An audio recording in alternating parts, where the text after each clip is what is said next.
What is up, everyone? Hello, and welcome back to SSOT 2024. We are back once again for our semi-finals matches between I'm Korean 2 and EMPATHS coming up now. A pretty popular match full of really popular players, but I'm Korean 2 are probably the favorites in this one. This is a super dominant team, but EMPATHS have some great players, so you never know. In some of these maps, we could see something special. Ladies and gentlemen, I'm Sad Shiva, and I'm joined by the one and only Vordy. Nice to be here, Sheba. Thank you for the introduction. Yeah, as you mentioned, I'm Korean 2, definitely one the favorites for this match, and potentially I would say the heavy hitters of the tournament, alongside of Suntan and chipi chapa as the three teams who likely will have the best shot at the title. But EMPATHS, lots of experienced veteran tournament players, a good basis, like a really good spread of skill sets. I mean, they got 5th overall in quali, so super respectable quali score. I think the question here will be, how do EMPATHS scale? And can they go toe to toe with some of the big heavy hitters of this game? Players like worst HR player. I think we talked about before this match how EMPATHS has a lot of really good control players, a lot of good reading players, a lot of good tapping players and mechanics players. They have a wide spread of skill sets, but I'm Korean 2 has all of that as well, and we'll see if EMPATHS can step up to the occasion.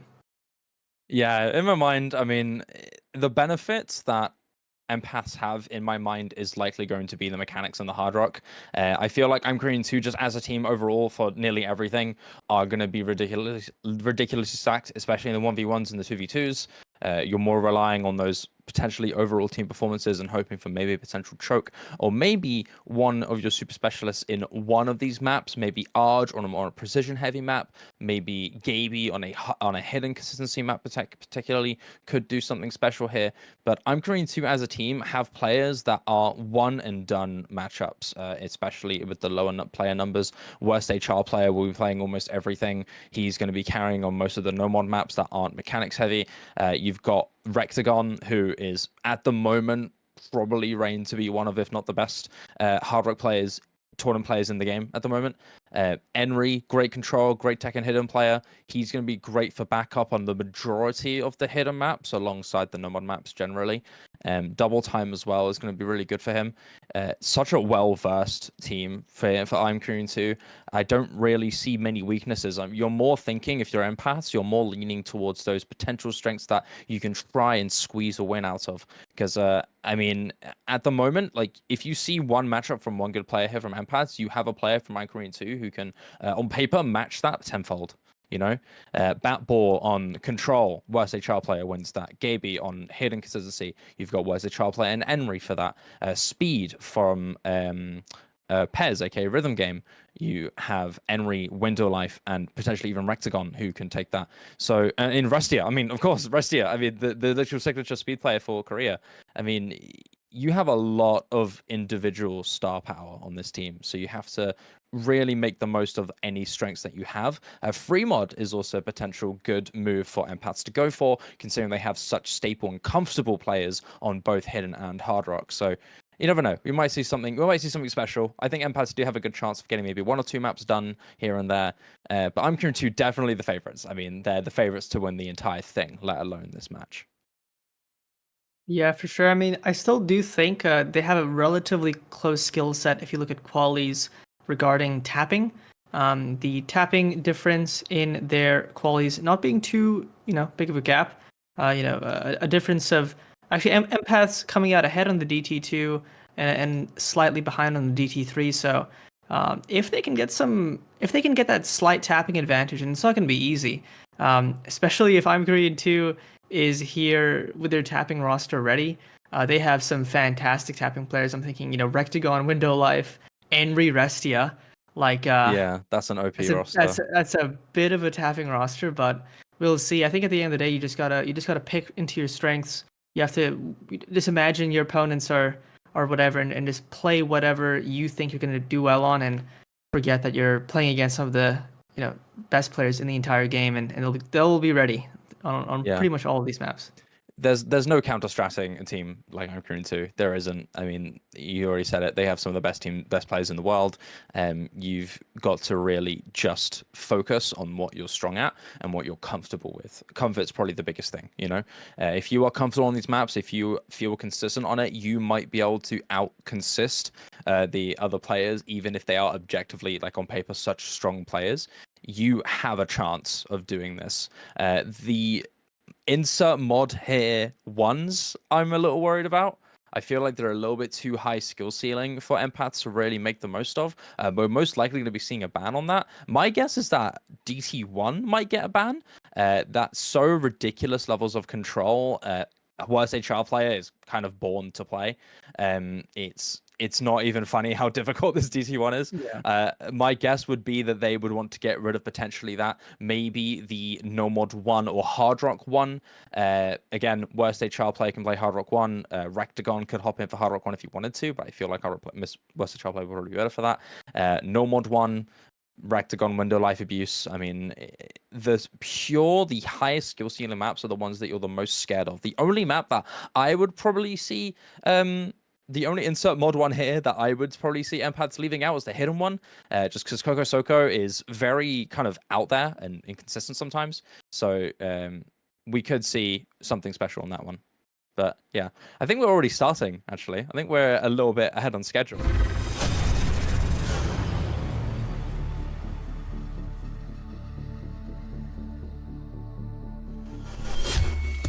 Already. We won't see any bans out the gate. Obviously, you don't get bans until 2 maps are played, but I assume they're still picking. They pick the no mod 4, so they pick the alt map. And this is I would say probably the hardest 4 slot. I would say in this entire pool, it's the hardest map where you have to have 4 players each. Obviously, generally, the 4s tend to be easier than the 1s because you have to roster 4 players instead of just your 1 hyper carry. But this is a tough one. 7.3 stars, alt heavy, relatively comfortable within the alt skill set. But this is a skill set where the star rating is always harder than it implies. But you can see on the side here of I'm Korean 2, MCY4, Enri, worst HR player, and Hydrogen Bomb, which I believe is Rectagon. Is that a Rectagon name change? Yeah, awesome name change. And then up against them, you have Painted Koala, Batball, Swick, and Pez. One of the Painted Koalas is Swick, but I don't know which one. I believe the one with the shorter L at the end of Koala is Swick, so it's the bottom left one, I believe. And then Pez is Rhythm Game, if you recognize by that. Yeah, so automatically, like straight off the bat, it's the single scariest control roster, I think, in the game.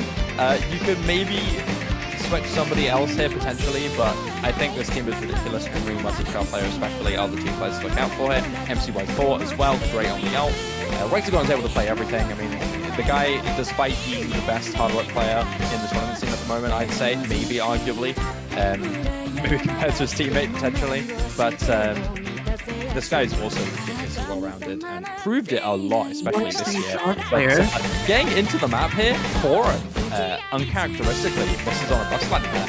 And going to this PI here, it is traded by both Swick and Pez, as well as Batball, unfortunately, this PI. This is a really difficult section of the map. You see these really spaced ult patterns here that you have to transition immediately from flowing into massively snapping onto. And unfortunately, it's not gone too well here for Empaths. Unfortunately, a full reset past that PI, but MCY4 and Enri both holding on to Rain West Child player and despite dropping, holding on to good combo. That section there leads to another drop there from Empaths inside Batball, but it's still very dominant showing here from 3 and 2 at the moment. Yeah, I would just say this map is just straightforward, just hard. Like there's not much about it that's gimmicky or weird for an ult map. It's just really spaced, really consistent. Transitions between that snap and that follow up, but you still have Enri and MCY4 both holding. I mean, the score leader already is about to cross over 500. MCY4 does find a break with Enri still keeping onto that combo past the 2/3 mark. I mean, this is likely already done. Worst HR player, biggest secondary combo in the map as well. And Empaths, like, they're putting up a good performance. These are relatively solid scores. You have Painted Koala and Swick both playing really, really well, but there's just not much you can do when you're up against such an unbelievably strong control team on the side of I'm Korean 2. First HR player just having that buzz slider break, but still holding on. And yeah, with this potential FC from Henry on this ending, unfortunately that's why I break it. Actually, Cannon Quallens like hitting that entire jump section, like an insane skill check. Yeah, the tallest spike in the map, far and away the hardest part, is hit by both of the Cannon Quallens duo. Once a child player does drop afterwards, so a very strong ending showing from the two Painted Koalas, but unfortunately that isn't enough to get them the map win. And despite showing some pretty good potential in this map 40, unfortunately Empaths will not get a breakpoint at all. I'm Korean 2 will keep Protocol safe and get their first win on the board. Henry with the highest score in the lobby with a ridiculous 700k, with Worst HR player not too far behind, only letting that small buzz slide at the start and the peak at the end let him trip up. I'm Korean 2. Get map number 1, and it's up to map number 2 now for Empaths to try and trade something. Now, here's the thought. What's the strategy here, Vordy? What are you thinking? I'm thinking, like, despite the fact that Empaths has a really good control team, you just can't pay control, especially the ones and the twos where you're gonna get a worst HR player show on some of these maps. So I think the strat I was thinking in the discussion about this was just tapping potentially. It was the only skill set that I'm Korean 2 didn't look godlike on qualies, but part of me wonders if that was just an underperformance because on paper the tapping roster should be really, really good. They decide to just go for the most abundant skill set in the game. They go for the big aim, so just no mod 3. Very big aim consistency. I definitely expect to see Pez, aka Rhythm Game, on this map. Very, very good, consistent aim player. But yeah, this is an interesting one. Very, very consistent, sort of Grandy Senpai style aim. Very, very spaced. Harder than the star rating implies for an aim map. But I definitely know of some of the players on the side of I'm Korean 2 to be really good at this. I mean, notably Worst HR player, really good at these consistent aim maps. MCY4 as well, I think. And then I'm sure they'll have a great third. But yeah, I guess if they're feeling good on the aim, this is a good one to pick for. If they win this, they can potentially lean into some of the other aim maps, maybe some of the hard rock aim, maybe something like free mod 4, maybe some DT aim. So winning this map has some good consequences, but it's going to be a tough one. Yeah, every match is going to be a hardcore mountain against the 2, but this map's definitely a decent shot. Both Painted Koala and Swing, good, solid aim players who are strong on this aim consistency. This is very much, as you said, kind of your typical Grandy Senpai style map. Map by drawn LR7, but still very reminiscent of that style, and very, very consistent in its spacing. A lot of wide angle jumps. It's your average no mod 1 play from 3 versus 3. Hez being in here makes a lot of sense. I think Rhythm Game definitely one of the super strong aim players on this team. Swig and Painted Koala also good. I wouldn't be surprised if somebody is swapped out maybe for Arch to come in here, also a decent strong aim player. But I think this three-way roster from Empaths is actually pretty solid here. We're just waiting for the third player. There we go. That's the player I expected. Yeah. I recall Rhythm Game like carrying the skill set in, I want to say 3WC last year. So yeah. Yeah, and we'll see. Here we go. We're getting into the number 3 now. Your aim consistency map. MCY4, Rectagon, and Forum here for I'm Korean 2. Every roster is a terrifying one with this team.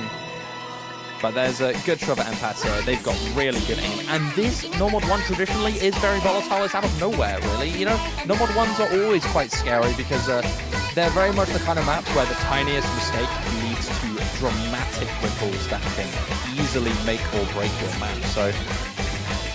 So far in this little early intro section, nobody from I'm Korean 2 has missed, but it is going to be Painted Koala, the actual Painted Koala, missing just there. Oh wait, is it chipi or is it swing? I always forget. It's hard to tell, it's just that L. I'll check real quick, hold on, don't worry, keep going. Regardless, yeah, a map like this, I don't think you're going to expect to see too many big combos. Maybe by the end of the map there's going to be 1 or 2 players who hold more than halfway through the map, because into this hard section, this map just doesn't really stop. It doesn't really give you much time to breathe. Just constantly throwing massive jumps at you. Rhythm game has going to be the big combo to break on the side of Empaths. And traded by nobody yet on the side of I'm Korean 2. Painted Koala and Swift are both holding on, but all of I'm Korean 2.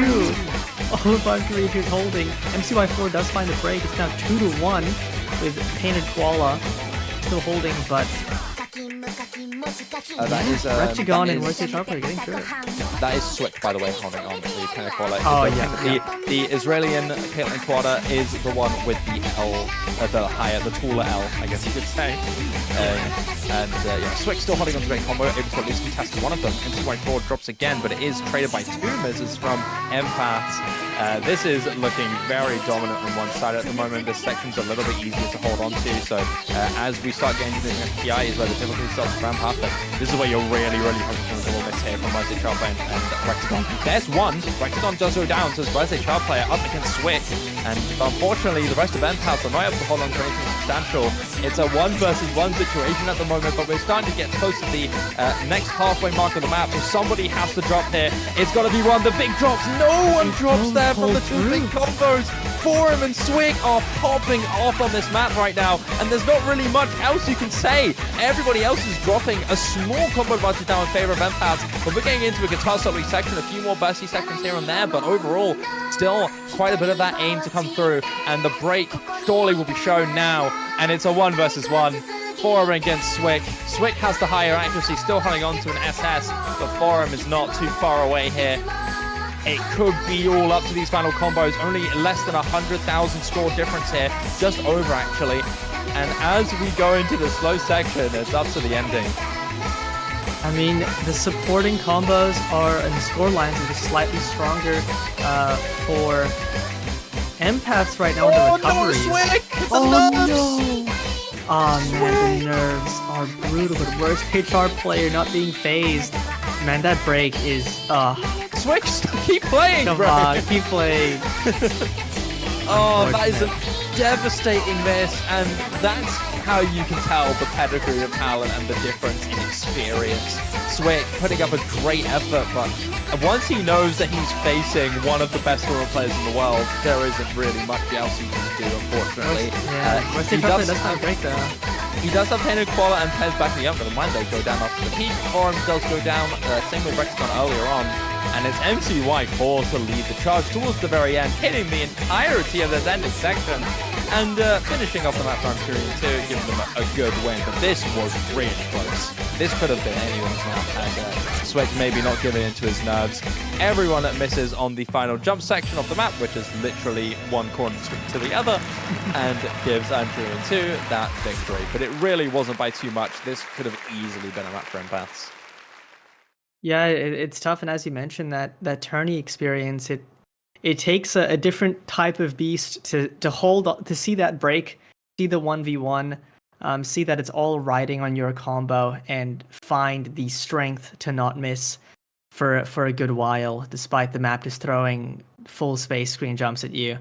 It is not something I could imagine doing, but worst HR player is somebody who can just hold in these situations. And yeah, that extra 100, 200k from that extended combo likely being the difference. But Empaths going to ban the Hidden 4. So banning, I believe this is the Hidden Tech map. Yep. And yeah, completely fair considering I'm Korean 2 probably fields the exact same team. They fielded on No Mod 4. And potentially might be even more favored. Considering, No Mod 4 is like something that Empaths would be picking against a lot of teams. They lost it because I'm Korean 2 just a step above, but I'm Korean 2 to ban. I imagine, I don't know what they ban here. It has to be Hard Rock 4, surely. DT3, yes. Okay. I was thinking they just banned tapping, And yeah, DT3 is the most stamina intensive map in the pool. So yeah, I guess fair. And it might you have to ban something, I guess, right? Even if they feel like they can win the tapping, it's probably they might just want to play everything else above that. I mean, in my mind, again, DT3 is still very valid. I mean, this team has Empaths have a good tapping roster, but in my mind, I'm thinking like you've just seen Empaths do really, really well on the No Mod 1-esque map on the No Mod 3. Hard Rock 4 is Falcon Sound Team Hard Rock consistency, and you have 2 of the 3 really strong aim players in that No Mod 1 are also very experienced Hard Rock players, so maybe that potential could have been there. But it won't be the case for now, maybe later on, but Hidden 2 is picked here for I'm 3 and 2, and this isn't too much of a surprising pick here. This is your Hidden AR9 speed density. This is the most Henry map I think I've ever seen. Like, Henry is so good at both hidden, control, and speed. It's just the perfect combination of skill sets for him. I think I saw this played yesterday, and it looked brutal. Not necessarily the tapping. The tapping, I think, a lot of players can handle, but the AR9 240 BPM density is just so missable. It is unbelievably easy to miss on. But then the tapping on top of it just makes it even. You can't even focus on the aim because you have to also do these 240 BPM streams. But yeah, it takes a very specific type of player. With Backball and Gaby, I think the premier hidden players on the side of Empaths to step in, and I think will be at the very least comfortable in the aim aspect of this map. We'll see if they can match up to the tapping. I think they probably can, but yeah, Jongwoo-yeon, Henry, my eyes are on Henry for this one. I'm excited to see how he plays this. I feel like another person to look out for on the other side is potentially Batball. I think Batball is a player who's very capable on a map like this. It's very, very bursty and also very intensive on that comfort. And I feel like Batball was able to do that. Not necessarily the super raw speed stamina, but this specific category of kind of a bursty speed with not too many mega stamina heavy requirements could be a really dominant spot in Batball to potentially impress the player Henry. A trade from both Jongwoo-yeon and Gaby seems to be reinforcing that in the early stage so far. It's Henry and Batball 1v1 in this so far. Accuracy practically identical at the moment. Going into the first LPI section here, you can see these massive hints of awkward aim peppered in with these big levels of bursty speed. But outside of that, it's looking pretty good for both of your 2 main players here. Jongwoo-yeon drops once again, and Gaby joins him. It is still your 2 full combos being the only ones standing. Oh, Batball to break. And here we go. Here's what we were talking about. This being an Henry map of all time. Just, this has no... You can't even blink for a second.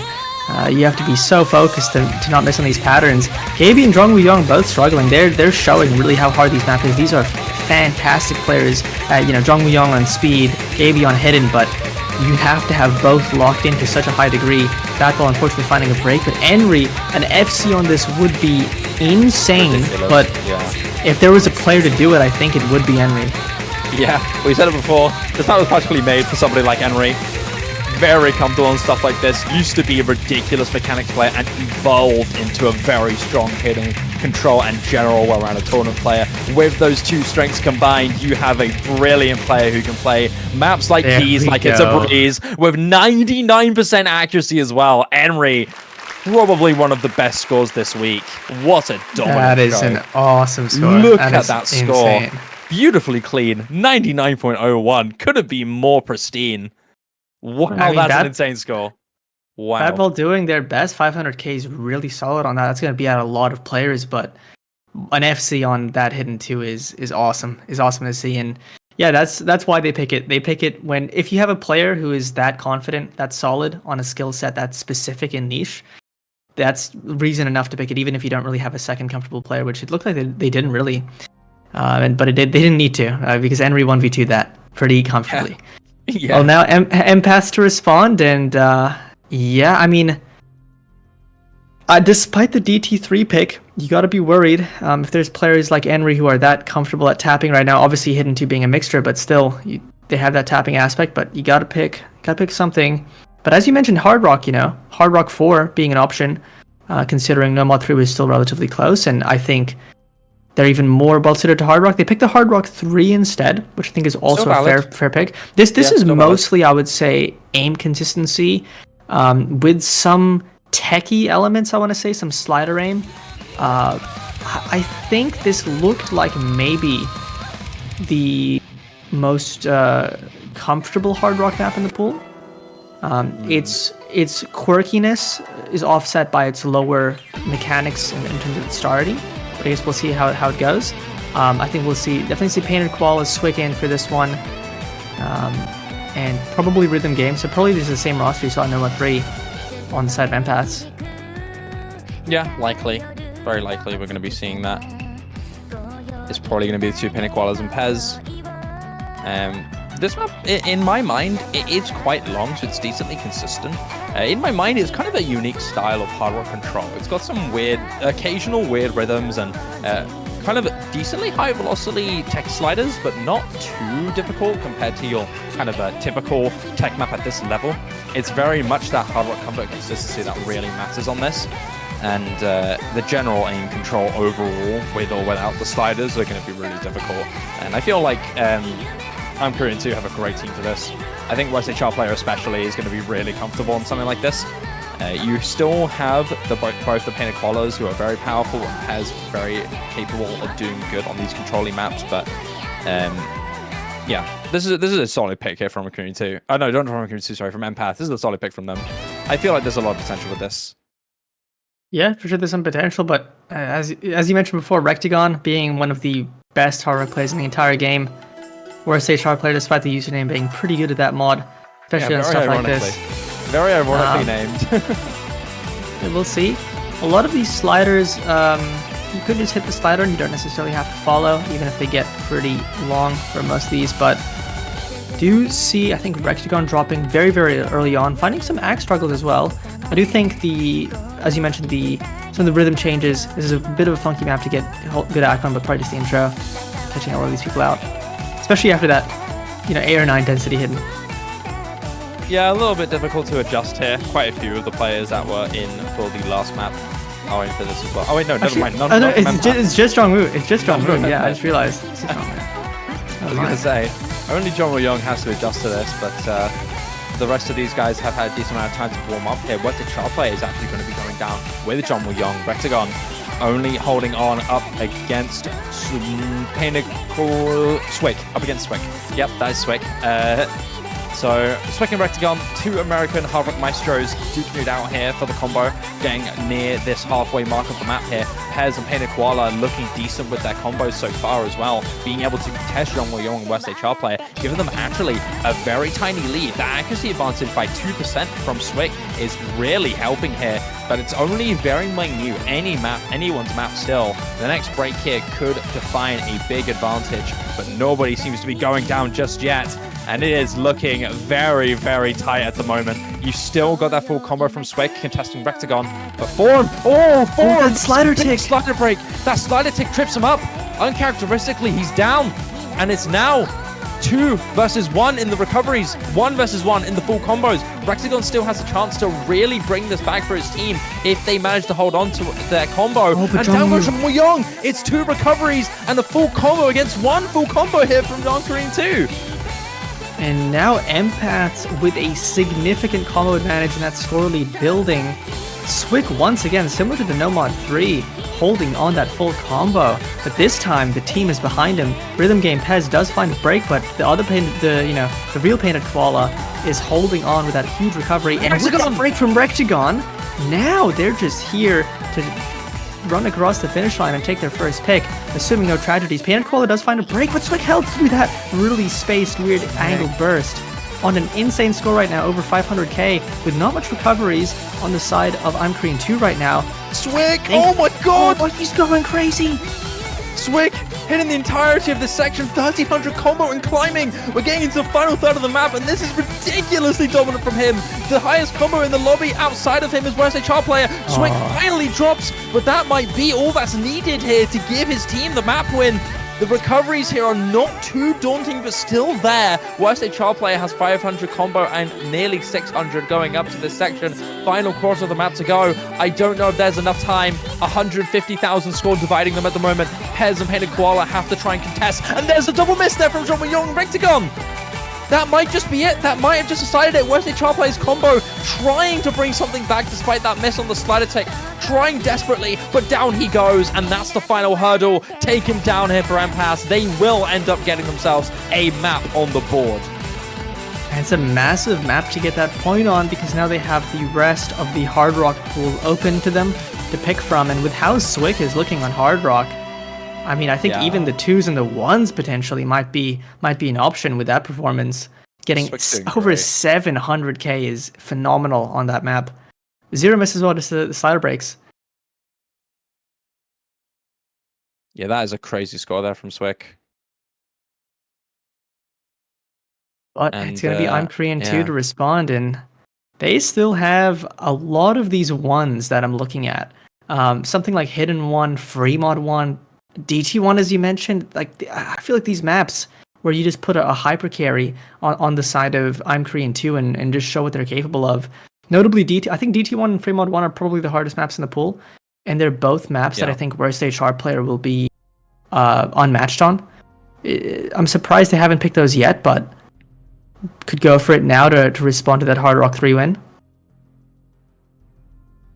In my mind at the moment, Rectagon is performing really well at the moment. You may want to lean into his strengths, I think, if you want to continue a dominant win. Hard Rock 3 was still pretty close. I mean, in my mind, No Mod 1 is a possibility. Hard Rock... There it is, maybe not Free Mod 1. Free Mod 1. Here we go. Dangerous Jungle. This is a signature potential pick here. I wasn't really thinking about this one for a good while, but this one is definitely one of those very I'm Korean 2 level maps. You've got a lot of tech control with ridiculous rhythm control, and if there's anybody who could do really well on this, it's Worst HR player. One of the forum maps, very defined in this one. And this time I cannot tell which one that is going to be, on whether that's Painted Koala or Swick. Depending on the mods, we might be able to see. But considering how well Swick played previously, there is a good chance that he will be in for this one. But we'll have to see, because I literally I'm not able to tell the difference. So I mean, this map, when I looked at it, reminded me a bit of True DJ Mag. So for that reason, Worst Stage Hard player is definitely in. I would definitely say Hidden, if you can play it, is the optimal mod for this. It's AR 9.8, so it's not too dense. Hard Rock, obviously, with the CS 3.5, isn't as detrimental, but still going to make a difference. That extra circle size change is going to make it a lot harder, considering how hard this map already is, 7.8 stars at base, and the OD10 won't make it any easier. So I think for somebody like Worst Stage Hard player who's going to be comfortable on the Hidden and the Hard Rock potentially, but definitely the Hidden, the easier choice.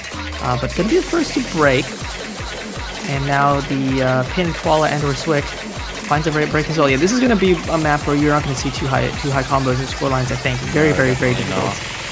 This is ridiculous levels of control, and you can already see it. As you said before, Bolly, this is decently reminiscent of True DJ Mag in its mapping style, and this very fast BPM section is going to lead to no drops, but some decent act drops here from your aim players, and down goes Painted Koala and Swick on the Hard Rock. This aim section is ridiculous, and Forum is just hitting the entirety of it, and Forum does not stop landing it, despite missing towards the start, hitting one of the most difficult parts of the map. This is a short map as well, Vordy. We only got another minute of the way through here until it's over already, and Forum is able to run away with this lead. Another drop from Painted Koala / Swick, and that is most likely going to be the win already here for Worst HR player. 500 combo and climbing as we approach the final third of the map. What matters really now is whether or not Forum can end this in style, because he is dreading this map at the moment. That early miss was all that it was. It was just one single miss here. That's been it for Worst HR player. He's been hitting the entirety of the rest of this map. And this final quarter is really just a style check on how much Worst HR player can leer over the rest of this team. No, these diff spikes are bananas. Oh my lord. Finding a break on those sliders, but still doing way more than he needed to win this pick. And Painted Koala, doing a good effort, especially in the Hard Rock. I do think it's the harder choice, but if you're not comfortable with the Hidden, there's not much you can do here. But I mean, Worst Stage Hard player doing what he does on a skill set that I think he reigns triumphant on over potentially any player in the game, and getting 589k, a one miss on that is absolutely bonkers. I think this is, probably behind DT1 as the hardest map in the pool. That is already very difficult. So yeah, an insane score, and yeah, that's why they pick it. For Worst Stage Hard player to do things like that. this is a score I think we expected from Forum. One miss, one slider break. I mean, what more could you ask for on a map this difficult, right? An FC, maybe. An FC, yeah, an SS even. That's it, really. I mean, Forum is capable of doing ridiculous stuff, and even if it wasn't a dreamful combo, it's still a absolutely absurd score. 7.86 star rating, and the aim sections that you have in that is just insane, and a very one-sided victory there for Forum. I think the crazy stat is 206%. That looks so funny. 19, 18, 73, pretty big with that Henry FC 12, 206. Damn. I mean, that means bonkers. What is that, like 4 times his score? I think it's 3. I think it's 3. It's the base plus 2 more. And they go for DT1, so it's actually empaths picking probably the hardest map in the pool. So this is 7.65 stars, so mechanically very demanding. But it's AR 8.3 alongside that. So you need to have a devious combination of mechanics and reading. And here we are, Batball and Forum. I love this matchup. Oh boy. Okay. This is brave for Batball to be like, yep, put me up against whoever they're gonna send in on the DT1. That's awesome. Oh, is Forum not playing this? Is somebody else potentially gonna be on this map? Maybe Window Life or Rectagon? There's no way. I mean, because of the Henry as well. Henry.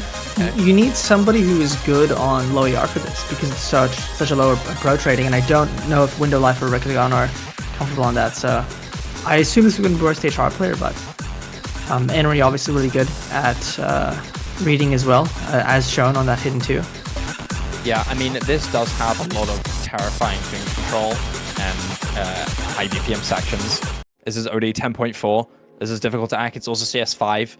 So, yeah, this is still insane levels of difficulty. And Batball is definitely brave for taking a bet against this team on a map like this. Henry is very familiar on this. I don't even know why I didn't assume he was the second best player, because on paper he really is. But so far in this little early intro section, both players holding on to a decent drop. No combos at all, actually. Nothing to hold on to at the moment. But at the very moment, Batball is definitely winning on this accuracy. I mean, this map is absurdly difficult. It's not even funny how hard this is. How is this not in finals, 40? Actually, this map is absolutely bananas.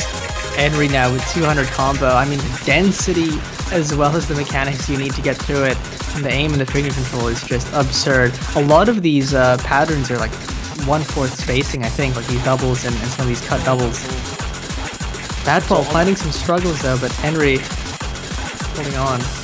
On these slower sections here, you're really hoping for a reliable, consistent build-up so that you can counteract anything that comes up in the really difficult sections. Because these little easy modes, you have to hold on. And unfortunately for Batball, he wasn't able to hold on to any major combo, which gives Henry way more breathing room to... if he misses, it's fine. It's not a problem. He's got that combo beat anyway. And Batball looks like he had a lot of potential on the difficulty sections, but unfortunately on the easier, I must emphasize, parts that are a bit slower that don't emphasize in those PIs, you have to hold on. But for Batball, unfortunately, the brave pick was not done to fruition. Henry will nearly double his score and get the victory. I mean, to be fair, you know, Batball looking really good on the accuracy end of it. OD 10.4 on, like, those stats just don't make sense. And that OD 10.4 does not help at all with hacking the map. Batball showing the comfort there, but Henry just able to hold on to a massive 500 combo through that, you know, easier section. By no means easy. And yeah, getting the breakpoint once again. And that's why it's really scary to pick a map like that. I anticipated that would be a map, you know, I'm Korean 2 would pick into, and clearly worked for them. It is going to be the second set of bans coming out, though, and if Empaths wants to disband tapping again, they have DT2 or No Mod 1, but they go for the No Mod 2, which is interesting. That's the low AR map, so maybe actually respecting Batball Gaby on that. Actually, yeah, maybe a little bit afraid of that. Maybe really wanting to lean into it, but they are going to get rid of it. I'm Korean 2 shut down on that map. Which honestly isn't too surprising, but I do feel like there was a good opportunity for maybe them to perform. I mean, Babel and Gaby immediately two players that could perform good on it. But it seems like a map they could have won, but at the same time, that low AR control, you put like worst HR player plus Henry. I mean, yeah, I was gonna say like, yeah. I feel like although empaths have good potential on it, I feel like I'm Korean 2 always will have a good team for something like this, but have the best team on it. You know, they're not just a good team on it; they literally have the two best players for it in Forum and Henry. So not much you can do with that, unfortunately. Grid V is going to be banned here for I'm Korean 2. Not really too much of a surprise. This is your mechanics DMB consistency map with loads of high BPM bursts in between its consistent double time 10.3. So yeah, they just want to get rid of that mechanics and stop empaths from using their biggest strength as much as they can. And it's up for I'm Korean 2 now to go for their next pick. Fun thing to mention, Hard Rock 4 is still open, but it is going to be your Mech Tech 4v4, your first opening pick to potentially, after this ban stage, get the victory and send them away. Yeah, so opting in for another team size 4 map, similar in the way they picked on what 4 here. Yeah, they're just trying to get all the team in. I was thinking maybe something like Hidden 1 if they wanted to put another, you know, Henry or worst HR player carry performance, but at the same time, I wouldn't be surprised if the other players also want to play, and they have an insane roster, so they're going to be feeling pretty good either way. I think for this one, you need a Hard Rock, you need a Hidden. I'm expecting Rectagon on the Hard Rock pretty much always for these free mods in this tournament. Hidden, you're likely going to expect to see Henry or worst HR player. Maybe worst HR player doesn't play this because of the tapping element. We'll have to see. I think worst HR player will be fine on tapping, but might see somebody else. And then on the side of empaths, likely see Swick on the Hard Rock and probably Gaby on the Hidden. Yeah, most likely. I won't be too surprised in that. On the side of I'm Korean 2, most likely we're going to be seeing Rectagon on the Hard Rock and probably Henry on the Hidden. I feel like those two are the most comfortable. I feel like Henry on Hidden absolutely makes the most sense. Rectagon on the Hard Rock, you could see MCY4 on the Hard Rock potentially, but I feel like Rectagon kind of is a staple free mod player. I mean, in OWC in particular, he was literally the resident Hard Rock free mod player for USA, and I feel like this will reflect the same in this map as well. I think it's one of those things where, like, in a different, you know, open rank team, MCY4 would be taking the Hard Rock or the Hidden, but when you have players like Rectagon and Henry who are at unbelievable levels of comfort on those maps, you know, you can just opt with a no mod, and I think on this map, no mod will just straight up be comfy. It's AR 9.8, CS 3.8. It's going to feel really comfy on the no mod, so you're not going to complain there when you have teammates who can play those mods that well. And yeah, as we see here, it's going to be an over mod. Zhongwu Yong also taking the Hidden on the side of I'm Korean 2, but it is going to be Gaby on the Hidden and presumably Swick, I assume, on the Hard Rock. Does seem to be the case. And it seems to be just MCY4 who's started the map. But we're just waiting for everything to sync up. There we go. So here we go, our players are in and the mods are shown. A hidden overmod here for I'm Korean 2, both Zhongwu Yong and Henry rocking the hidden with Rectagon being the Hard Rock MCY4 on the no mod. And for empaths, this makes more sense than I think ever. Gaby, of course, on the hidden, and Swick, of course, on the Hard Rock. So far, so good for both of these teams. Empaths holding on to a decent lead here with a triple miss that was decently fresh here from Rectagon, and your two hidden combos there. Hez and Swick and Painted Koala all holding on to a three-way full combo. So this lead is going to be emphasized through this first intersection, but there's a good amount of time left to go, just past the first third of the map. So a little bit of time, but not too much there. Another drop from Zhongwu Yong is not helping them at the moment. Gaby, the only drop still from Empaths, holding on to a good recovery, able to contest one of the two recoveries. And there's MCY on the no mod. Wow, just I'm Korean 2. There's the break as well. I'm Korean 2 falling apart a little bit. Swick does find the Hard Rock miss, so it's not going to be as devastating, but still 2-0. Actually, no, MC4, that was a Banshee miss. Never mind, so it's still holding on. It's 2-1 now, but still advantage to Empaths. That could all slip away if one of these, or even two of these combos gets dropped. Building up into the next GI section now. Gaby holding on to great recovery, still able to contest Rectagon. And down goes Painted Koala, but it's traded by MCY. So that's a real...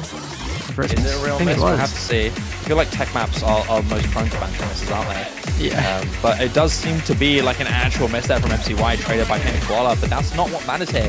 Hez, aka Rhythm Game, still holding on to the full combo, completely uncontested here. You've got Gaby contesting Rectagon, with Henry being the next highest combo initially, now actually still hold on and contested by Kenny Koala. So Hez is just running away with it and giving Empath what could be their next map win at the moment. That lead is starting to become insurmountable here. 400k and slowly closing away for Empath to get this victory. Pez finally goes down on the combo, but it will not matter. The team still takes it. Empath will get another point on the board. Yeah, and I mean, I guess it felt like I do think this is an instance of I'm Korean 2 low rolling on this scoreline. I don't think this is the scoreline they expected to get. And we do see Panic Koala as well with an S rank, but it felt like a bit of a mispick in the sense that the free mod 4 is comfortable enough for also the players on Empaths that there was always the chance of a breakpoint. Meanwhile, I think there's some maps here where the chance of a breakpoint is significantly lower. So I'm just surprised to see that pick come out. Just because, that's a map that something like that could happen. Empaths playing to their strengths, playing well, and I'm Korean 2 maybe not having the run they wanted, and there goes the breakpoint for them. Now, Empaths, if they win this one, there is a world, there is a universe, if they can get another breakpoint where this goes 5-5 tiebreaker. And it's tough to imagine, but the chance is there. Hard Rock 4. Hard Rock 4. Has to be that one. No way. Has to be. Hard Rock 4. I can't help but think it is. Hard Rock 2? They're dodging it. They're dodging it, man. Hard Rock 2 this time. Max burning.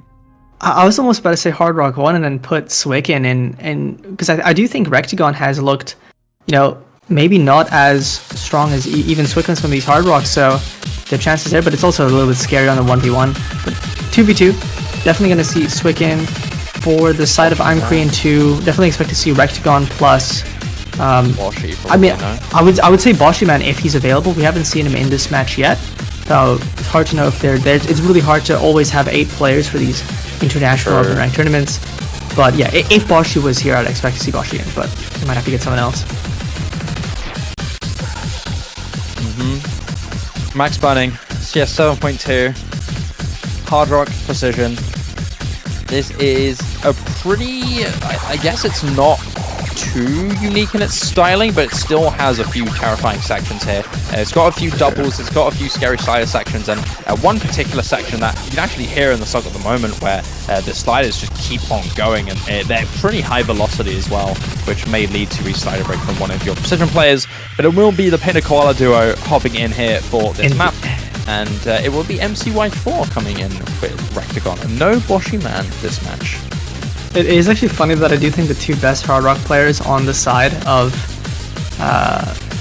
Empaths here. I mean, maybe that's where the name change is. It's the Hard Rock duo name change, and this Hard Rock 2 is made for that name change. And we'll see if the magic holds.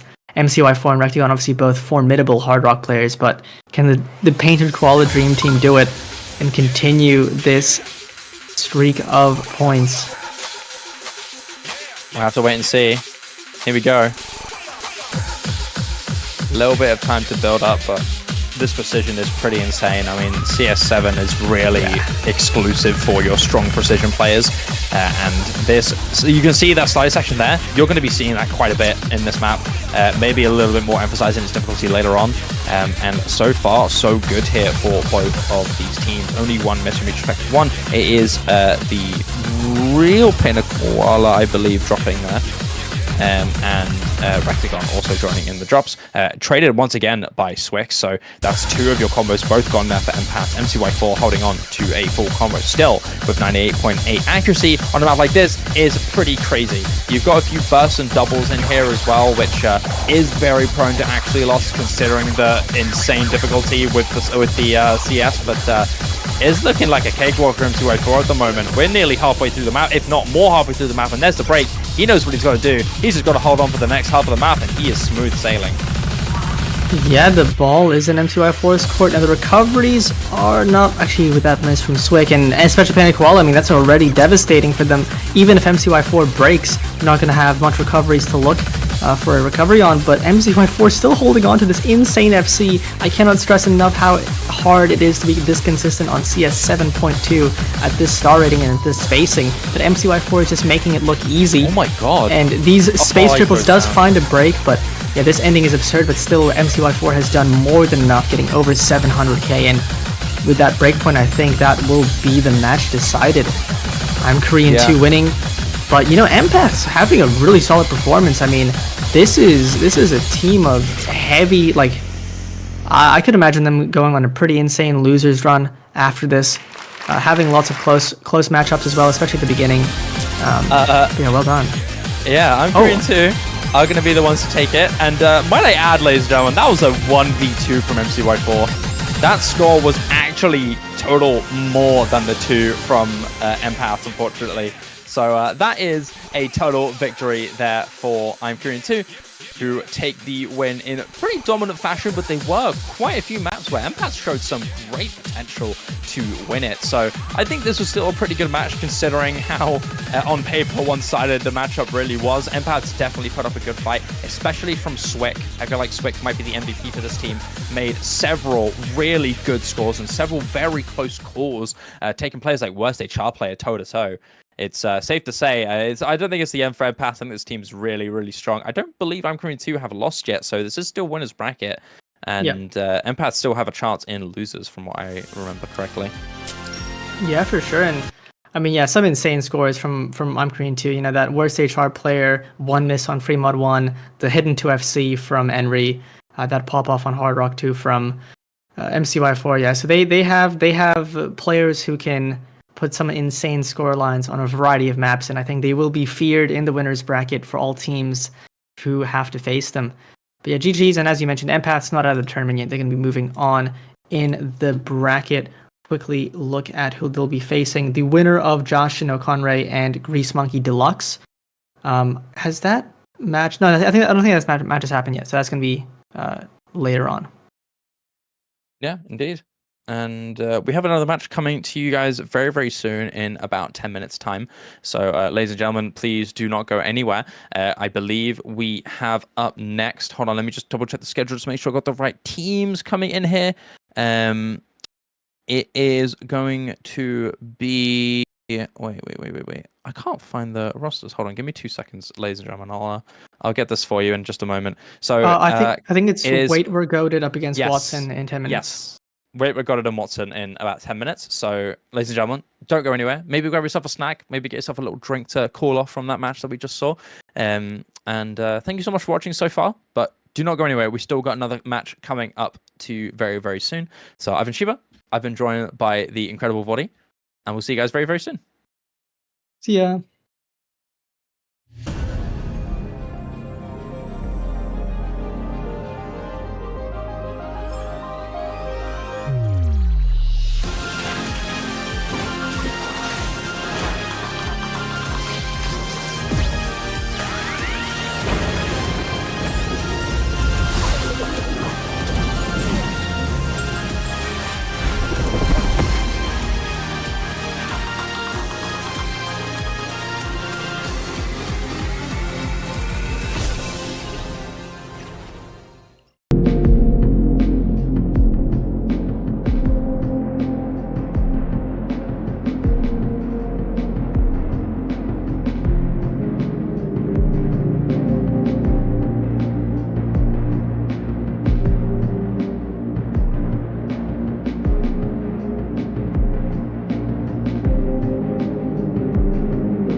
Hello, everybody. What is up? Welcome back to SSOT 2024.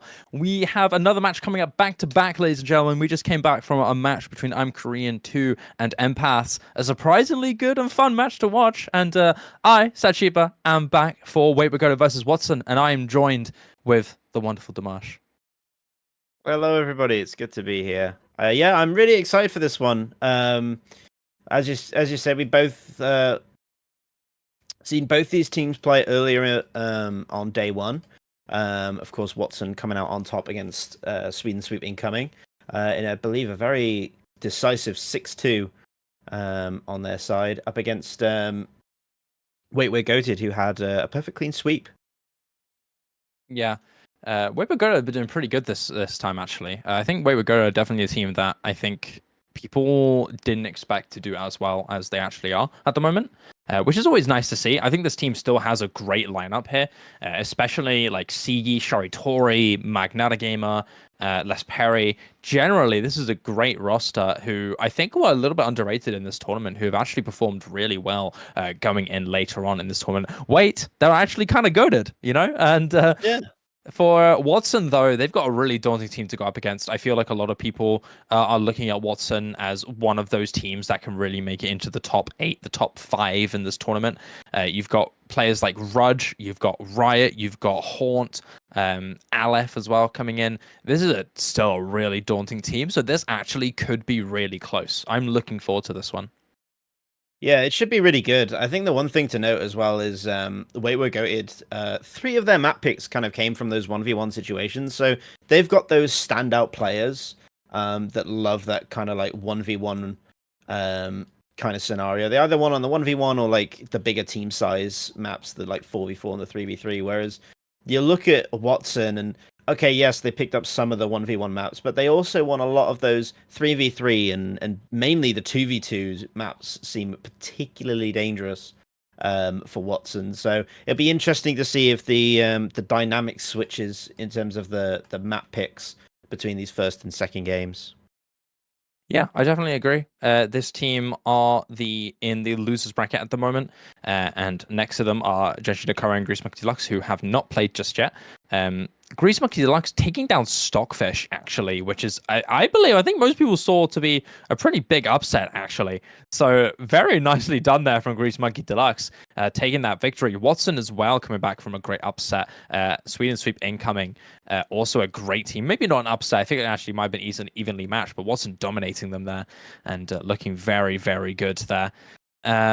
So Watson and Wait We Go they got to duke it out. This is losers stage, ladies and gentlemen. So whoever loses this match will be out of SSOT, and whoever wins will be advancing into the losers side finals for an opportunity to maybe get themselves a podium spot. So this is still very high stakes. These teams are at a do or die stage, and I can't help but think that this is going to be an exciting one. And we have some staff predictions here. You've got me and Dimash's positions. I think objectively we want a close match, but in my mind, I'm leaning a little bit towards Watson. I think Dimash, you agree as well?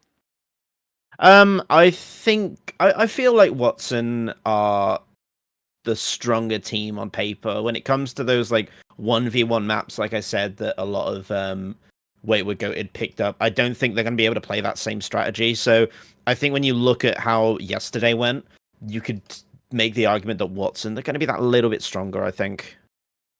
Yeah, that's fair. That makes a lot of sense. I definitely agree with you there. Especially players like Vinopoly and Rudge, who are strong aim and mechanics players. They're going to be able to benefit from quite a lot of these aiming maps. Hard Rock and Double Time as well, I think, is a good spot for this team. Riot is a very strong and consistent Hard Rock player. You've also got Reused, who's an insane tapping mechanics player, able to perform very well on maps like those.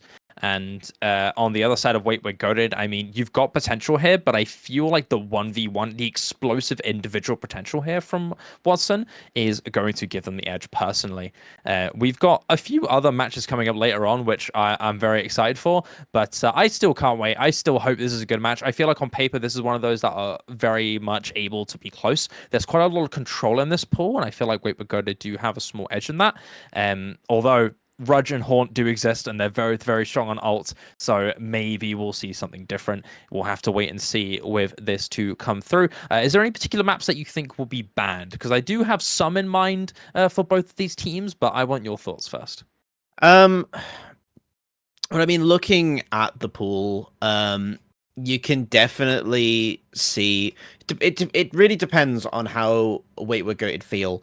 I think because we have to play a few maps first, I think they're tempted to try their hand on the 1v1 and see if like Les Perry or Sharatori can pick up that 1v1, or whether they're just going to get shut down on those picks. If they are going to get shut down, I definitely see them leaning towards banning those. But otherwise, it's taking out those 2v2 maps for Wait We're Goated, because the even though they've got a strong duo in Les Perry and Sharatori, I think they need to build on the 3v3 maps and the 4v4 maps in particular. So I think they'll ban some of the 2v2s.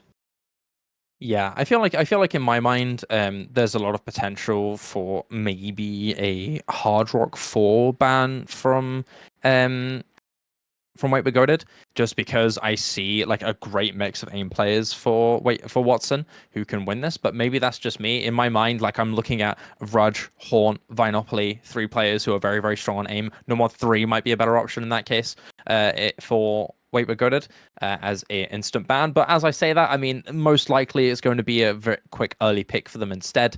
For Wait We're Goated, this team has a good mix of no mod and hidden players in particular. Quite a lot of control, a decent amount of tech as well. So we might see maybe a control map getting removed here. Free mod 1 in the 1v1, I'm really excited for. I feel like that one might be left out and left to a very close one. I'm also maybe looking at one of the double times, like the DT1 to potentially be left open, or maybe even banned, because I feel like maybe a player like Rudge might be able to abuse on that one, but we'll have to wait and see. Having mechanics is, in my mind, kind of out in the open. You've got Zeitfrost and Sharatori, who definitely have potential on this. You also will have on the other side Reused and Riot, who could do good on this, or 315 as well. I believe 315 is a tapping player. I could be wrong on that. Dido as well. We've been not talking about Dido for a good while. Dido is a great, well-rounded tournament player. He's probably going to be able to play quite a few of the maps, particularly in the double time. Strong mechanics player as well. So I'm hyped for this. I mean, I just want to get into the match, honestly. I want to see what picks what, because although I know quite a few of these players in both of these teams, I still kind of feel like a lot of the certainty is left up in the air in my mind. There are a few, like a couple obvious ones. Like I feel like Wait We're Goated might want to lean into hidden. I feel like Watson might want to lean into aim. But everything else, I'm a little unsure of. Yeah, I think Dito, like you mentioned, is probably, in terms of what was played yesterday, he came out as the strongest player in that entire lobby. He was every map he was coming in for, he was top scoring the entire lobby, getting incredible combos on some of these really, really difficult maps. So he's a good all-rounded player to put on those 3v3 and 4v4 situations, if that's what they get into. But yeah, I think the advantage that Wait We're Goated have is the fact that they went into their first matchup, they only played the first 6 maps and then were done. So you only got to saw that single ban in that DT3 against Washington. So there's a bit of the unknown of what their other potential ban could have been. You can't have that surefire. Well, they banned DT3, so they were probably, maybe they're going to ban something else that was more focused around high BPM streams or anything like that. So it might have been Nobod too, but we don't know because it never really got around to being showcased. So I think that in itself is a massive advantage, because you don't know what they're actually fearful of to the same degree as Watson. Yeah, no, I agree. Ladies and gentlemen, I do have to give you guys potentially some bad news. At the moment, from what we're hearing from production, Watson are actually very short on players at the moment. They only have 3 around, and from what I remember with the rules, the requirement is to have 4 players playing in a match to be allowed to continue playing as for our format. So we may potentially see a forfeit here for Watson if they don't manage to get their players around. I don't know whose players are in, but we may unfortunately have an early end to this where it's just potentially the fact that Watson don't have any players and they simply can't pop in. I still want to maybe talk about these teams until we find out. But I think we've talked a lot already about what we want to talk about, so I'm a little unsure. I mean, you talked about Dito being the star player. He's probably going to be able to play the majority of the maps. Is there any particular maps that you think Watson, is there like any kind of specific maps in the pool that you think Watson are going to be able to make the most of, with maybe the potential of Dito playing so well in last match? Well, I mean, in terms of Watson, we saw that they went straight into, I think it was their first map pick was that No Mod 3, that, you know, that mainly aim consistency focus map. They put in players like Dio and Rudge and Vinopoly. They all managed to bring home a solid 400k on that map.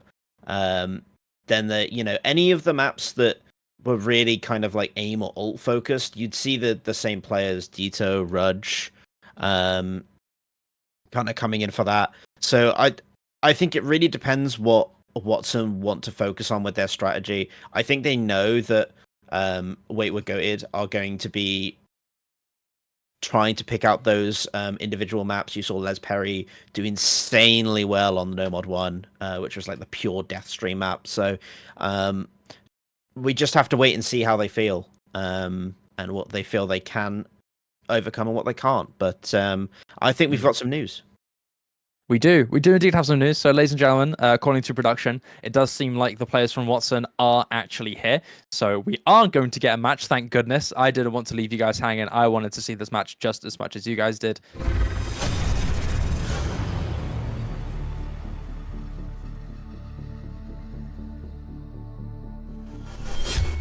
Do Watson have, and which players are they missing?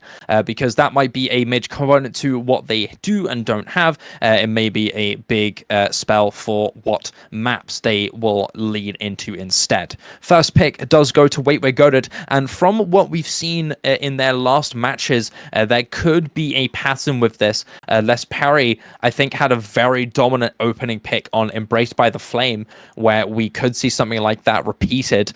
But I think against Watson, with the roster that they have, you have to be a little bit more careful. Dito, Rudge, Reused could easily do really well on that. So Les Perry, despite getting 800k, we may see that dodged out, and we will indeed. It will be Tsukiga Michiru, the opening pick, No Mod 4 for Wait We're Goated. We're not going to be seeing Les Perry No Mod 1 abuse this time. We're going to be seeing the No Mod 4. And this is some ridiculous levels of ult. AR 9.7 CS4, the patterning is what makes this insane. We saw it in the last match, and some players performed particularly well on it, and it was some of the best players in the game. But still some great potential. I feel like quite a few players could do well on this, but Wait We're Goated definitely the favorite team on this. They've got a lot of great control players, but on the side of Watson, I'm looking at Rudge to maybe do something really special on this. Well, yeah, this kind of like linear flowing mix with the, it's got a lot of high spacing, high BPM jumps.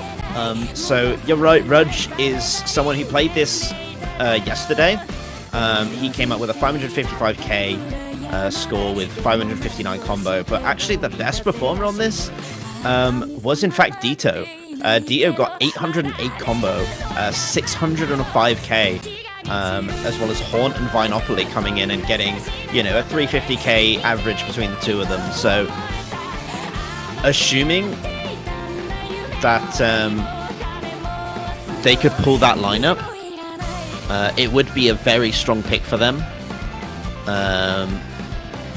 But I think Watson are the team that actually don't have all the members they would like.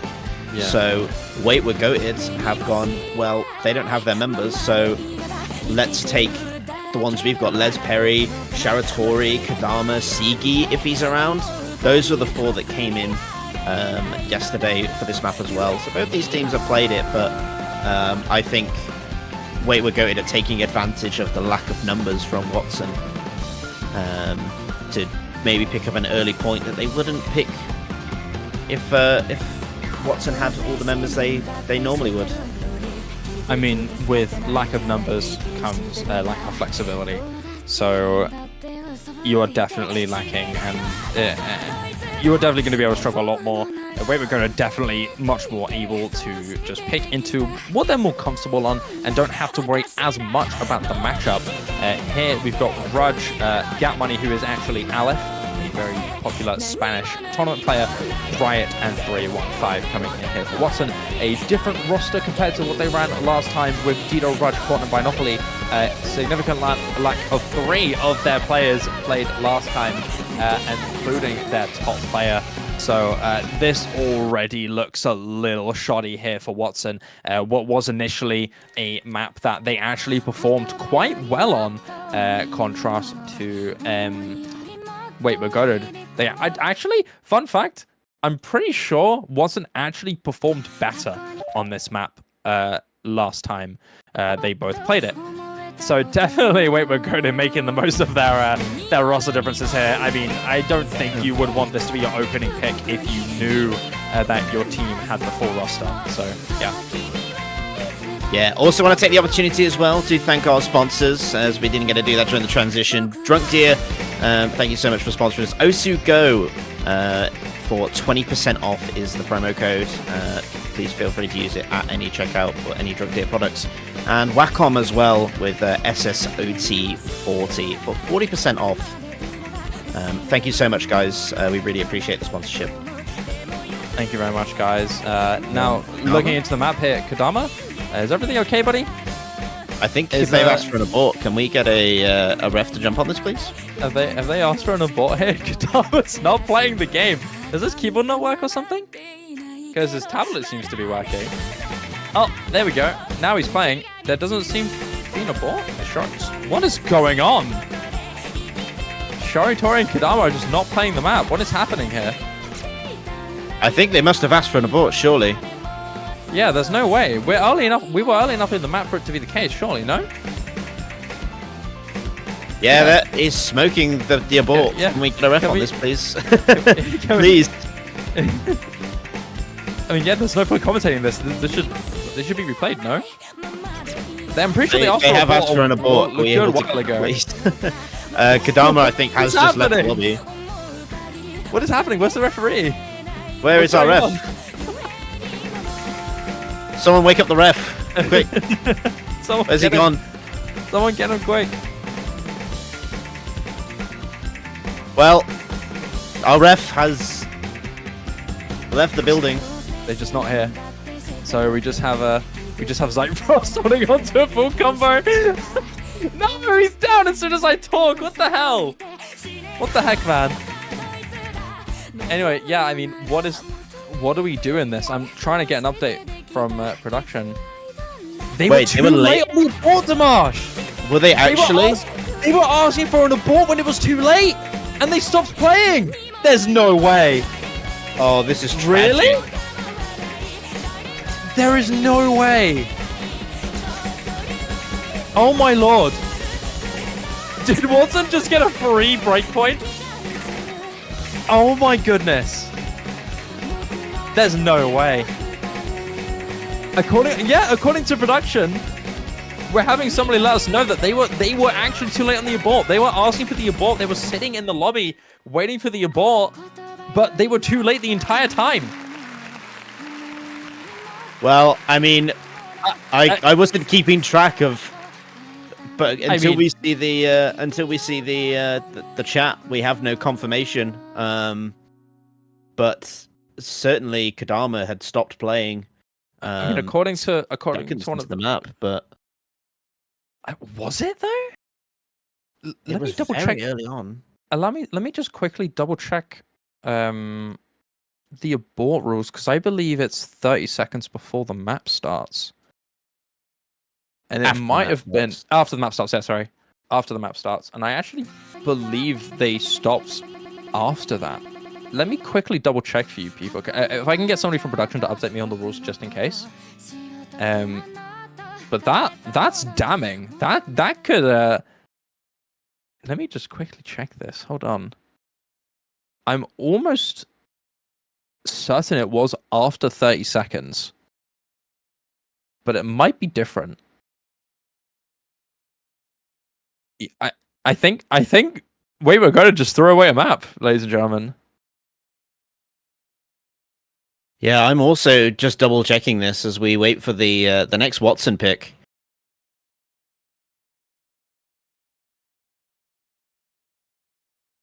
Yes, it is within 30 seconds of the map. If the case, okay, ladies and gentlemen, rule 3.6.2, in the case of a technical issue, including but not limited to connection failures, hardware issues, or uncontrollable external factors, the round will be restarted if it occurs within 30 seconds of the map, unless the match has reached the point of incidence. Which means that Kadama must have asked, somebody must have asked for an abort too late. Which, yeah. That has to be it, because I don't actually believe it was that late. I'm pretty sure. I think he had encountered the issues within 30 seconds, but I don't. Whether they put the abort in the chat, we don't know because we didn't have access to that information. So we're going on the premise that it was too late, and Watson have won that point. They've won a break point, and now they can pick into DC2. Yeah. Alrighty, well, Watson just got a free map, I guess. I mean, that's an easy map one for them. Smooth sailing. I mean, now they can capitalize with the double time 2 pick, and this makes a lot of sense. Rudge and Riot coming in here. Solid players in this regard. You could also potentially see Reused come in for either of these players, but this is still a solid roster there. 2v2, 1 versus 1 mechanics is something that I think Watson can really shine on. But that's a tough early loss. I mean, I can imagine them being very frustrated at that. Yeah, it's definitely not the situation you wanted, especially considering I think they picked into that map because Watson were lacking on members and they felt like they would have had a better performance. And now they've gone into this drum and bass like burst speed. You know, it's this kind of like famous galvanized map. It's speed-focused, older-style aim patterns coming into this one. So it's very much something that I believe that Watson are putting in Rudge and Riot for this. They're definitely capable of popping off on this. I think We're Goated are still deciding on their second member and what to do here. Now, last time this was played, I actually believe that Watson were actually missing Riot, which led to them underperforming a little bit. But if we were to assume that Riot had a similar score to Rudge just scraped under 800k. And unfortunately, LF got about 200k, but I don't think he was actually wanted to play for this map. It probably should have been Riot or Reused, but they just didn't have the people there. So it is going to most likely be Riot, who is definitely much more capable on this. And this is a very obvious map, I think, if you compare it with statistics here. Rudge is definitely the highest performing player on this, one of the highest in the tournament on this map. So I'm expecting some good stuff here. And for We're Goated, Zyfrost and Sigi coming in. Zyfrost definitely not surprised, super strong on mechanics. Sigi also pretty decent on this. So I'm looking forward to this. This could get exciting and close, but very, very, very early miss there from Sigi. Not going to do anything really. This map is decently long. I believe it's just over 2 minutes long. So you have a good amount of time. This is your drum and bass map with lots of high BPM burst and hits, a little bit of double time aim, but not really a lot. You're more looking at the consistency and the bursts here to really matter in this one.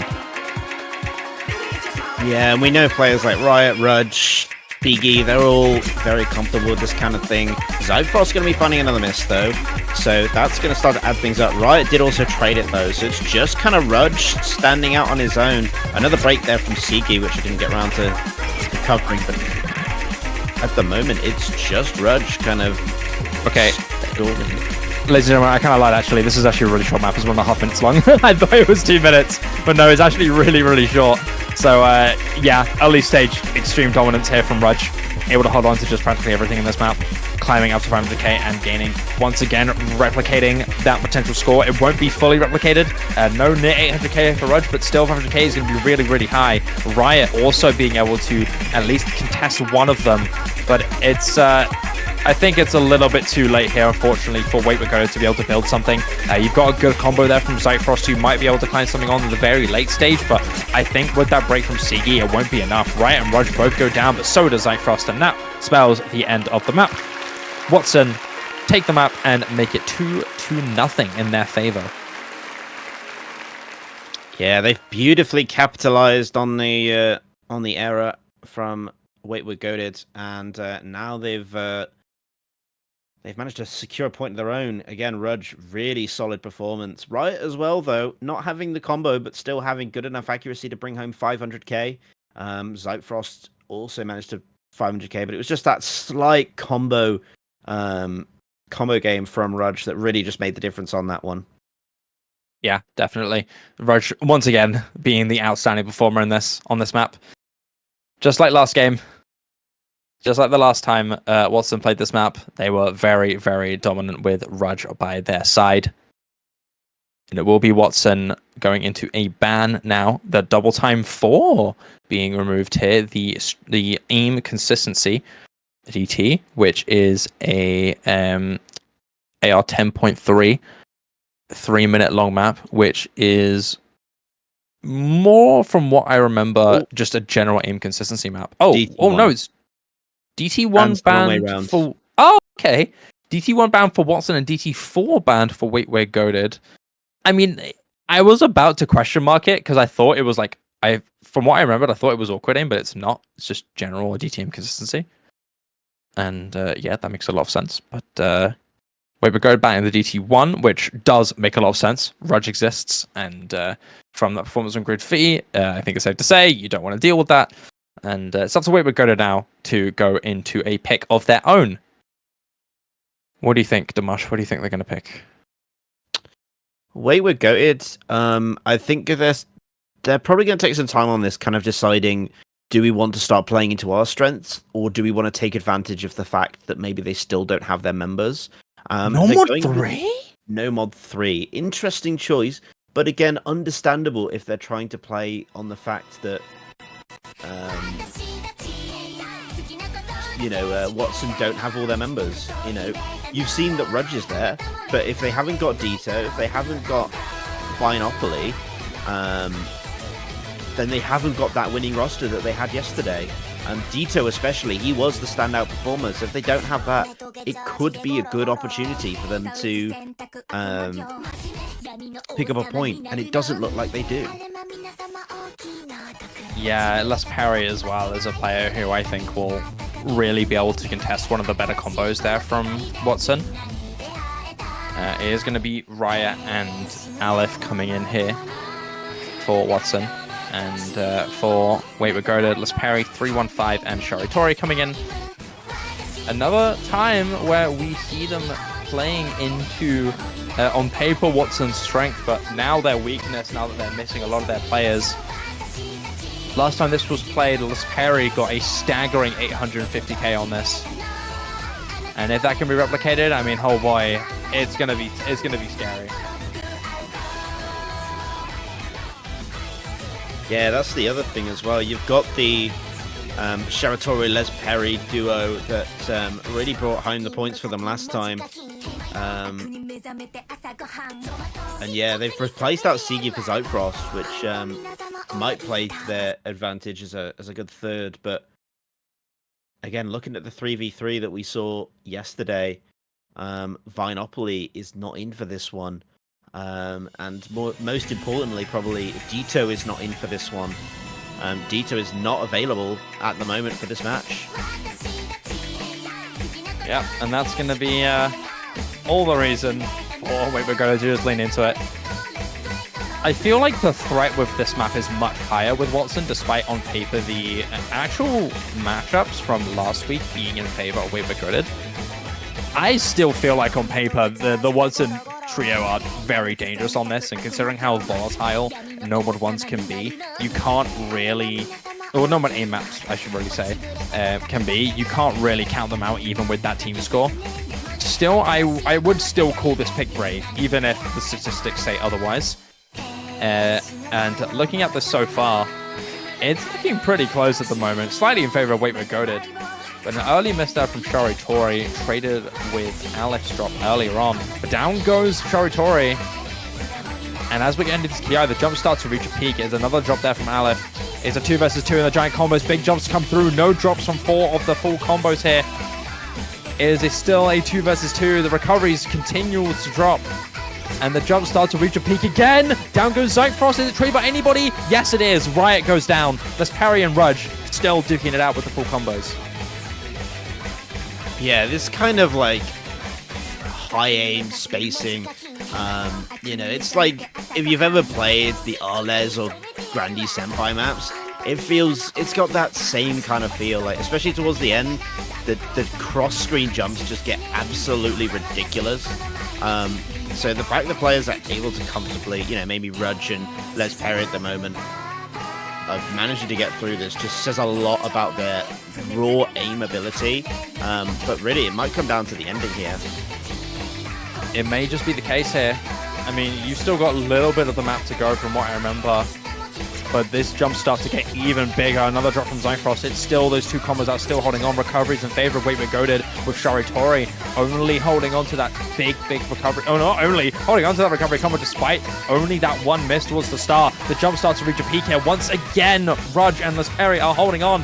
Zyfrost is struggling on this. Same with Aleph and Riot. The recoveries, the general teamwork is in favor of Wait We're Goated. The full combos still held on here from Rudge, holding on for his team. But there's not really much else they can do.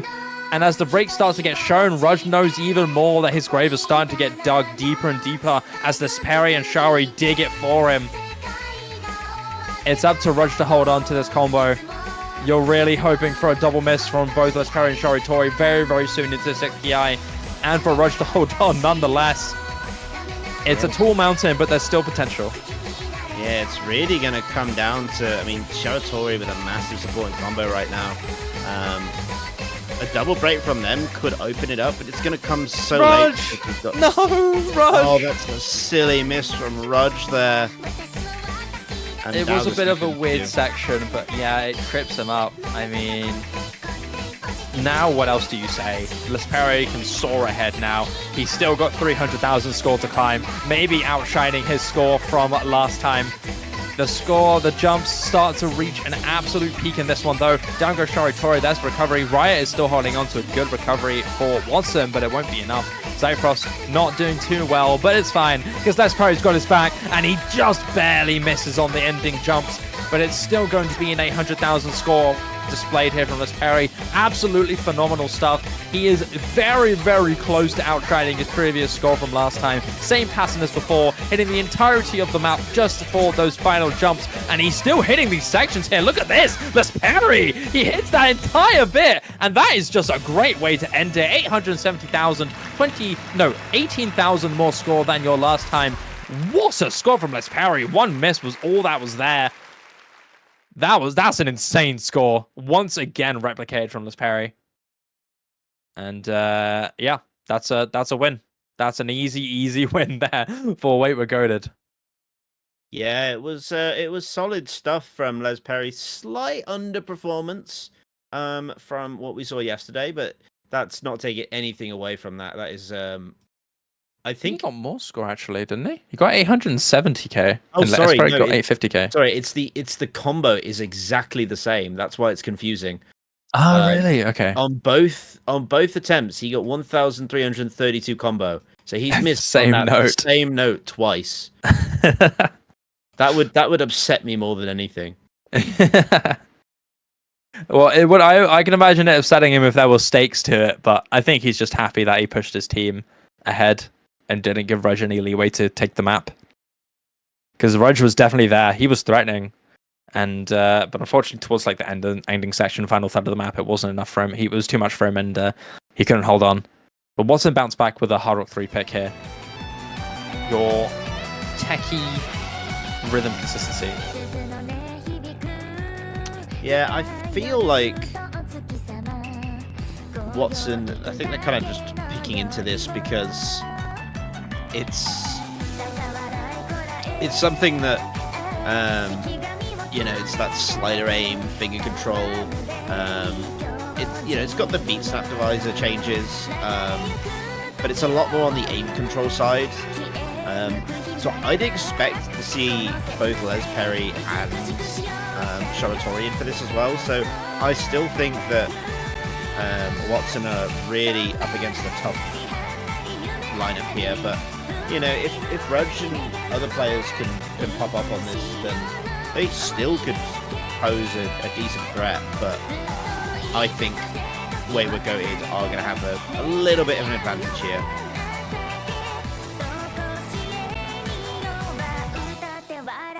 Yeah, a lot of control on this map. You're once again looking at Rudge for Watson.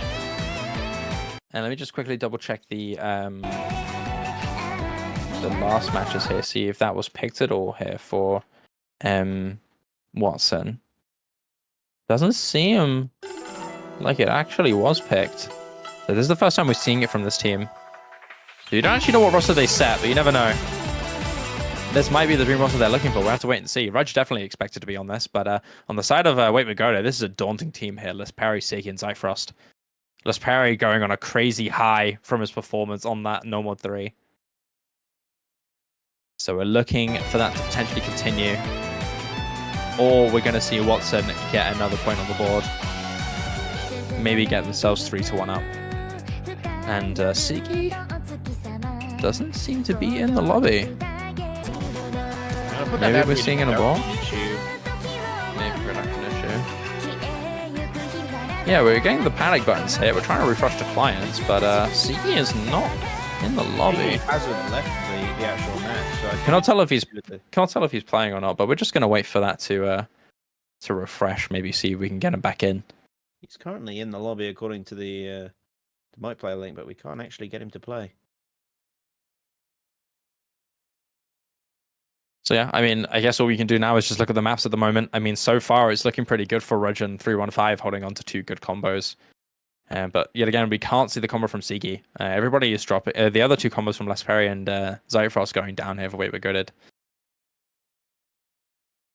But we simply cannot see Siki's client, unfortunately. So we're not going to be able to know how he's doing in it. But so far, Rudge is doing very well. Just near that halfway mark at the moment. Nearly slow slided there, but it's looking very strong for Rudge at the moment. I think we could probably put that down to Siki lagging out more than anything. It does have a habit of doing this. Oh, is there the... Do we have an abort? Is that a resync maybe? As he reconnects? Just trying to find out what's going on. As far as we know, Siki is still playing the match. He hasn't disconnected.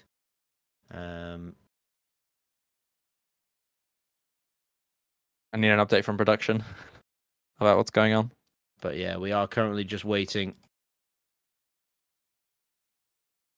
on some information.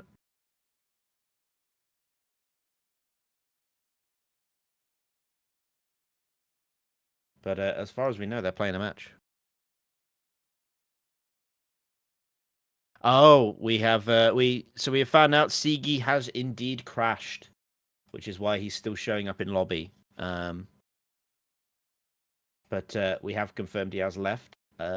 Where we don't know what the result of that will be. Whether Wayward Goated will lose the point on that one. I mean, it was very early.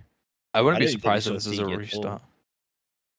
It was very, very early, so I would not be surprised to see a replay on this. You always get that one match, don't you, that just no matter what you try and do, always runs into those tech issues. There's always one. It's never anyone's specific fault, but I mean, yeah. On top of that, Bancho's been acting up quite a bit for the last few weeks, so maybe that's happening too. We gotta give love to our production team though. This is a really hard tournament to stream consistently without any issues. Like it's difficult. So please give our team a little bit of patience, Currently just waiting on what happens next. Sigi's electricity apparently went out, supposedly, according to production. So we are just like waiting on what's happening now. I mean, I assume it's an abort. I assume we pre-play, considering we haven't seen Sigi at all this game. I think we're going to go on the assumption that it was an abort, and so we'll have to wait for a third member of Wait We're Goated to come in and replace Sigi, because if his power has gone out, I very much doubt that we're going to have time to get him back in for the roster lineup. There's normally a set time before the member has to be replaced. So yeah, this is an abort, ladies and gentlemen. So we are going to be replaying the map. We're just currently waiting for another player from Wait We're Goated to come in for Sigi, unless he comes back in very quickly. So yeah, we're just chilling here, man. We're just chilling. What's up, guys? Yeah. We're just here waiting for a match to start. Always one of those days, isn't it? Well, exactly. Like I said, there's sometimes, no matter what you try and do, there's always tech issues. You know, I feel like Sigi has got a bit of a reputation for having some of the worst. I feel like this is certainly not the first time, and will not be the last. But you know, it's one of the joys of tournaments sometimes, because you know everyone may get a chance to go and practice while Wait We're Goated looks for a third member or tries to get in contact with Sigi, because I think that's what's most important. You don't want to let your teams get too cold. Yeah, you don't want that. But it does actually seem like Wait We're Goated are trying to bring Sigi in for the map, because they are burning their timeouts. Are Wait We're Goated missing? They can't be. It's 3 versus 3. They had 4 earlier. But it does seem like they're using their timeouts. They managed to get him back. I've just seen him join the lobby. Okay. So Sigi's back in, it seems. So the timeouts did back out. And there we go. Ladies and gentlemen, we're back. Thank goodness. We're so sorry for the delays, but please give some love to our production team for getting that all sorted out and getting it all ready back to play with us. And yeah, let's get into it, shall we? Back into it now. Sigi is finally in. The lobby is all in sync, so it's time to go.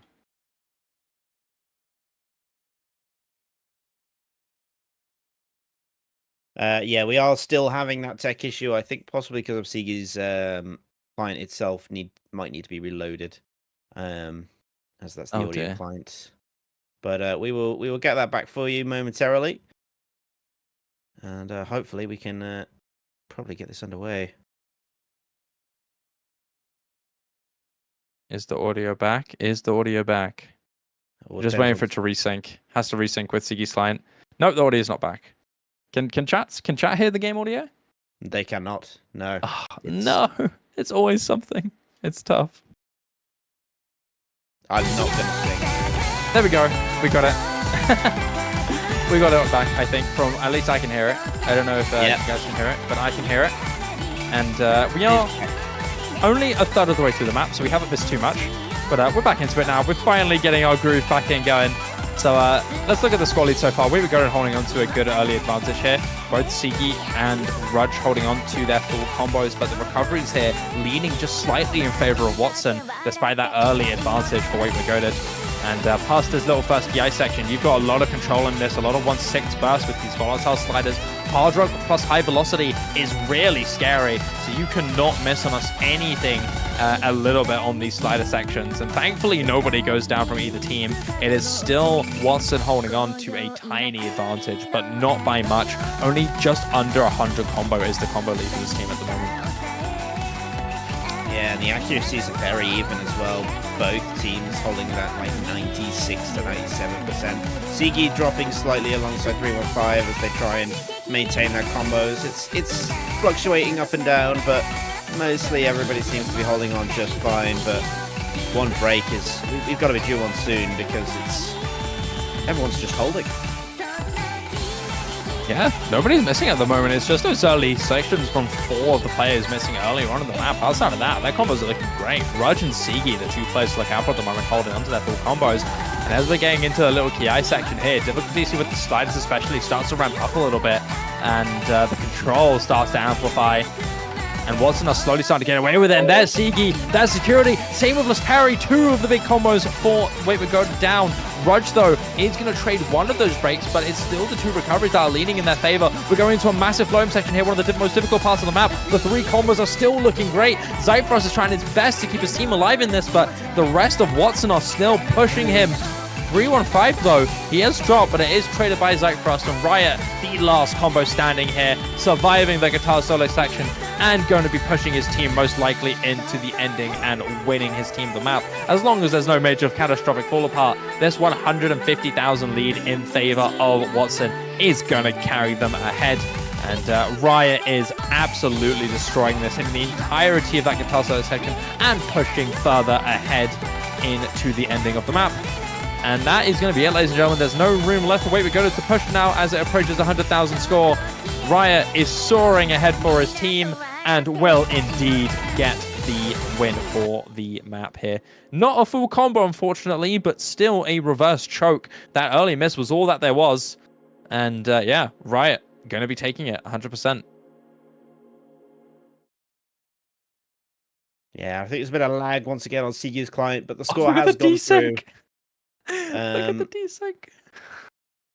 537,000 score is Sigi's final total. So you've got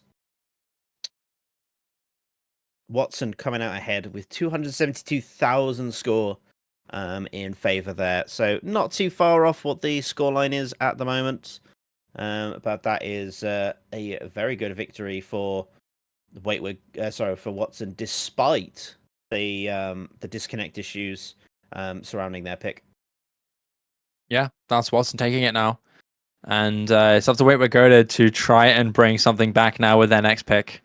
It's 3-1. Only 1 breakpoint that Watson are taking the most advantage of at the moment. This is still decently close. Embraced by the flame.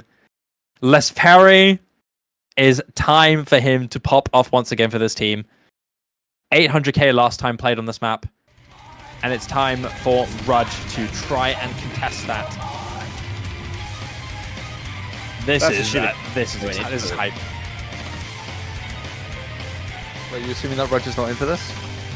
I mean, Riot. Riot, maybe. I feel like Rudge could be more comfortable on this though.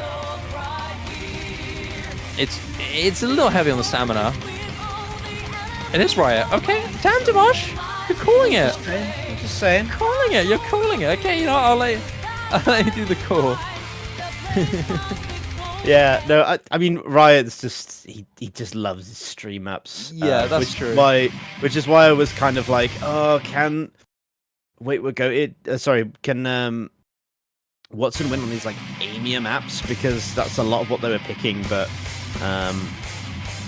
I think Riot's ready to fly on this. Well, here we go. We'll have to wait and see. Riot up against Parry. Now, this map is pretty notorious for its stamina. 200 and... Oh, is it 220 or 210? I don't remember. I think it's 215, something like that. Decently high BPM. Not ridiculous to levels of its speed, but these consistent streams make the stamina really hit, especially towards the late stage of the map. This is still quite short, though. It's about 1.5 minutes long from what I remember. I can double check the map real quickly and just confirm that for you, ladies and gentlemen. 215 BPM, I called it, and 1 minute and 51 seconds long. So it's not too long, but the stamina is still going to hit. There are a few aspects of the aim in this with the flow implied as well, but the stamina is what kind of masses in this. Towards the end, though, the Floam is going to ramp up to a 11, and we are going to potentially see a drop here from 2 of these players. Parry taking a small lead with the accuracy. Riot is about 2% behind, but the Floam is still going to ramp up to its biggest degree there. And down goes Riot, unfortunately, dropping on that high spacing section, and Parry still holding on. We might see that 800k replicator as long as it can hold on towards the ending of the map. It's still going. We're only about a third of the map left to go. But the stream starts to reach a peak with this, but down goes Parry, and we're not going to see 800k, unfortunately, but still a great score to contest Riot and give Waitwood the win once again. Yeah, I think Riot's a bit disappointed, but again, once you get into those big death stream sections, if you drop or fall behind, it's so hard to regain the momentum because there's just nowhere to edge in. You start chain missing or start getting those 100 chains, 50 chains, and that's kind of just what happened to Riot there. There was just no chance for recovery. So once Les Perry was ahead with the combo, it was almost over at that point. There was just nothing that could be done. Yeah, nothing, unfortunately. In those maps that are so short, the tiniest of combo advantages really helps you. Chain miss potential was in that map as well. We could have seen a catastrophic chain miss towards the end stage that could have led to a drop from either of the players, but it wouldn't be the case. Les Perry just keeps doing what he's doing, replicates doesn't replicate, but replicates the win in the normal one. All reliable. And it will be the win for Waver Goated. That's up to Watson now to make it 4-2. Just keep that 1 point lead. Just keep it in your favor. Just keep it going. Don't miss out on any of your major picks. The later this goes, the more prone Waver Goated are to getting the win. Watson at the moment, though, they're still holding strong.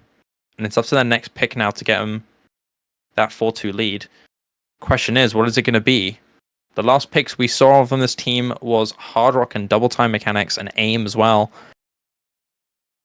And it will be Hard Rock 2 max burning here for Watson. Yeah, max burning. I love this map. You know, it's a good mix of precision. You've got that good aim check, good control, good flow, aim check. It's a very mixed variety. Nothing kind of stands out in what it's testing for, apart from just that raw precision, which you hear throughout. But other than that, it's very much an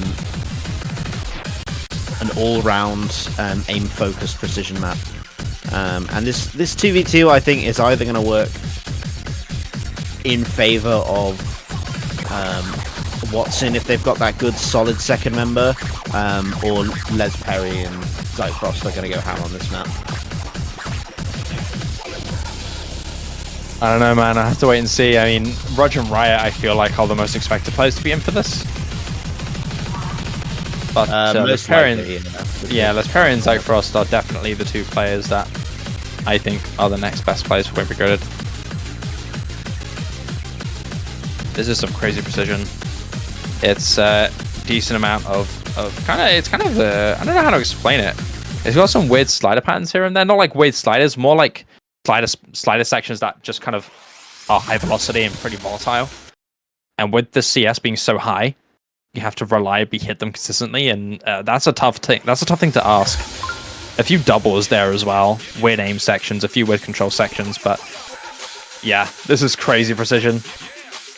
And I think something that Watson are definitely looking forward to playing. I feel like Hard Rock is one of their best strengths in this matchup. But yeah. There's a big stream section there, not missed by anybody, thankfully. So this intro section is pretty good. Oh, and as I say that, Les Perry goes down. Yeah, early enough break for Les Perry, though. Can probably still try and start a recovery from this. Assuming that it is Riot with the drop. Rudge gonna get going as well. Les Perry find a reset, and it's Zyfrost now holding the line. Never mind, he goes as well. Full reset, but Watson hold a slight score advantage. Yeah, this accuracy really pushing them ahead here. Unfortunately, Les Perry struggling early stage with this accuracy of 92. Zyfrost with the 95 looking pretty good, able to at least contest Riot, but Rudge is leading and shining out with this accuracy. 97 just under compared to the rest of the lobby is pretty impressive, and he's going to be able to give his team that advantage that they need. Combo advantage, though, massively in favor of Waver Goated, and with that drop from Riot, we may start seeing a push coming through here towards the later stage of the map, but nearly a quarter of the way through, and Rudge has to hold on. With that drop from Zyfrost, it might just be solidified now. That combo was really threatening, but Rudge still looking good, able to contest the parry, might just be enough. There's only about 50,000 score advantage now in their favor. And with the ending starting to approach them, Rudge has to hold. Les Perry is trading them and the double miss from Riot and Zyfrost are only going to make this more difficult for Parry, and down he goes, traded by Rudge, and that has to be it now. As long as there's no tragic chain miss here from either of the players, it will be the win for Watson. Only about 60,000 in their favor, but that's going to be enough towards the ending of the map here. It should be a one and done now, and as the final ending comes through, Watson do take the map. It was very close though. No, some crazy good stuff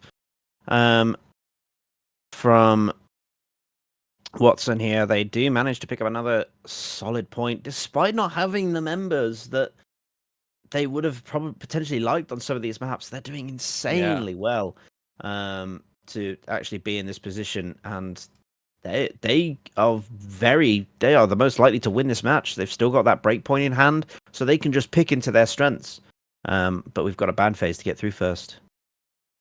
Yeah, usually it's pretty scary if it's constantly back and forth, because that late stage is just going to help. But can't lie to you, man, that tragic mistake on the abort from Wait We're Goated is currently spelling their downfall at the moment. I mean, outside of that single breakpoint, which was a miss abort, which led to practically a free win for Watson, they've been able to push consistently on both of their respective picks. I mean, that singular mistake at the start of the match has literally been what's making Wait We're Goated lose at the moment. Hidden 2 being banned here from Watson, no surprises at all. I literally probably the most predictable ban of them all. And Rush E2, the Hard Rock 1 being banned, again, no surprise. Rudge is playing out of his mind at the moment, so you don't want to be dealing with him. And it's up to Wait We're Goated to try and just keep this consistently going. Like, you have to get a breakpoint on Watson if you want to get this win. And Normal 2, with that Hidden 2 banned from Watson being a much safer option now. You know that they're afraid of your reading ability, so go into it once again with the no mod. This is a AR8CS5 4 minutes long reading consistency map.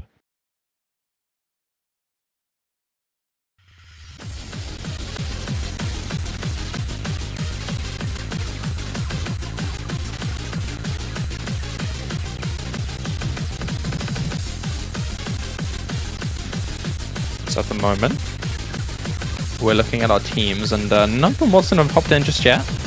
Maybe giving themselves a little bit of time to adjust, but Wait We're Goated, much more poised and much more prepared for it. Sharitori and Zyfrost immediately hopping in for this. If I was to look at the history for both of these teams on this map, from what I remember, they didn't actually play this at all. Watson didn't play it up against Sweden Soup Incoming, and for the other side, no, neither did Wait We're Goated. So this is a map that we haven't seen from either of these teams, so we might see something cool here. Riot and Aleph coming in here for Watson.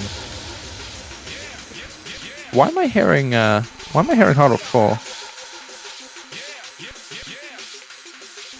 That's a very good question. That's not what is actually being played in the lobby right now. So unsure as to why that's happening, but I think we need a streamer.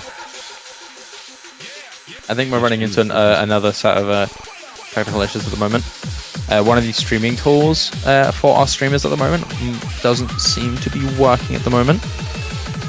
So we are just changing that at the moment. Yeah, client issue from what we hear. So is the map being played right now? It is currently underway. Please give us a live update. Riot and Gatmany are currently in for Watson, and then of course you've got Sharatori and Deppy Force kind of going in right now. They're currently in the lead. Sharatori is holding very good combo at the moment, but yeah, just trying to see if we're able to get this underway.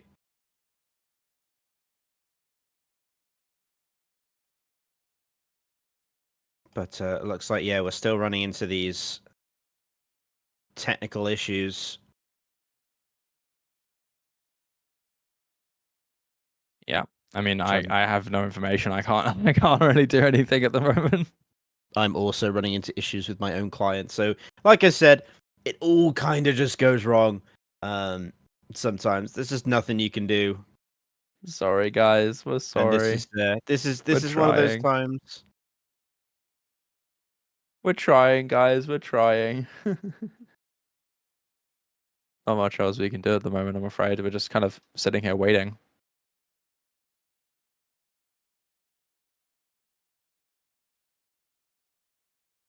I mean, I'm looking at the players on paper, and I'm definitely looking towards Wait We're Goated to be the team in favor here.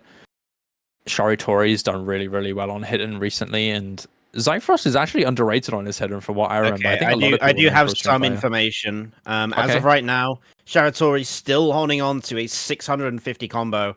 Deppy Force also bringing in a 250 combo. Riot and Gap Money, we are finally back. We're in! We are in. Let's go. Just in time, but it is Wait We're Goated that are holding on to the lead at the moment. We're so back, ladies and gentlemen. We're so back. I thought Zyfrost was playing this. I didn't realize Deppy Force was in.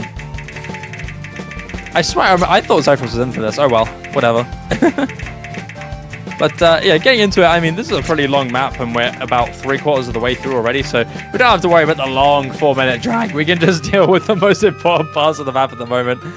Riot holding on to good combo, trying to push ahead, but 200,000 score is just not enough towards the late stage of the map. He's trying, but unfortunately for Watson, it's just not going to be enough, unfortunately.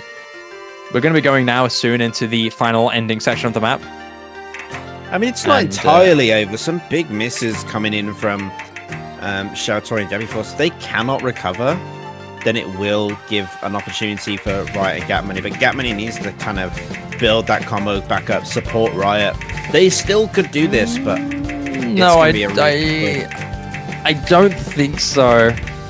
There's such little of the map left, and it's a 300,000 score difference. I don't think Riot can do it enough with his combo, unfortunately. No, he's definitely Gap Money needed helping. to hold on to some combo for that to be possible, but that break from Riot is going to stop that dead in its tracks. Yeah, and that's with that break from Riot, any hopes for Watson is done. And that's going to be it, ladies and gentlemen. Another win for Wait We're Goated. So we're keeping that track alive at the moment. We're keeping that train going. It's still back-to-back points. So yeah, it's up to Watson again to try and get another win. An exact 50% victory in favor of Wait We're Goated. And now we have to think about a Watson pick, Dimash. What are we thinking at the moment? Are we thinking double time? I'm thinking double time, but I don't know. Well, the strength seems to be coming from those, like, you've seen the 2v2 maps and how Watson have been doing very well on those. I think they need to kind of continue with that. I think if there's any kind of like speedy maps or tapping maps where you can put in like Riot and Rudge, they're playing really well at the moment, but they're going to be relying on the 1v1.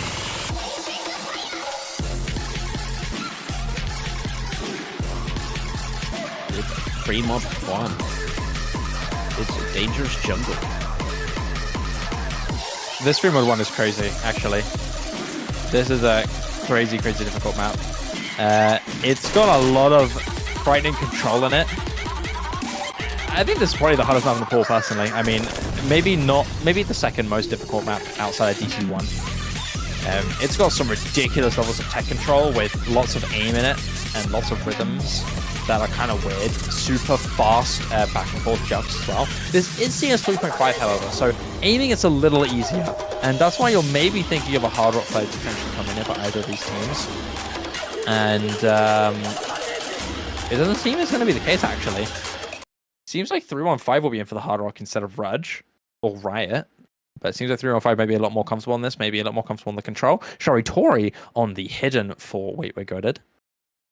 Yeah, I think the reason it's... So first of all, this map is not easy on hidden or hard rock, but I think particularly with hard rock, it's very tough on the accuracy. You know, this kind of alt 160 BPM hybrid map There's a lot of ult and aim control that you've got to watch out for with this. So I can understand Shiratori going with the hidden on this. There's a lot more comfort on the accuracy side. Even the reading, very, very tricky. Oh, that drop. That's a tough one there from Shiratori. We're not even into the difficult section of the map. 3-on-5 could run away with this as he hits the majority of this really difficult section. It's not even the hardest part of the map here. This part is still really volatile though. Loads of bursts, loads of rapid sections that come at you like it's out of nowhere. Shiratori has to try and fight. Here's the hardest part of the map here. These jumps are ridiculous. It leads to a drop from both players, and it's going to lead to 3-1-5 holding on to a decent lead, but not by too much. Chain misses here are going to potentially lead to a flip, but it won't be the case too far just yet. We're halfway through the map, and Watson's 3-1-5 is holding on to a tiny combo advantage. It's also the accuracy as well that's really playing into his favor. Shiratori just not having as good a time, and barely holding a lead, but these drops coming in is really just flipping things back and forth between these two teams. Sorry. The darts on the miss. Here we go. Final third of the map to come through.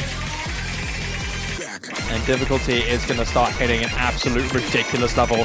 Look at this aim control. Look at these rapid jumps here. No combos are able to be held here, and that's great if you're Watson for 3-1-5 at the moment. Oh my goodness, this is so ridiculous. How are they even hitting some of this? It's kind of insane. 3-on-5 is looking good. This hard rock definitely leans to be more of his comfort suit. And that is going to be the map for 3-1-5, able to take it for Watson. And that is a match point now for them. One more map, and they will advance into the loser stage. This, so far, has been really, really close. It is literally just the early stage that's been different. Like the first map, that's it. Everything else has been blow for blow, punch for punch. It's not been one-sided in any way, really. I mean, Wayward Goated are at such a dramatic back foot. I don't know what you can do outside of just try and outperform the individual star power from this Watson team.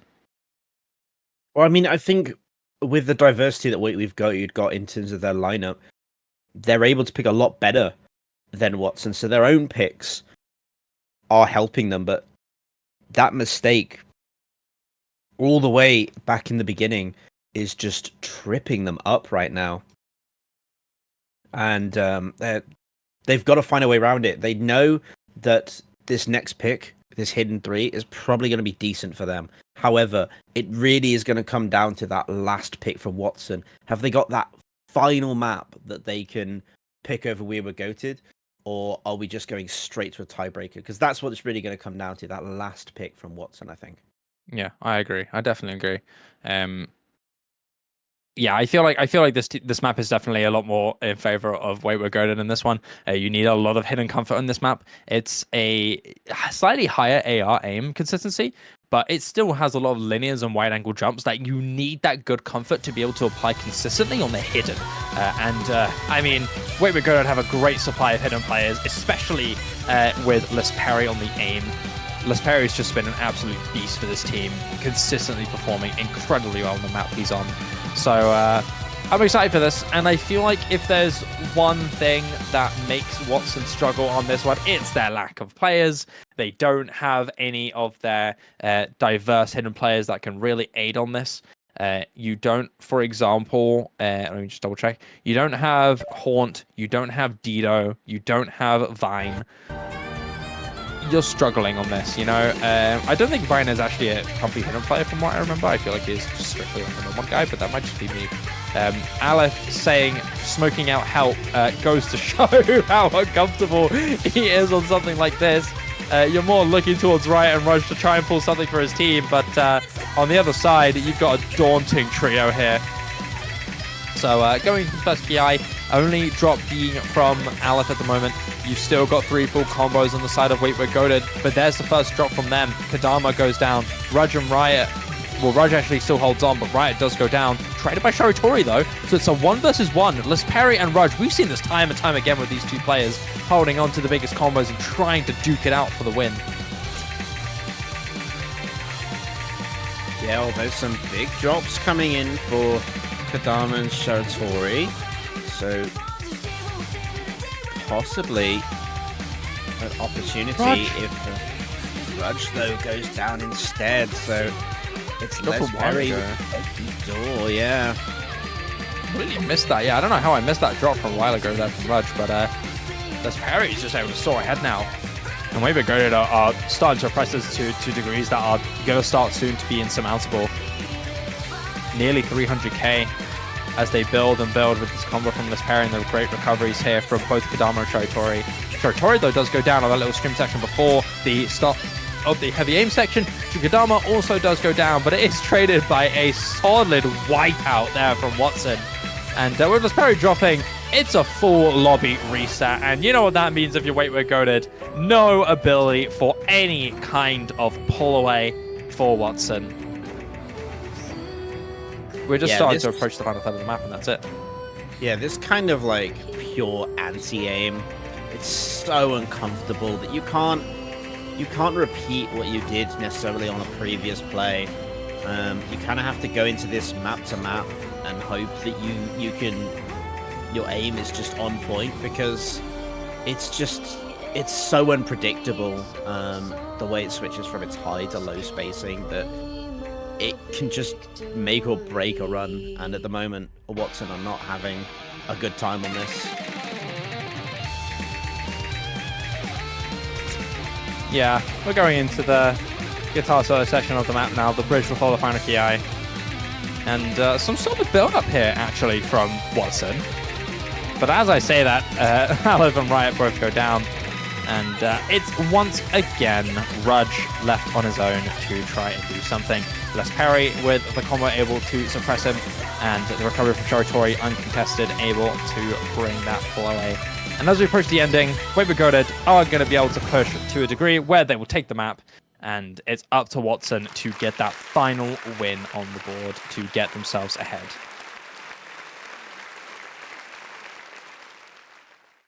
Yeah, look at that S rank from Lesperi there. Really solid stuff from him. Just what his team needs him to do. And like I said, they've got the advantage in terms of map picks, but they have done all that they can at this point. There is no more map picks. They have to win this next pick from Watson if they want that tiebreaker, which I promise you they do. Doesn't matter what they throw out, it's got to be their best player going in for this one. Yeah, I think you really want to play around Rudge.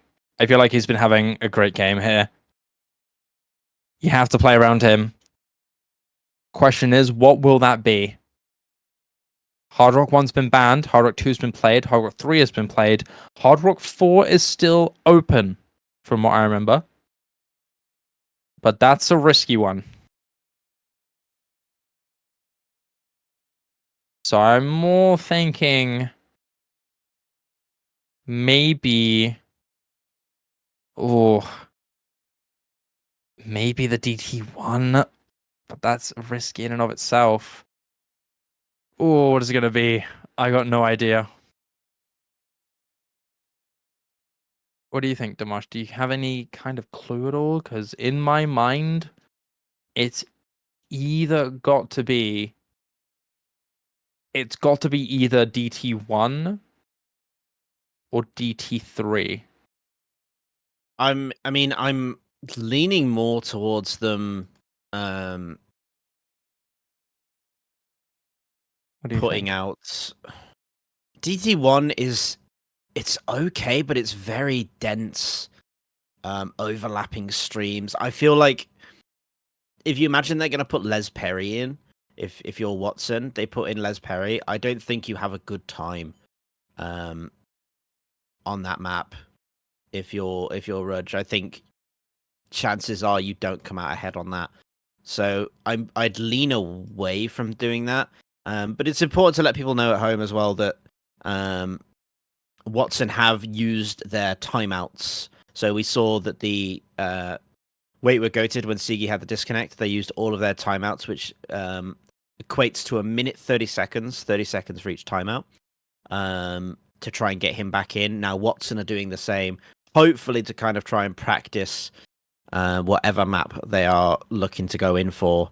But while that happens, I will take the opportunity to just update you on our winners bracket match, which we are transitioning to as soon as this one finishes up. I believe we have the next map already decided. I think. Yes, DT3. DT3 has been picked for Watson. Your speed stamina map, 220 BPM, if I remember correctly. 231, 230. It was even more than that. Even more speed requirement in this. I mean, Riot and Rudge immediately are two players that I'm looking at to perform really well on this. For your third, I got no idea. I mean, maybe 315? Or maybe Aleph is going to be dragged in. It looks like it will be Aleph in here. Les Perry and Shari Tori coming in. Les Perry, I'm not surprised about at all. Shari Tori, definitely a good player. Cyfrost most likely to be the third one here for Wait We're Goated. That's my thought. But it will be Sigi actually instead. Sigi coming in here. Wait We're Goated. I think I just wanted to go back to suntan versus chipi chapa. The first map of that has been played. It was Embraced by the Flames, the No Mod 1. White Cat for the side of chipi picked up the first map, so that is up 1-0, but we will get to that very, very soon. But yes, solid stuff coming from this. I think this is probably their best option. Like I said, I don't think they pick into that DT1 because of the dense overlapping. I think this is the map to go in for. It's their best chance. They can take advantage of some of their really strong players, and I think they need to in this situation to bring home the win. Here we go. It's do or die here for Watson. Or do or die for Wait We're Goated, I'd say. They win this, they get TV. If they lose this, it's over. You're really looking at your two strong players in Rudge and Riot to do great here. Aleph potentially also good on this. From what I remember, Aleph's a pretty strong stream player overall. So 230 BPM might be a little hitting on the stamina, but this maybe not something that he's too uncomfortable on. I think he can do something on this. Let's parry with the holding, actually. I thought he dropped, but no, he didn't. It was Shari Tori who went down. A very, very early drop there from Sigi. But outside of that, it's looking pretty solid here for Watson. Another miss there from Shari Tori. A double miss there. No, it's Bancho, never mind. Rudge does go down, though, and I believe that is an actual drop. It is up to Aleph and Riot to keep holding on. Both hang on to pretty good, actually, considering the difficulty of this map here. We're nearly halfway through here. And there's a double miss there, a triple miss there from Wait We're Goated. And that might just be the last nail in the coffin. We're halfway through the map, and there's still two full combos, one full combo, should I say now, from Riot. But I feel like if there's anybody who can reliably hold on to a map like this, it is going to be Riot. Yeah, we are at that halfway point of the map, though, so I mean, a good recovery from Sigi, Shari Tori, and Les Perry. You know, ignoring the miss from Shari Tori. They've still got two big combos. No, they've got none now. And Riot is going ham. This guy in a clutch situation can just do the impossible, man. I don't know how he does it with this kind of pressure. He is finally down, unfortunately, but I think the damage has already been done for Riot at the moment. I mean, what much else can Wait We're Goated do? Nobody can hold on to any substantial combo. Neither can Rudge and Aleph at the moment, but I mean, compare the score difference here from Aleph and Riot to the other players of Wait We're Goated, and it only just seems to be the ending trail here. It's just a slow burn from here. The client is a little bit slow. Yeah, I mean, what else can you do, right? We're just waiting for the clients to reload, but I mean, there's not much else to commentate, really, Dimash. That's it. That's it. It will be done. And it ends up being the singular timeout mistake being the end of what could have been a potential tiebreaker match. Watson do take it and take the win on DT3 and thus take the match and thus advance into the losers final stage.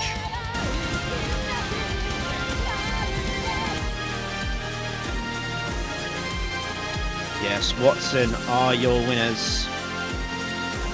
They do so in great fashion, despite not having their full team for this match. They still showed their ability to adapt and overcome. What a brilliant performance.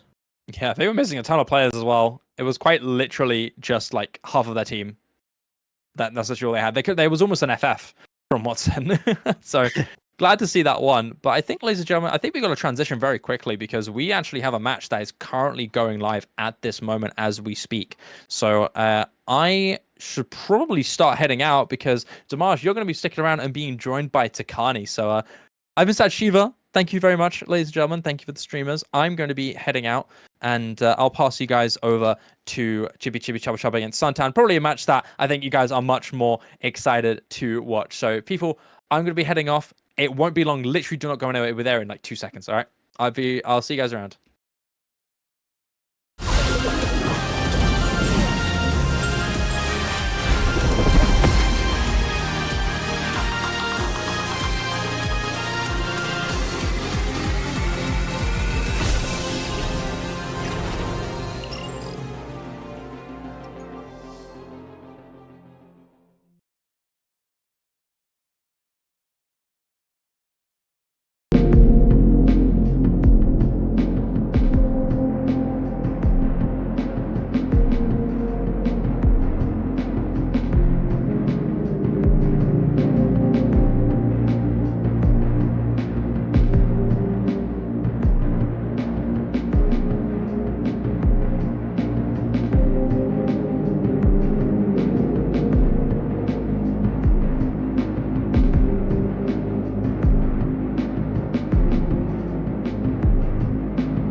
Hello, ladies and gentlemen. Welcome back.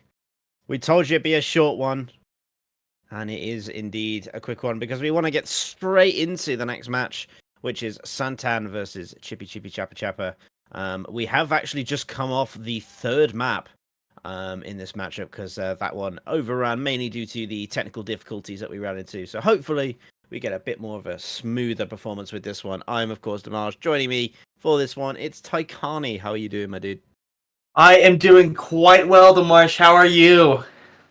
Oh, I'm loving it. I'm loving it. I'm ready for the winners bracket. It's time. The winners bracket. Yeah, the winners bracket always hype. So just to kind of because we are slightly over, I will run into what we've already seen in this matchup. So we first saw the Nomad one, Embraced by the Flame, which was the 1v1 Nomad one. White Cat versus Nineric. White Cat came out on top for Suntan on that one. So they are up 1-0. Then we went into Qualia, which was the DT one, where we saw Malijewski versus Arnold. battling it out. Malajewski came out on top for Suntan. So, sorry, for Chipi Chapa Chapa. So both teams are up 1 apiece, and then we just went into the hidden 4, I believe, for this one. Sorry, no, I tell a lie. Hidden 2, where I believe it was Suntan to come out on top.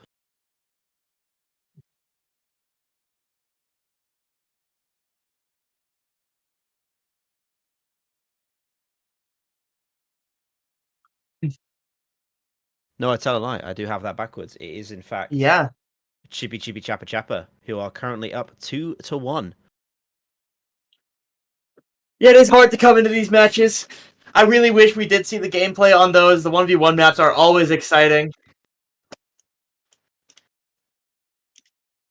Let's see. So we will be getting into the 4th map, which is kind of weird. Do we know what the bans are? Still awaiting the bans from the production team. Don't think it'll be too long. But I am curious to see what they were.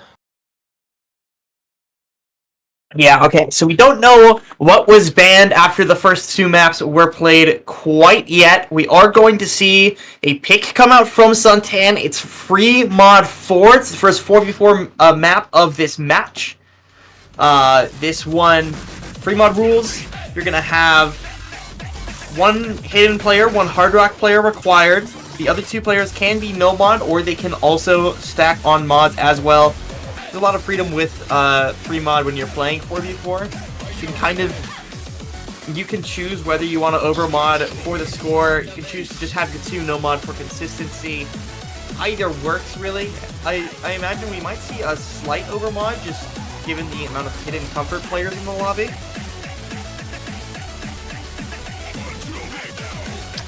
Yeah, very likely on this kind of map. You know, you're talking about, you know, it's a very comfortable pick in terms of, you know, it's very mechanic heavy. You know, you've got the tech, you've got the aim and the burst sections of this, but it's really about pure mechanics, this map. So a lot of players will find comfort in having their chosen mods on something like this, where it's more about aim and reading those sharp and tight aim angles. Yeah, I think don't be fooled by the song. You could call this like mech tech, right? It has some tech elements, but this is mostly an aim map. Really what matters is you're stacking your aim rosters, you're hoping that they can perform in that element, less so than hit the some back sliders that this map has.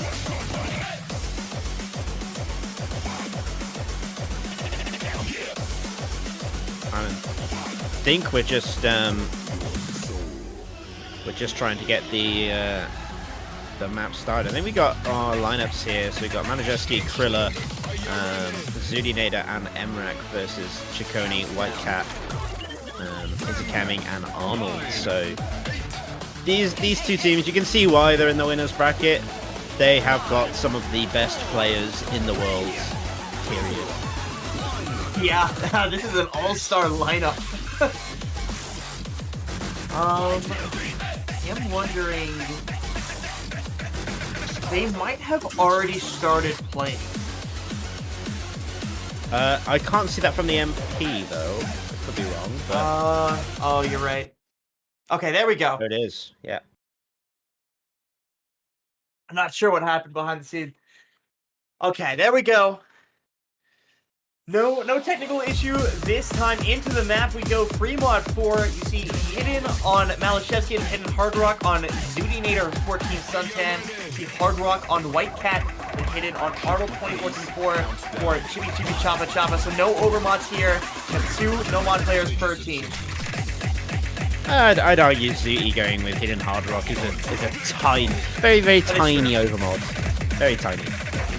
I don't know, with Zuni it might be a little bit of an undermod. She's such a hidden comfort player that it's almost like her playing mono hard rock might have been a little bit harder. But yeah, it is a technical mod, and he's actually the first to break with no response from the side of Chipi Chapa. All 4 of them holding FCs so far, meaning they do have that slight lead. Yeah, early advantage for them, but again, still keeping things relatively close, though. All things considered, that mod kind of helping Zuti out, as well as amazing accuracy with the hitting hard rock. Absolutely. That accuracy does matter a lot. It does keep things close. Though almost everyone in the lobby has a 99 save for White Cat, who's almost back to a 99 regardless. So the accuracy doesn't matter as much. You're starting to see that lead tilt a little more in the favor of Chipi Chapa, but Arnold's going to find a break. Kriller trades it though. Going to keep that advantage, Chipi Chapa for a little bit longer.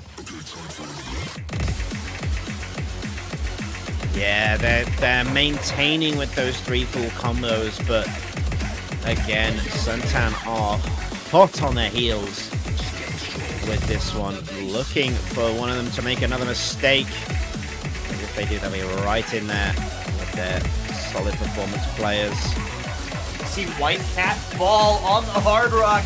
No, never mind, that was a Banjo break, but Chiconi, that might have been a real one. Air camping as well.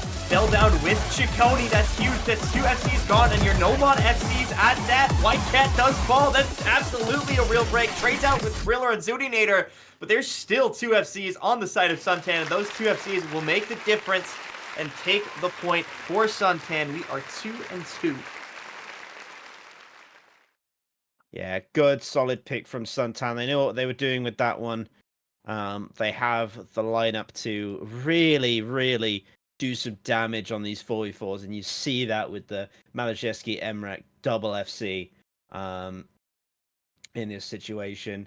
Zutinator with great recovery after that early miss, but also solid scores from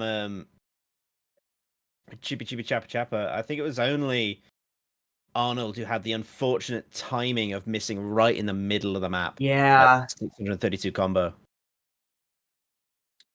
Also, Arnold finding 7 misses, and I don't think those were all in the same place. I think, he missed multiple times, which that is going to damage you a lot, where most players only broke once, where you don't get to build up the score, you don't get to build up the supporting combo. It does hurt. I don't think it made too much of a difference. I think breaking in general was always going to doom Arnold, save for if he broke right at the beginning or right at the end, but still...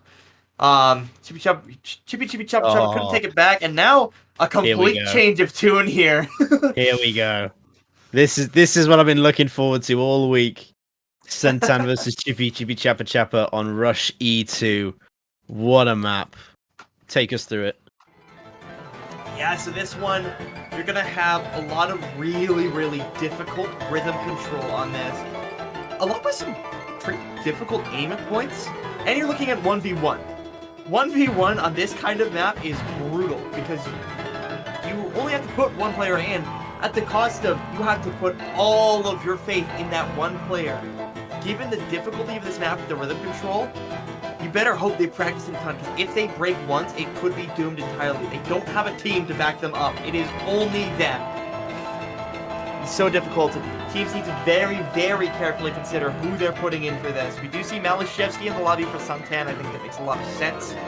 Although Chipi Chapa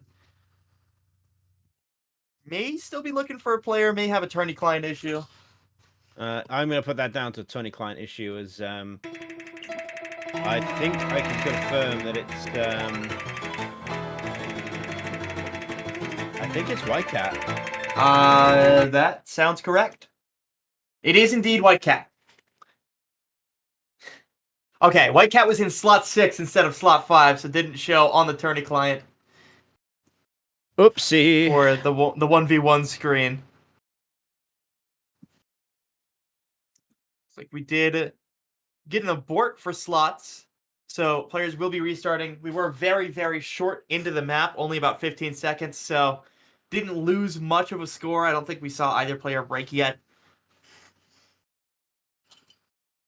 No, so we'll get another go at that one hopefully very, very soon. I think it's already underway. If we can get that client to show us one more time. It's a great question. Tech issue, as far as I'm aware. It might be. Okay, there we go. We're loaded in.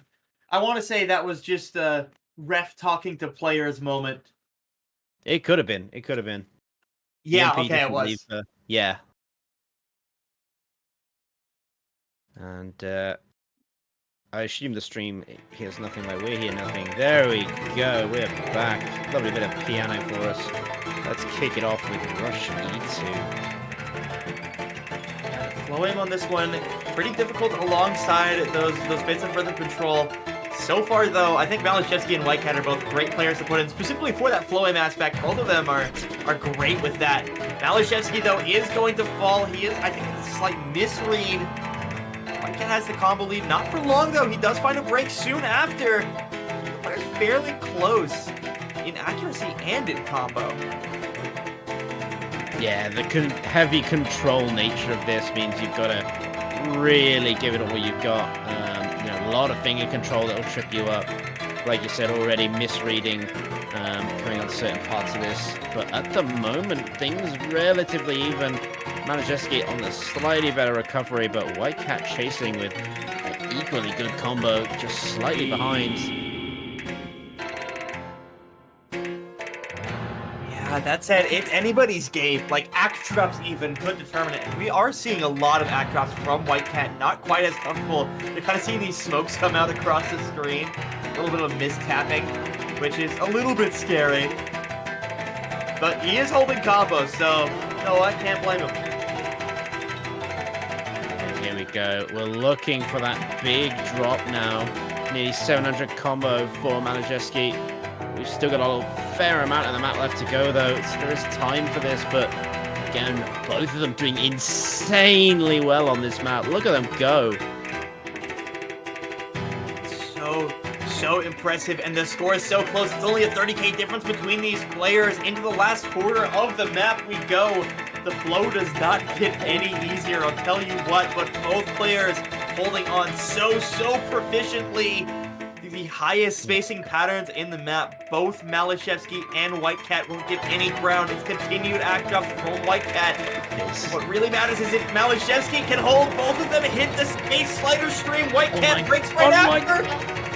Malashevsky's still holding on through all the hard flow, through the double taps.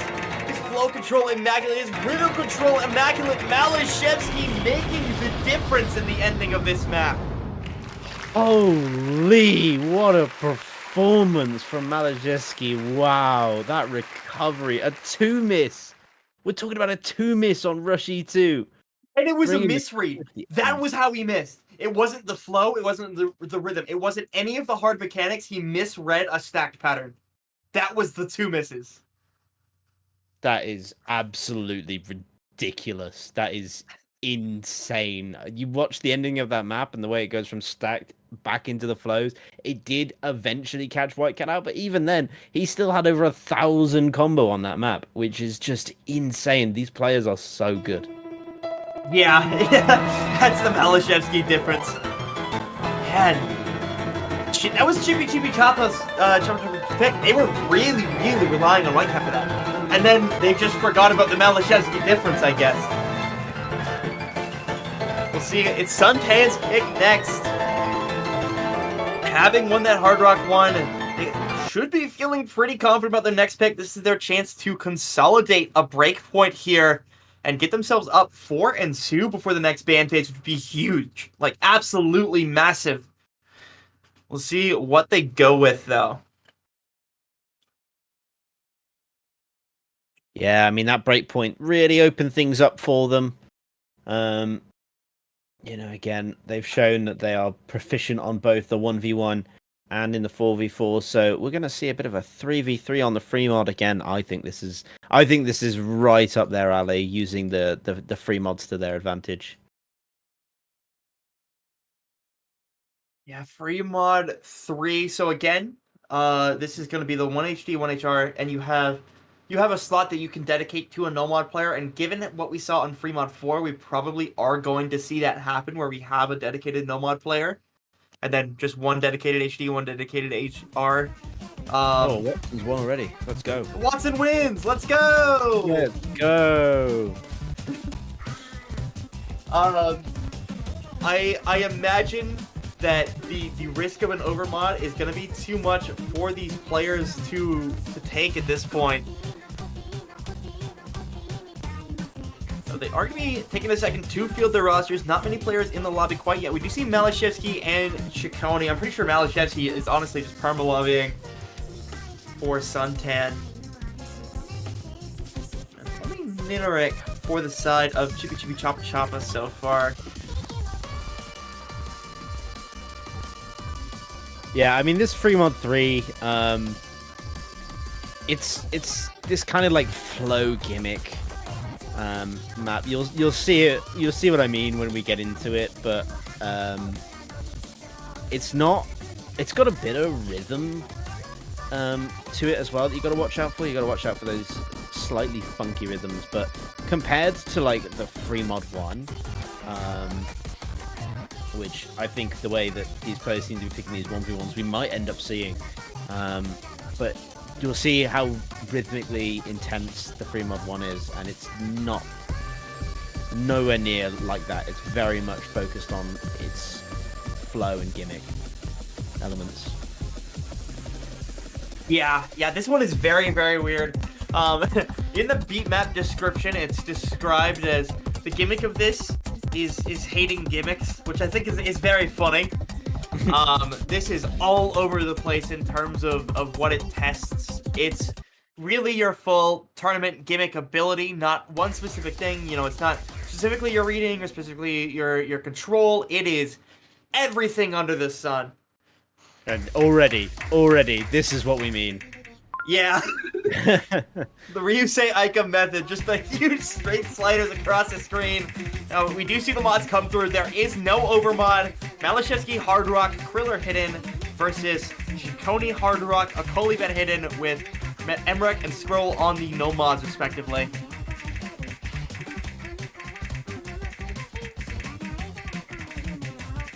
Yeah, so no overmodding, which I'd be amazed to see overmodding on something like this. But strong rosters from both teams. No early drops, but we'll see a 50 coming out from Scroll, but manages to hold on and recover. Yeah, I imagine it will take a while until we see the breaks. It'll probably be the key eyes. We've only just crossed 100k on the top scores, so there is still a lot of maps to go. Here's where it really gets tough for the first time. Both players hit through to reach the first really funny slider.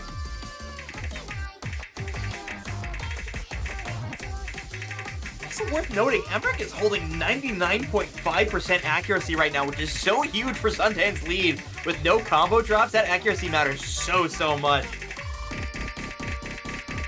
No, it really does. But there's the break from Kriller. Kriller goes down. Ciccone did break about 150 combo earlier. We totally missed that. Though, still a huge break nonetheless. I think the lead still in the favor of Suntan, just given the accuracies on Malashevsky and Emrek compared to Scroll and Kolibet. A little scary. You have one modded player apiece holding on. Ciccone and Kriller continue to find breaks, but the other four players are holding on just fine. And a Kolibet, no, they've both gone at the same time. Scary. Emrek trades one out, but Malashevsky is still holding on the Hard Rock on the aim control section. You know this is why they had Malashevsky on this map. His aim control is so good. Passes 1,000 combo. He is not struggling on any of this. Some act traps here and there, but he is holding. Put Malashevsky on the Hard Rock and he will deliver gold. This and the last map, he's just going nuts right now. Malashevsky's been activated, honestly. I'm sure after the last map, they were like, all right, we are picking exclusively for Malice now. We have got to make him secure this next point because he is playing absolutely insane. 1,400 combo now. nobody can contest that. The next highest combos are, guess who? Kriller and Emrek supporting Malashevsky. There is not much of a fight that Chipi Chapa Chapa is able to put up against Malashevsky right now. This is absurd. It is actually crazy what he's doing. He's taking an impossible map to FC, going, oh, I'm going to do it. Oh, he does break. Oh, these back and forths, catch him out. What a devious little slider this is. Yeah, we do see Kriller, Chikoni, and Kolibet all break alongside him. Emrek, now the highest combo in the lobby, ready to support Malashevsky. Now he's fallen down. Scroll can't do much at this point, and we're nearing the end of the map. There isn't time for Chipi Chapa Chapa to do anything about this lead that Malashevsky and Emrek have built up.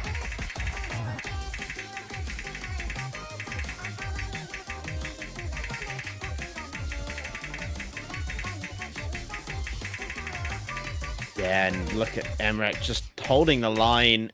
Even the Squirrel with nearly 600 combo would have been nice, but just absolutely shut down by Suntan here.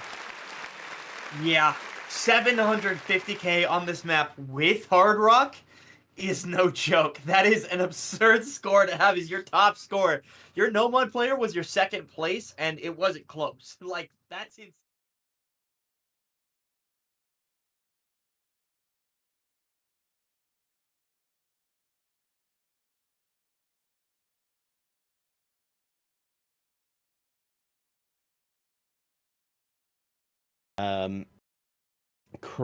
Crazy good stuff.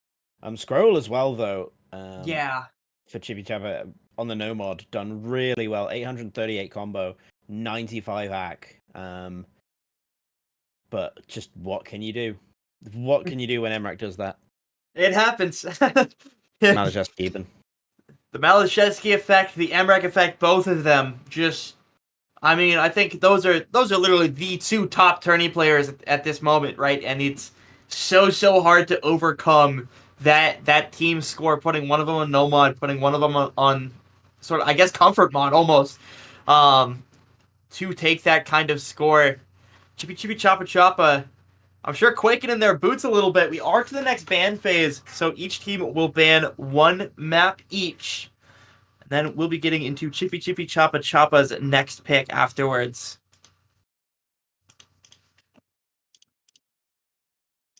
Yeah, you've got this ban phase coming up here, and all that makes me think of is Suntan like maybe trying to take out one of those 3v3 comfort picks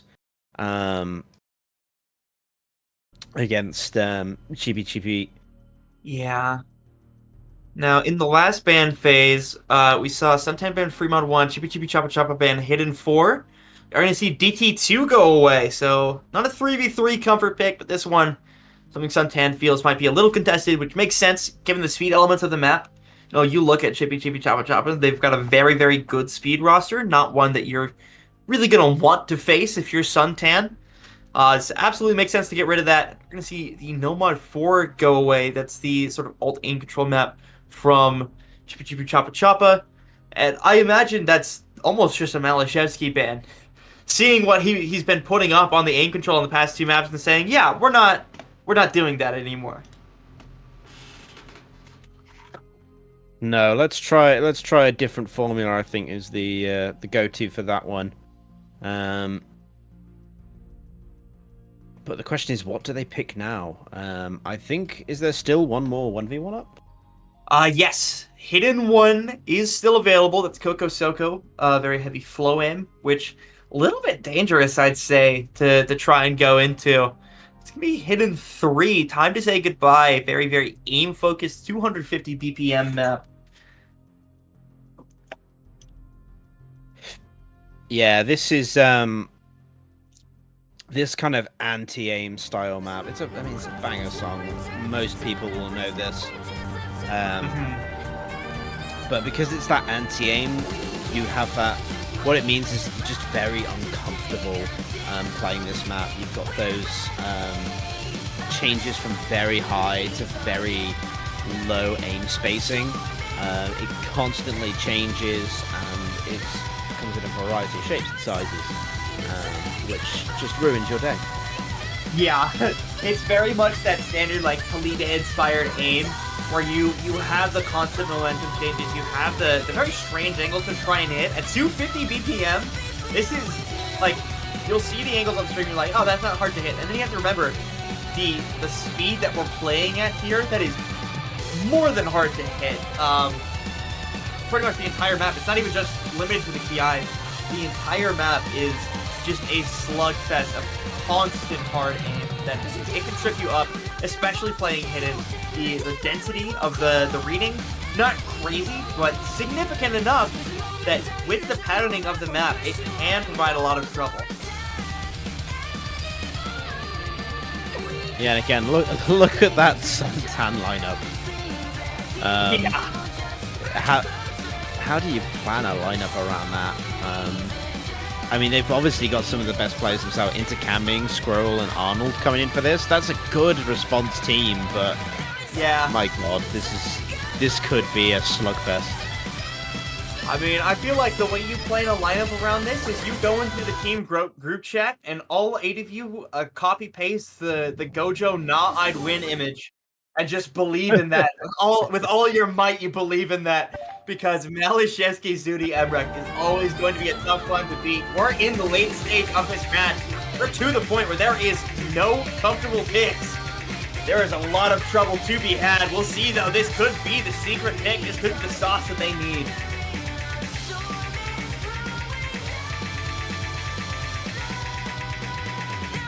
Yeah, let us see. Break there from intercamming will be our first one. And that favors suntan, not good for team picking versus chipi chapa. But it's early enough. Got some breaks coming in from suntan. Could give them the opportunity, but I mean, it's hard to ask for a break from Malashevsky, Zutinator, and Emrek. Yeah, and we did see intercamming followed up with the second break. Maybe a proof of low comfort, and we see it on the stream, a huge chain miss, chain drop of accuracy. Everyone else in the lobby holds on. That's a huge loss for chipi chapa. That's a lot of score gone due to the accuracy drops, not even just the break. And we still see Malishevsky SSing, along with 99.68% accuracy from both Zutinator and Emrek. Beating out Arnold's accuracy, not beating out Squirrel's accuracy. Arnold is going to find a miss. Squirrel now the only FC left for chipi chapa against 3 FCs, including an SS until just now from suntan. Yeah, they're in such a strong position. Emrek and Malashevsky competing for the best score right now. And Zutinator also going insane. Squirrel, the last one standing for chipi chapa. But I mean, it looks very dire. The bridge section could mix things up, but it's a hard ask. Absolutely, and DeMarch, we're halfway through the map, more than halfway, and 3 FCs. I hate to say it, but there is no exaggerating. All of suntan needs multiple breaks each for chipi chapa to take this back. It is damn near impossible when you look at the lineup that we have. We have Hidden Aim's greatest fan, along with Aim's greatest fan, and the tournament GOAT, right? Like, these are not the people that you're gonna see break multiple times on this Hidden 3. That stream was honestly the biggest chance because of how weird it is to play. All of them hold on. Squirrel holds on as well, but Squirrel doesn't have the support, unfortunately. He doesn't have his teammates behind him, and that's what matters. He needs his teammates right now, because look at the comp he's fighting against. Still, all 3 members of suntan holding the FCs into the last PI. All of them crossing 900,000 score. I'm sure they're excited to tell their friends, their teammates about the FC they're holding. Little do they know they are all holding the FC, and they all close it out. That is unbelievable. I mean, not that they're not capable of it, but to see them just 3-way with almost 99 AC is just ridiculous. Absolutely ridiculous, no matter what way you slice it. brutal. Yeah. I don't think there's any way to say it other than that this was a really big and unfortunate mispick from Chipi Chapa. They've let Suntan go up to match point by picking a map that they had a completely perfect lineup into, that they could three-way and did so almost effortlessly, it feels. None of them looked like they had any trouble through the entire map. Malashevsky was holding an SS till the first key eye. And they are going to get massively punished for it. Suntan, now they hold the match point. They hold the keys to the castle. They're going to pick DT3 as their hope to shut down Chipi Chapa, to stop them from a potential third point, a potential chance on the board.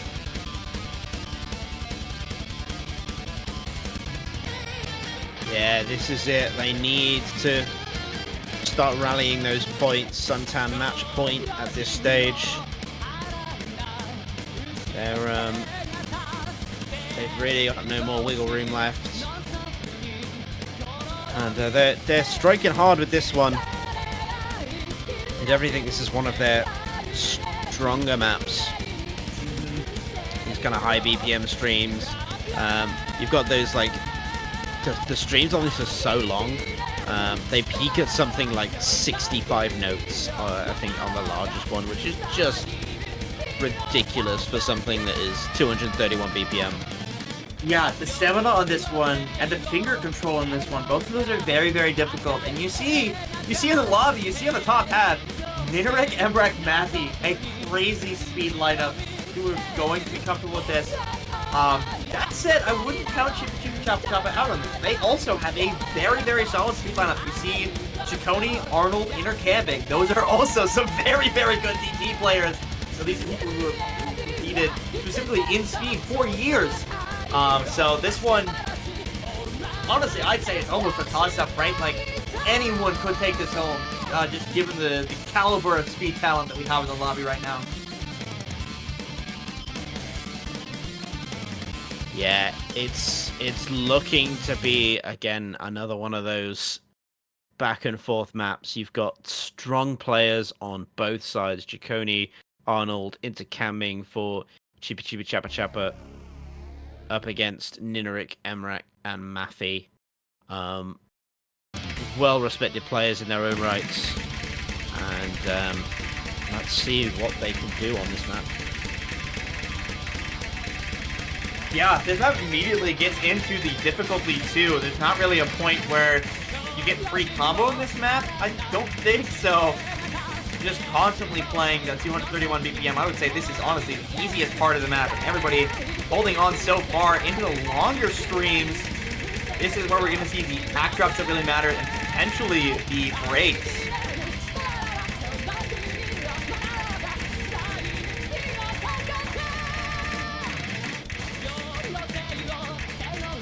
Yeah, and already we see the break from intercamming. First one to go down. Chaconi and Arnold, though, going to try and hold the line, but again, Chipi Chapa put themselves in that position where they're down one full combo and they're relying on Suntan to make a mistake. They also have to make no mistakes themselves, even though can they make up that score difference?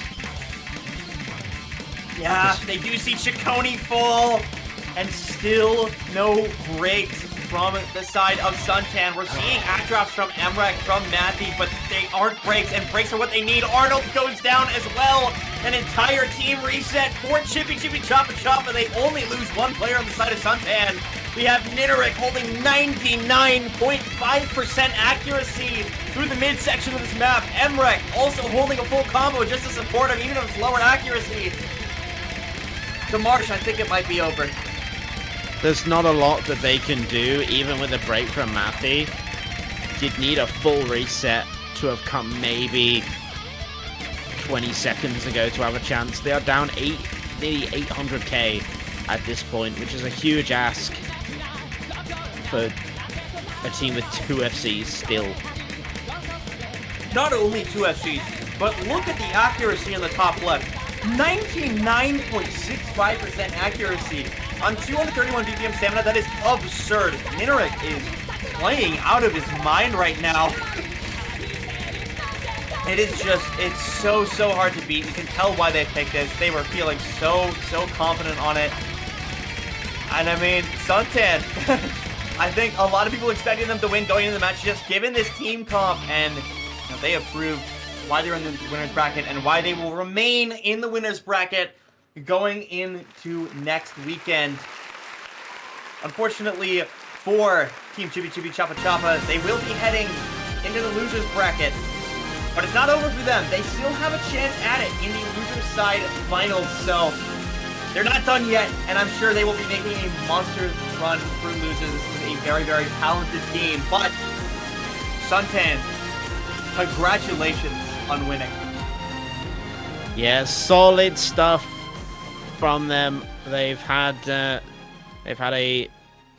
really good performance here on this one, coming out with the victory.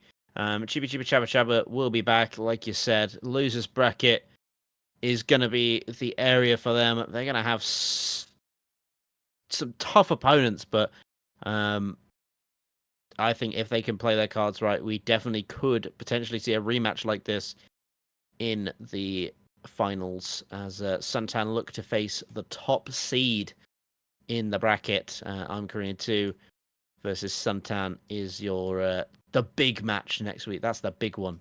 Yeah, that is our winner's side finals. That is the one to tune into. Potentially a preview for grand finals. One of those teams will get their ticket in to that match. As far as the losers bracket, our next match, which is in just a couple minutes, will determine the last team in the losers bracket for next weekend that fights against EMPATHS. And we have determined our match between Chipi Chapa and Watson. Watson is the team we saw play just an hour ago. Reg's very talented squad. It's going to be an exciting match. Hopefully we can see all of Watson there. Unfortunately, we didn't get to see all of them here today. But if we see that full lineup, it is going to be a monster of a match. And of course, the winner's side finals, I'm Korean 2 versus suntan, is going to be very exciting. The two strongest teams in the tournament, the two teams everyone was talking about before the tournament started. It's going to be a wonderful one. Oh, it will. And that final match we've got this weekend, Jashin no Konrei versus Grease Monkey Deluxe.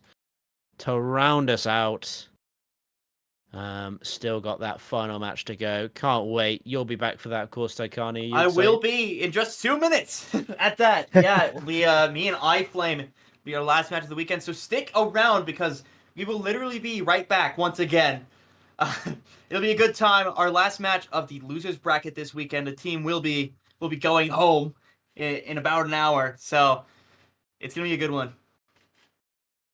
It will indeed. Want to take this final opportunity really quick to thank Drunk Deer and Wacom for the sponsorships. Osu Go for 20% off your Drunk Deer purchases, as well as Wacom with the code SSOT40 for 40% off your purchases from Wacom. So do check them out. We really appreciate the support. And we shall see you again in just a few moments. Yeah, stick around.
And welcome back. A little bit of a change. We had a different commentator lineup plan. Demarge is still here. We trapped him in the SSOT jail. He's stuck here forever. Oh, it's cramped in here. Oh. No, yeah, we're back. We're back. Yeah, we're back. Final match of the weekend. Just filling in for him. So let's get straight into it. Grease Monkey versus Jashin no Konrei. You, I think, did Grease Monkey's last match, right? Maybe. I know I did Jashin no Konrei's last match. I think we did that together, that one. Yeah, we did, yeah. Which was a very, very powerful showing from Jashin no Konrei. Where we saw a 6-1, which cannot overstate, like, how big that is, of a gap. So, you know, they're looking very, very powerful going into this, and it looks like they're the first pick as well, already picking into Embraced by the Flame, the Nomad 1.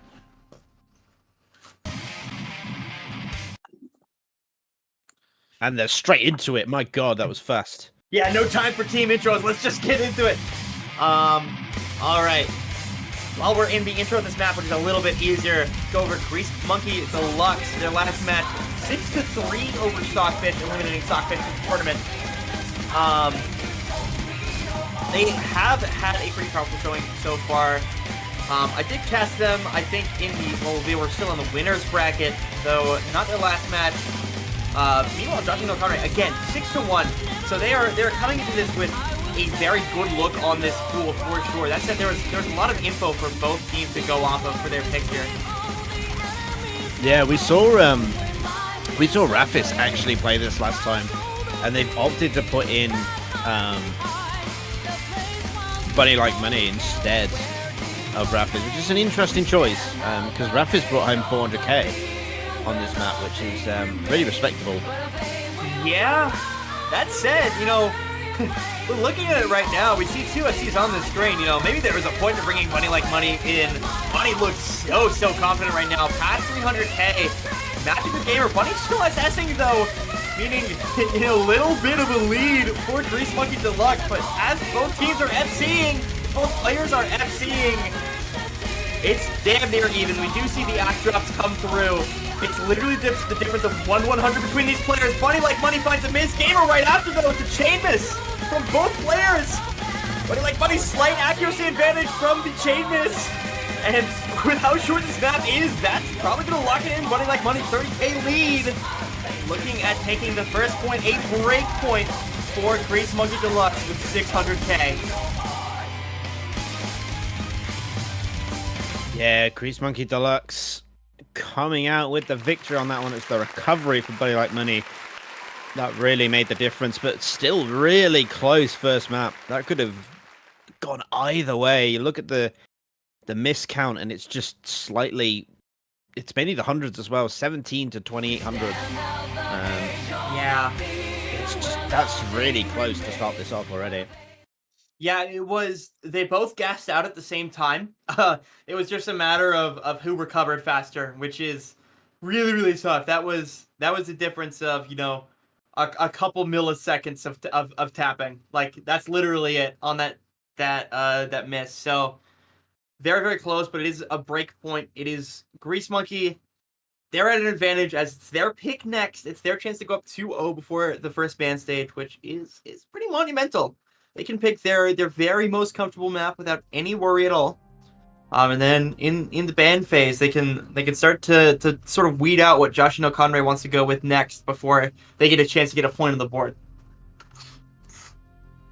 Yeah, and we saw I was going to say free mod 4 as a strong potential for this team. It very much builds on that. Like we said in the previous match, you know, it's that mechanical tech heavy aim. It's mech tech. Yeah, it's mech tech. Who doesn't know what mech tech is? I don't know. That term didn't exist until like this time last year, when Miles decided he was just putting it everywhere. Yeah, Miles mech tech. It's aim centric, some tech elements, but it's the aim that matters. You need to bring out your aim rosters on this. They are the ones that are going to perform the best on this map.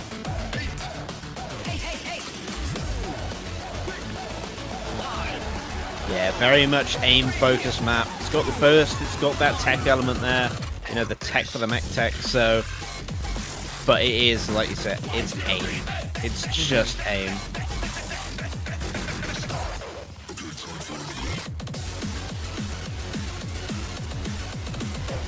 Yeah, now, last match, I think we did see this last match from Jashin and Konrei, where their highest score was a 700k from Xylus, and they had 400k supporting combos from Spectre, Aimbot Code, and Saiku. Now, Aimbot Cone is being replaced by Gamer228666 here, so a little bit of a different lineup, maybe hoping Gamer can provide a little bit of a better supporting score. It was a pretty close one for Jashin and Konrei last time, so you know, maybe saying, okay, we can mix up our supports on this, see if it gets us a higher score so that we have a better chance at this.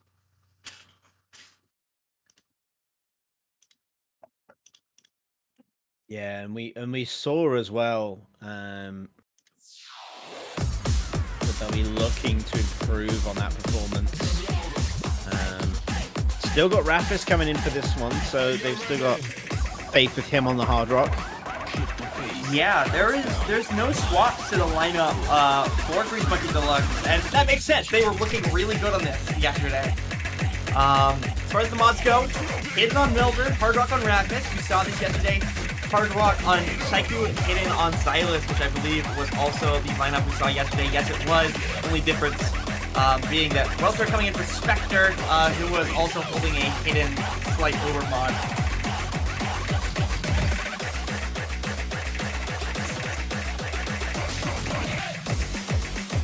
Yeah, and the breaks from King Wizzy bumping, like actually all of Grease Monkey Deluxe has found breaks at this point, alongside Gamer Saiku Welter for the side of Jashin and Konrei. Xylus though holding not only an SC but an SS going into the first PI.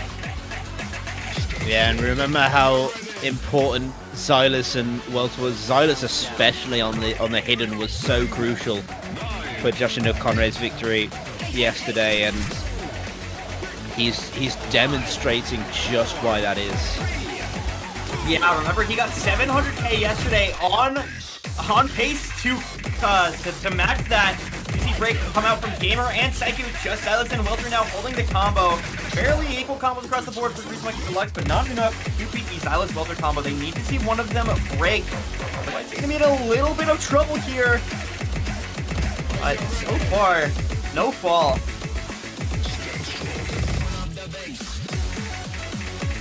Yeah, they are. Break on the square. That's such a difficult one to hit. That's their hard rock gone. One of their bigger combos. Xylus goes down, and Welter. Wait a second. It's time. Score. It's catching up. Will it go over though? Herbert needs to hold on. King Quincy falls. That's big. That is a huge slow on the lead. That might be enough to keep it on the side of Jashin no Konrei.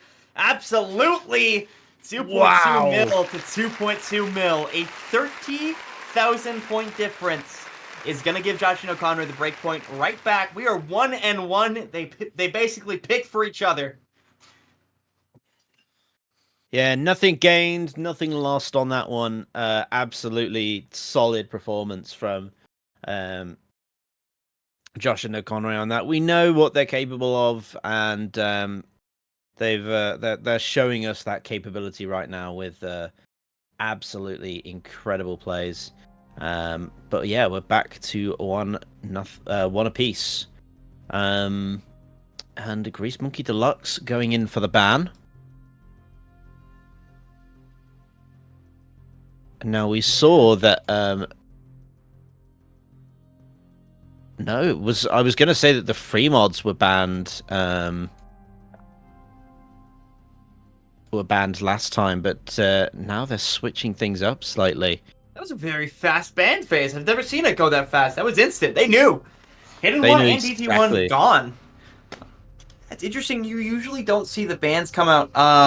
Given the SSOT format, what you'll see often is we want to ban this team size because the other team just banned another team size, and we don't want to deal with this. Both banned 1v1 maps. So that was a very skill set based ban, the Floy on Coco Soko and the DT1. And now Jashin Konrei going into the Hidden 2. This is a 2v2 map with very fast aim.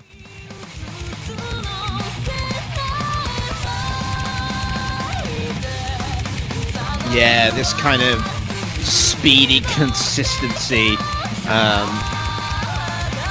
The one thing I think we walked away from this last time is that this kind of thing, it's awkward and dense. So you can't really get away with mashing it because it's not, the density is not great enough that you can just focus on tapping and not so much the aim. There's a lot of these dense patterns that require you to move your cursor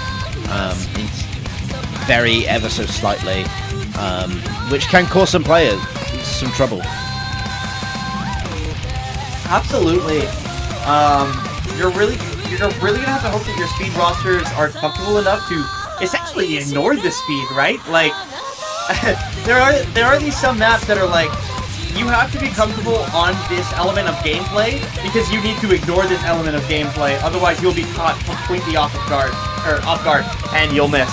Then we do see Gamer and Xylus in one full speed roster from Jashin Konrei, and Melver and Hunter in for Grease Monkey Deluxe.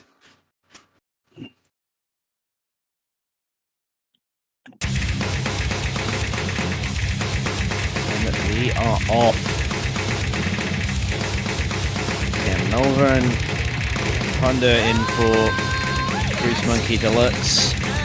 Gamer and Xylus looking to hold. We already seen what Xylus is capable of on the hidden already, so definitely the player to watch out for on Jashin Konrei. Yeah, he is a hidden comfort player, and speaking of comfort, we're not seeing too much of it from Hunter. 90% accuracy, and a lot of misses coming through. Maybe not feeling too comfortable on this density, this AR9 BPM. It is troubling. Haven't seen a traded break until just now. Xylus is going to find a chain miss, but Gamer's still there to pick up the pieces, and the general accuracy on the side of Jashin Konrei is going to keep the lead in their favor, especially as Melver and Gamer both find breaks. We kind of hit the point where accuracy is the only thing that matters to keep the lead.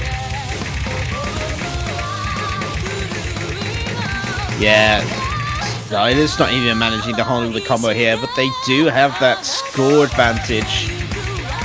Got that buffer, about 100, it's probably more like 80k at this stage, but Melver's going to try and build some combo and take that off them. Yeah, there's a lot of breaks everywhere we go, though. Only Melver really holding on in this second PI. That's huge. Melver has recovered the accuracy beautifully, 96%. He's the highest accuracy in the lobby. As long as he holds a little bit longer and he doesn't, that could have been the chance to take the lead back. Now at the point, it's a 20k difference between these teams. It's an advantage to Jashin Konrei. They're going to keep holding on. Their combo looking just a little bit better. Reach the end of the map, and it's Jashin Konrei as the dust settles to take the point. Yeah, we knew that Xylus was going to be strong on that, but also Gamer as well, bringing in nice combo. He had a particularly strong performance there, and the duo of them was just too much to be stopped. It is worth noting, Melver was the highest score in the lobby, but unfortunately, without the support, did lose to the Xylus and Gamer. Just unfortunately, Hunter didn't look too comfortable early on in the map, where a lot of the score was gained. Or in the second half of the map, there was a lot of breaks from everyone, and so not a lot of score was being gained. That early map mattered a lot more. Unfortunately, for Melver, who had a great performance, 400k is nothing to scoff at.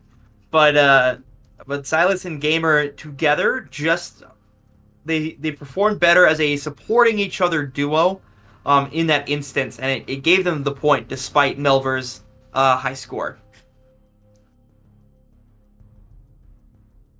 Oh yes, definitely. And I think now we're looking for kind of Grease Monkey to maybe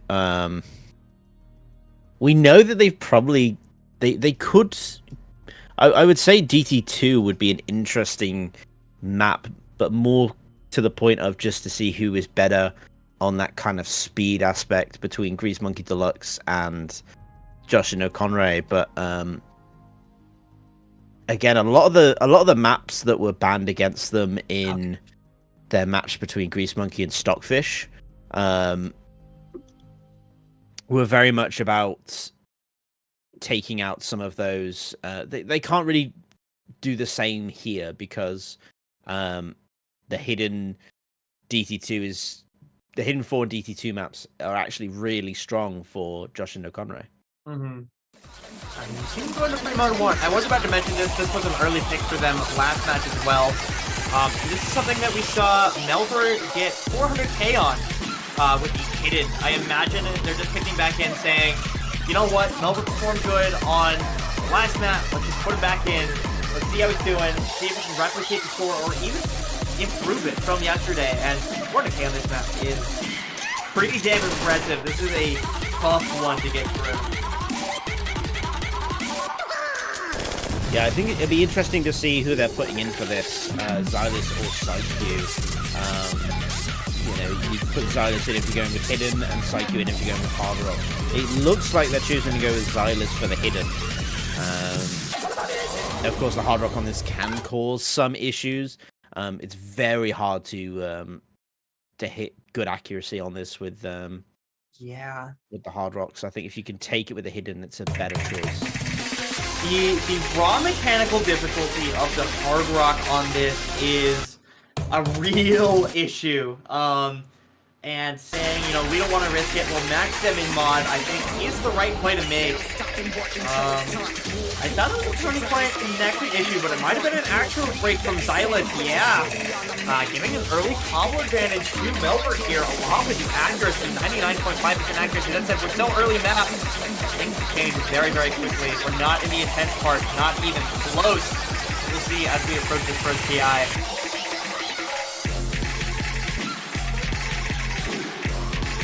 Yeah, although the longer Melver goes, the greater the task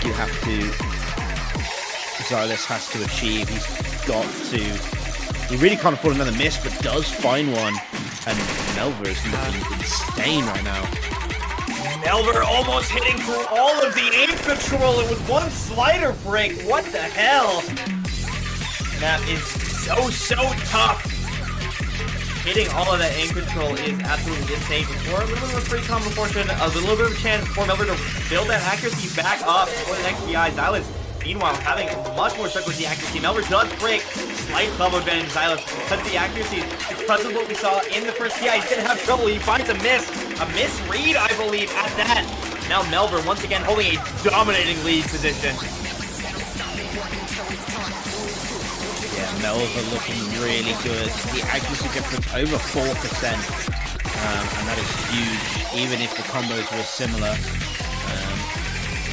Melver is such a strong position. We're into the last quarter of the map now. There is not a lot Xylus can do, even if he holds to the end, which he is struggling to do at this stage. Yeah, the toughness of the aim control on the map cannot be overstated. The fact that they're both hitting this is actually kind of insane.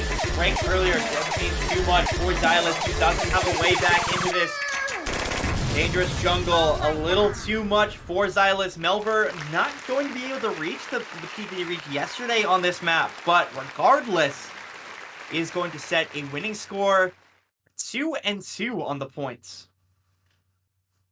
Yeah, really good play from Melver there. That was a good call, I think, for Grease Monkey Deluxe. So keeping things relatively interesting.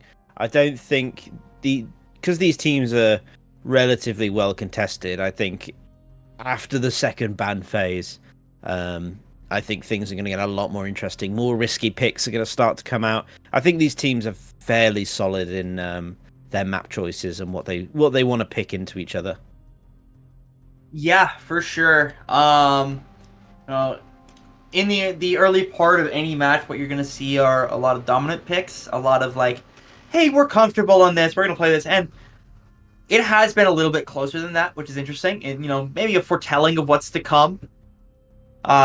So it's going to be interesting as the match progresses, as the comfort starts to fade away for both of these teams, and both of these teams we've been seeing have kind of been reaching their skill caps a little bit on some of these maps.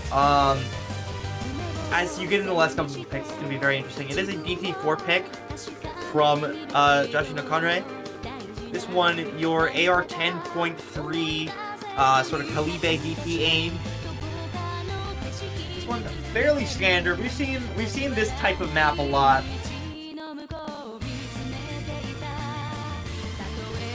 Yeah, this is very much comfy aim.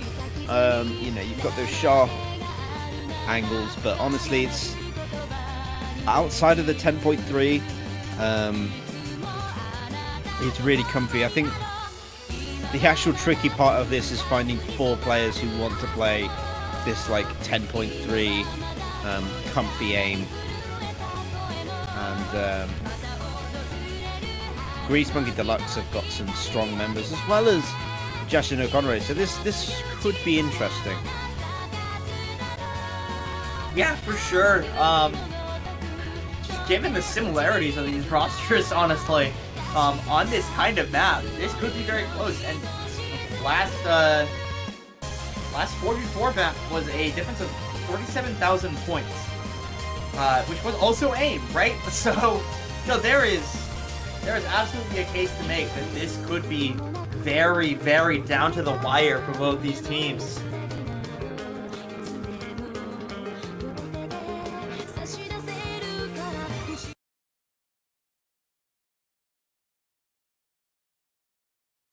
Right, so here we go. DT4 is the 5th map pick.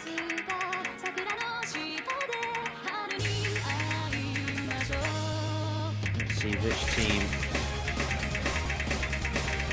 Immediately see breaks from both teams. Not gonna matter too much. Rapus and Silas trade out for each other. 3 FCs apiece now as we get into a slower section. The early breaks never really matter. They're just like they're a sign of comfort, maybe, or a sign of having the method, breaking early so your nerves are gone later on. Not gonna matter too much.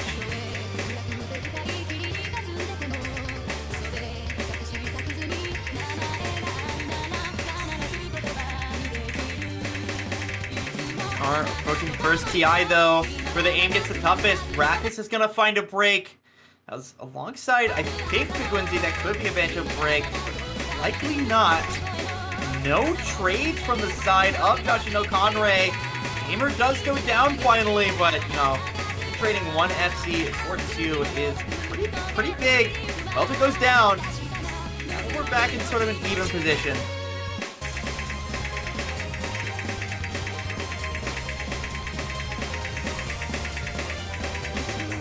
Did see Andros break at the end of that KI actually. Money like money, now the only FC left. On the side of Grease Monkey Deluxe, alongside Psyche with a huge supporting combo from Silas. Giving Jashin no Konrei a bit of a lead, especially as you've been seeing Rapus find breaks, but Psyche a little bit uncomfortable, gonna trade with Penguinzy, but that's not the player you want to trade with, especially as Silas goes down as well. Yeah, and is that I think that's just a lag from Penguinzy, so no issue there, but Bunny like money going crazy for Grease Monkey Deluxe right now. Really in the driver's seat, and there goes Welter with the last big combo for Jashin no Konrei, so the door is open. Andros is there for backup, but really Jashin no Konrei have not got a chance on this one. Yeah, every player on Grease Monkey Deluxe has a higher combo than every player on Jashin no Konrei. Especially as we see the Bunny Like Money FC continue into the 1,000 combo mark. 600k and climbing. Finally does drop below the 99% accuracy, but it doesn't really matter. Your combo is all that you need right now. You've got a 400k lead as a team with the recovered Rapus combo. Bunny Like Money does find a break. Rapus is there to pick up the scraps, and difference in score between these two teams is a little much at this point in the map for Jashin no Konrei to be able to do anything.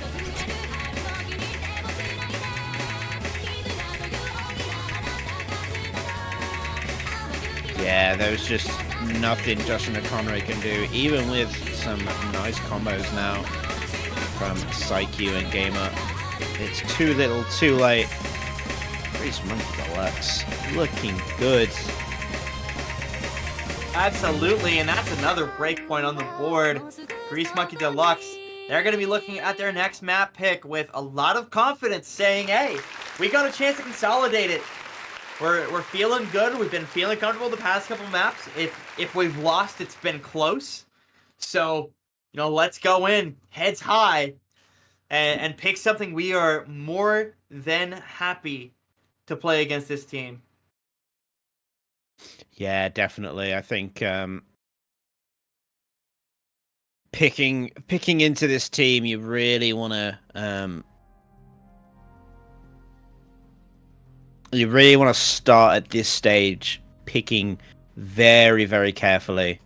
I think there's a lot of room for just one bad pick could absolutely put you behind. We saw in the previous match in the other losers bracket what happens when an error is made, and as a result it just ruins any possibility of a comeback. We saw that the disconnect in the other losers bracket match put that team behind by 1 point, and then there was just didn't matter how well they played on their other picks, that first pick doomed them for the rest of the match. Yeah, which super unfortunate. Just given that the disconnect wasn't reported late enough, and you saw they tried their best to recover, but it was one pick, which if you were there for that match, that one pick destroyed them. And so you look at this and you're like, if you're a breakpoint behind, it can completely run your team over. So I'm sure Jashin and Konrei are a little scared. They're going to rely on this Nomad 2 a lot, but AR8 is going to be a bit of a tough climb for them. It is helpful to note that Jashin and Konrei banned, I think they banned something, yeah, they banned Qualia, which is another low AR map, the DT1. So not a huge fan of the low AR on this Nomad 2, I imagine. Yeah, this low AR has, that deceptive spacing, the complex rhythms mixing into this as well is just, it can be quite nasty unless you're really attuned to playing this one. But again, we're seeing that Xylus Gamer duo that have served them well so far, but will it help them with this one against Yolkspie and Melva? That's a tough duo to go against on this map. Yeah, Yolkspie especially to note. I mean, you're talking about reading players. Yolkspie is always one of the first that comes to mind. This AR8 isn't crazy about the reading, but it is a significant element, and that's why Yolks is in for this map. Alongside Melver, who has just been setting high scores all day. So these two are a monster duo to go up against. This intro is slow. A little bit of a chance to build up the nerves before we get into the real dense part of the map. Yeah, it kind of adds that level of anxiety knowing that you've built up that combo in the slow section. Now you're hitting the dense part of the map. You do not want to be the first one to break, and it will be Melva. No, I tell a lie. Alongside Xylus. Yeah, alongside Xylus. But Melva now really chain missing. The gamer gone. Yolkspie, not only the only FC, but really the only combo left in the lobby. As we get to a slower section, got a chance to build up before we get to more density, more really high spacing. Those flow patterns are so difficult to hit consistently. And once you miss one, the nerves start to compound a little bit. And I can only imagine that someone's still holding. Xylus and Yolkspie are holding on, but the combo difference between the two is so notable. giving Yolkspie the lead for Grease Monkey Deluxe. Xylus really wants to see a Yolkspie miss, but it's Xylus to miss. And over-aim on this stream means, once again, Yolkspie the only significant combo left in the lobby. The Norwegian reading legend, he's going to keep going on with nobody to stop him. And with such a long way to go, he can put such a score deficit between them that this could be over in the next 30 seconds. Yeah, no, absolutely. As he holds on through some of the toughest patterns in the map, he does finally find a miss, but he has done more than his job. Look at the difference in scores. Only Gamer has reached 200k. Yolkspie is sitting comfy at 460. Such a big lead for Grease Monkey Deluxe. I don't think there is the time. Melver's matching Gamer just in case. Third of the map left. There's no combo for Jashin and Konrei to work with, and it looks like Grease Monkey Deluxe might have secured themselves the breakpoint consolidation they were looking for. Oh yeah, most likely. And these slow sections just add to the I would say the irritation that players feel sometimes when there's just nothing that they can do because they know their opponents have got the higher combo and it's just shutting them down from any form of comeback. Yeah, and I mean, I'm sure they went into this knowing that Yoke and Melver were going to look unstoppable on this. Yoke's absolutely the highlight player for something like this, but Melver was always going to be a great supporting combo for Yolkspie. It really shows. It happens, right? Sometimes the picks are just brutal. They banned low AR because of Yolkspie, I imagine. They knew what was going to happen. They took the gamble on maybe 2v2 will work. They lost it. Not much you can do except go into the next ban phase with your head held high, saying we're still playing, so we still got a chance to win. But it's tough. It is, and now they are really chasing to try and get that point back, and yeah, Jashin and Konrei are they will struggle through this next couple of phases after dropping that I think it was that DT4 that was their pick, but going into another ban phase now, be interesting to see what else the teams are thinking of taking out. Yeah, worth noting, we have not seen Hard Rock. There are 4 Hard Rock maps left in the pool. There haven't been any bans, but we haven't played them yet. And Hidden 4 is going to go. There's still 4 Hard Rock maps. That is, I believe, the techier hidden map. And 4v4, always a gamble, right? Makes sense to get rid of it. The 4v4 maps that we have seen have been somewhat close in Free Mod 4 and DT4. With the exception of Bunny Like Money, everyone else was kind of matching each other. And Fremont 3 is going to go from Jashin to Konrei, leaving just 1 map left in the Fremont pool, 2 maps in the DT pool, 1 map in Hidden, and 2 maps in No Mod. And here we go. Oh, it's time. Hard Rock 1 coming through. It's flow aim, it's rhythm control, and it is the hardest map you'll ever see. Well, we saw what some of these players were capable of on this Hard Rock 1 in the last match. We saw Emrat go absolutely crazy, getting 700k. And we know that Jashin and Konrei have won this map already. Psyche went up against Decatan when Jashin and Konrei played Optimus Prime Rib. So we know just what they can do. Absolutely.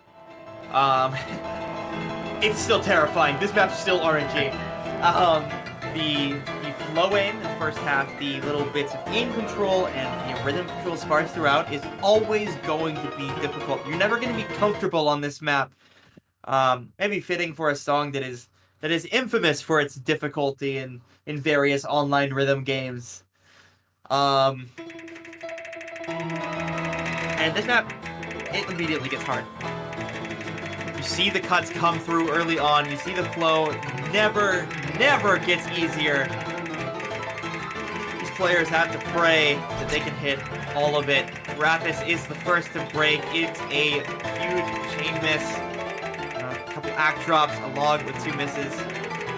Saikyu is going to hold on in the early portion of the map.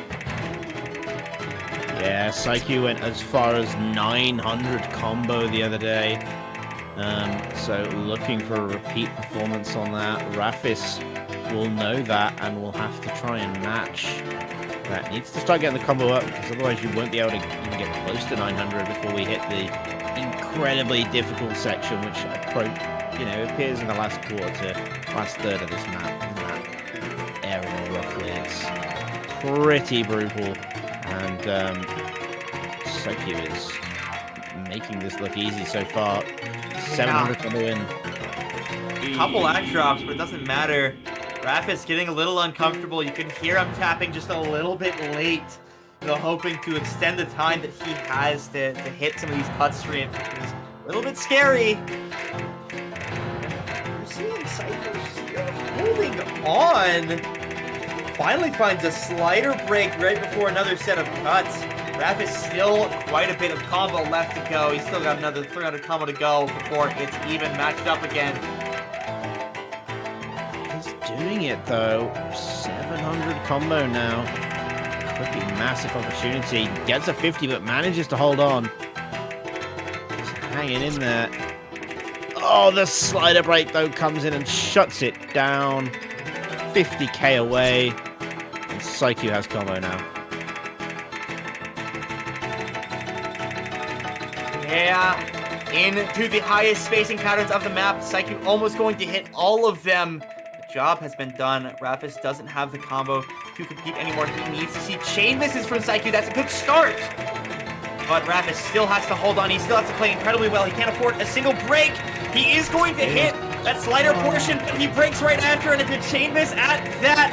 Rafis, he was looking like he could bring it back, but unfortunately, the ending of Rush E2 is going to catch Rafis out, is going to keep Saikyu alive, and Jashin Konrei is going to get a point. They're not going to drop another break point to Grease Monkey Deluxe.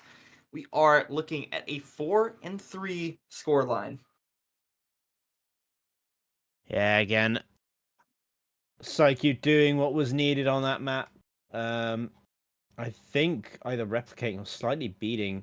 No, it was slightly behind. 847 combo compared to that 900 resource. Not by much, but it was still enough to pull them through. But Rafis, though, with an incredible recovery later on, shows that the potential was there. If it had not been for those early breaks, we could have been looking at a very different matchup there, with Grease Monkey Deluxe being on a match point, but it's not to be. Yeah. And Grease Monkey Deluxe, though, I mean, it's their pick next. It's their chance to go up 5-3. Jashin Konrei, to get back in this match, to have a chance at winning it, they do need to take a break point. And I imagine this is the one that they're hoping to take. When taking a break point at match point is it's tough mentally. so this is the one that you're like, oh man, I really hope they completely mispick here, and we can take full advantage of it. But Grease Monkey, they're taking their time. They're really thinking about it, making sure they don't make the wrong play. No, definitely not. And like we said, once you get into these later maps, you do have to take that time. They do have access to timeouts, as far as I'm aware. They've not used any yet, so we might see some of those come in very shortly, as they need to take a bit more time. Hard Rock 4 is interesting. They actually have used 3 now. That was their 3rd timeout. Interesting. So this was the map that gave them the victory when they played Stockfish. They had their 4-man roster had Bunny Like Money come in with the clutch full combo to bring them forward. So it's definitely a map that has brought them the victory already this weekend. So it's an understandable 4v4 pick, I think, for this. Yeah. It is worth noting, though, Jashin Konrei also got a full combo on this yesterday through Xylus. They also won this map. It wasn't what won them the match, but the 1 mil FC from Xylus, 800k supporting combo for Psyche, and the 2 500ks from Spectre and Welter. Pretty big for them. Actually did beat the matching Grease Monkey Deluxe score from yesterday. So if Jashin and Konrei can recreate what they did there, and they do have a different lineup of players, it could be dangerous for Grease Monkey Deluxe. Just in terms of what we've already seen on this map, this is slated to be a break point. It is worth noting, however, though, that the major difference for Jashin and Konrei is they don't have Spectre. Yeah, that was their 500k supporting score. So that is pretty big to lose. But we instead have a Gamer in for Spectre, which if Gamer can match that, huge for Jashin and Konrei. Yeah, Jashin and Konrei did have the overall high team score, so Grease Monkey Deluxe are taking a bit of a risk with this one. However, I think they know that players like Bunny Like Money are a good foundation to work from. So watch out for Silas, watch out for Bunny Like Money. Let's get into this 4v4. We actually already have seen Silas break twice now, so you know what? We're not matching that score at all. That said, Nanolini is going to break for Grease Monkey Deluxe. I believe this is Nanolini's first map for this match here. And things are fairly close. I don't think we've seen Andros yet. Yeah, you're right. I don't think we have. And we do see Welter fall down. That's another FC gone for Jashin and Konrei. It's 2 FCs against 3. Grease Monkey Deluxe overall combo lead, overall accuracy lead as well with both attack drops. Jashin and Konrei, I'm really hoping to see a combo break from Grease Monkey Deluxe soon. We are about to head into a higher spacing section soon. We're on the build-up, on the way up to the second PI. We're midway through the map to see where breaks are the most impactful. So any break we see here will count the very, very most.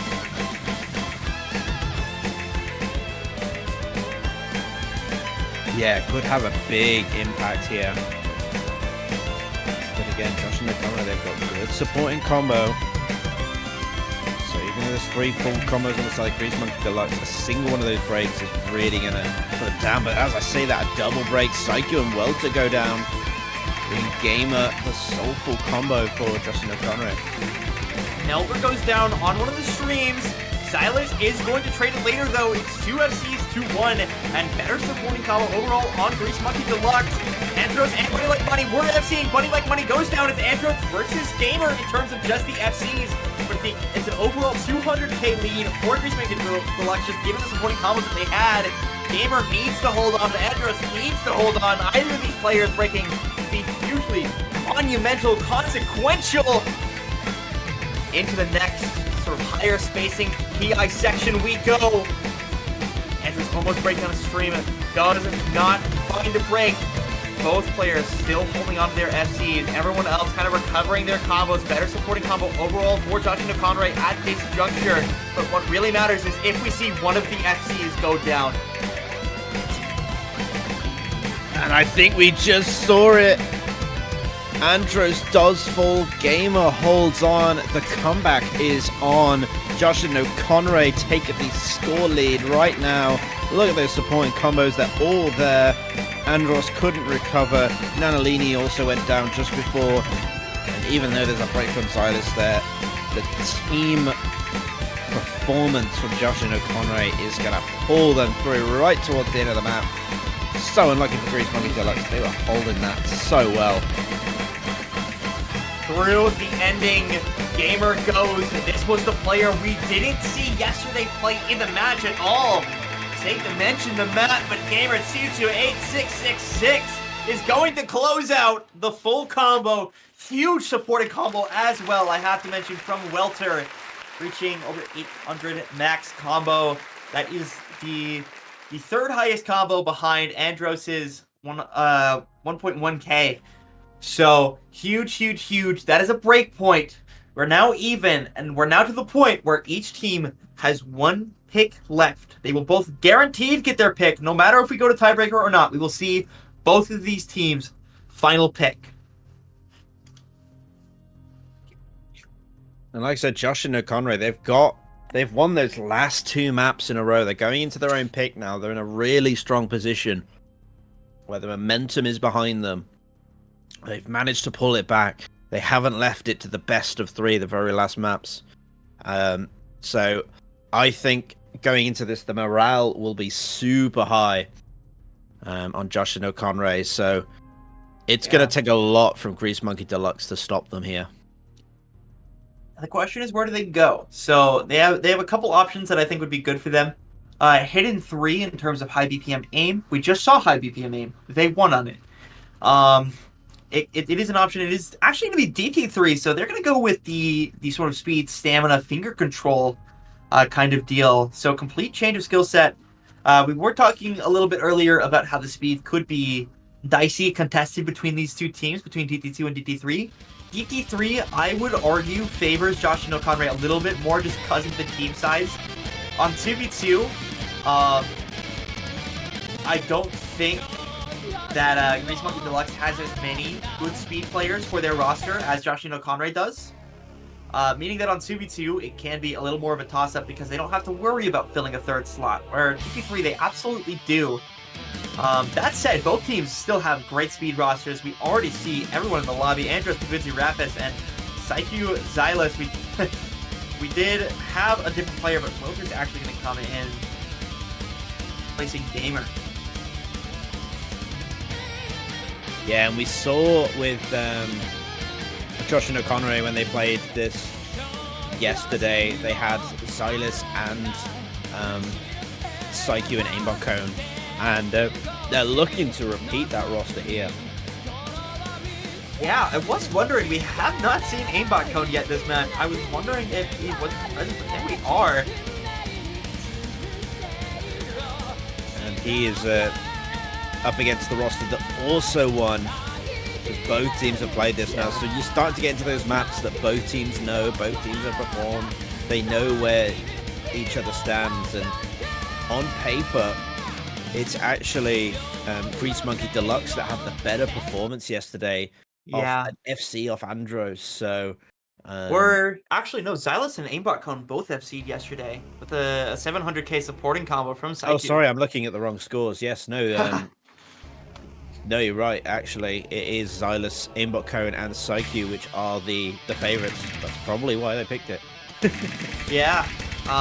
That said, it's still a toss-up. The team is talented as this. Seen breaks from both Seku and Andros early on in the map, not to matter, but the axe drops certainly do tell a different story. They are going to get the slight lead to Jashin and Konrei for now.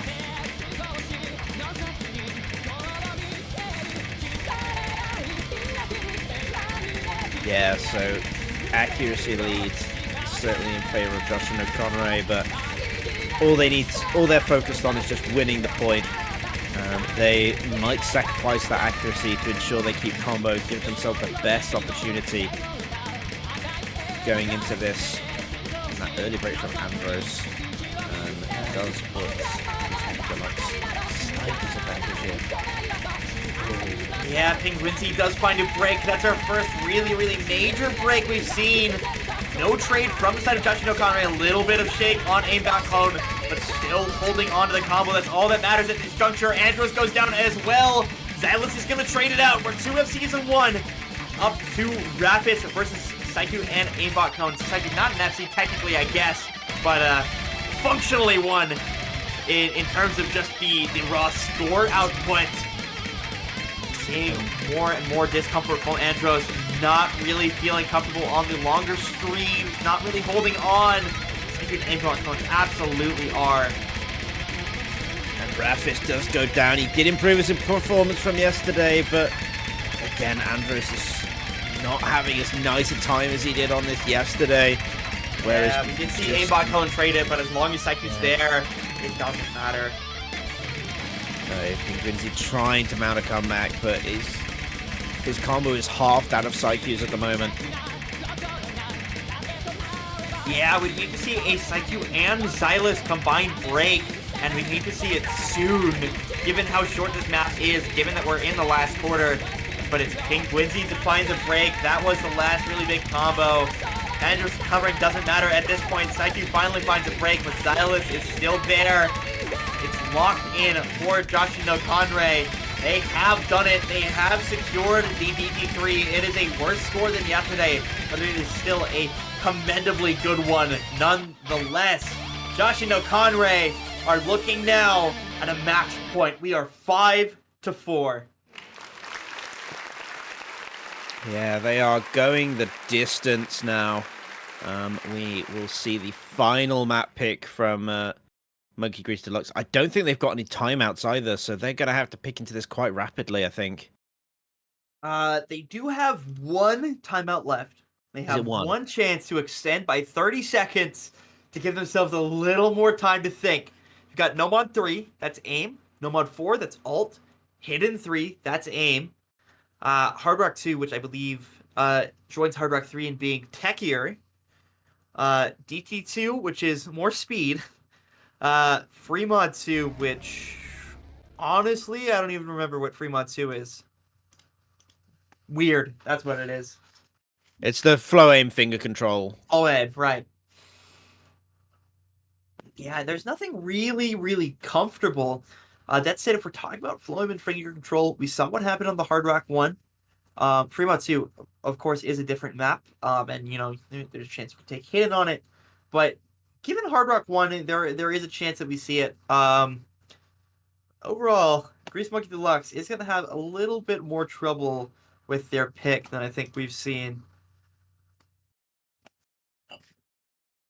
Yeah, it's always, when it comes down to that last map, I mean, we saw with the one we just seen that both teams had the argument to at least try that. If Grease Monkey Deluxe had played like they did yesterday, they would be on match point right now with their pick in hand.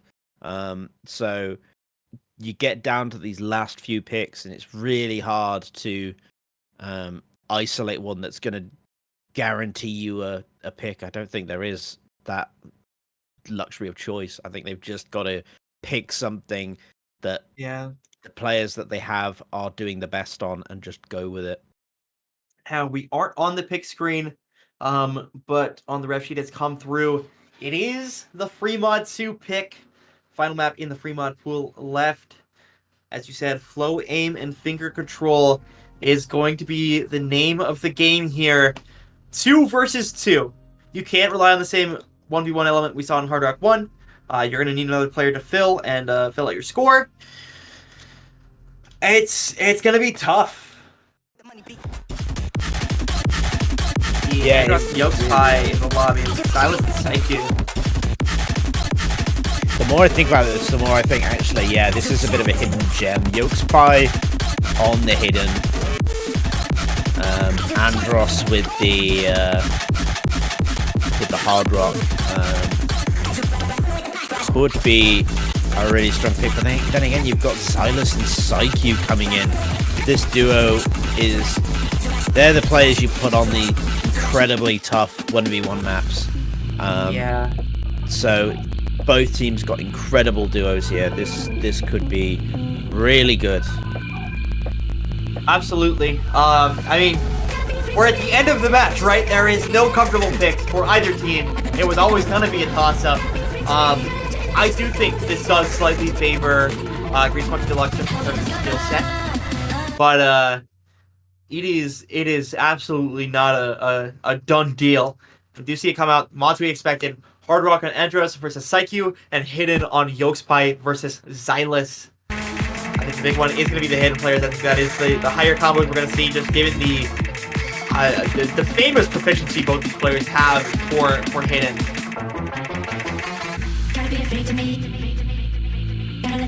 Yeah, definitely. Although the Hard Rock players could provide some good supporting combo, which, you know, we saw when Yoke's Pie went insane on that hidden too. Psyche may be able to balance that out with Xylus if he isn't able to perform Yokespai's insane reading level, which Yeah. is a hard ask. Go. First KI, this is going to be big for specifically our precision players. Both of them go down on the hard rock. The hidden players are who remains. Xylus makes a misread. He finds a break. Yokespai now the only FC left in the lobby, the only combo left in the lobby. His flow aim is beautiful, hitting everything in the Ki. Yokespai extending a huge lead for Grease Monkey Deluxe now. It's over a 100k lead as he continues to hold his combo through. Enders finds a break. Yokespai finds a break. Saiku now the only combo left in the lobby, but he's got a long road to climb. 100k is a hard ask, especially when you're playing the high SR hard rock precision that you are playing if you're Saiku.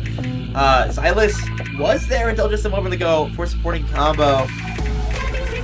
Although no longer is going to make it a little bit tougher.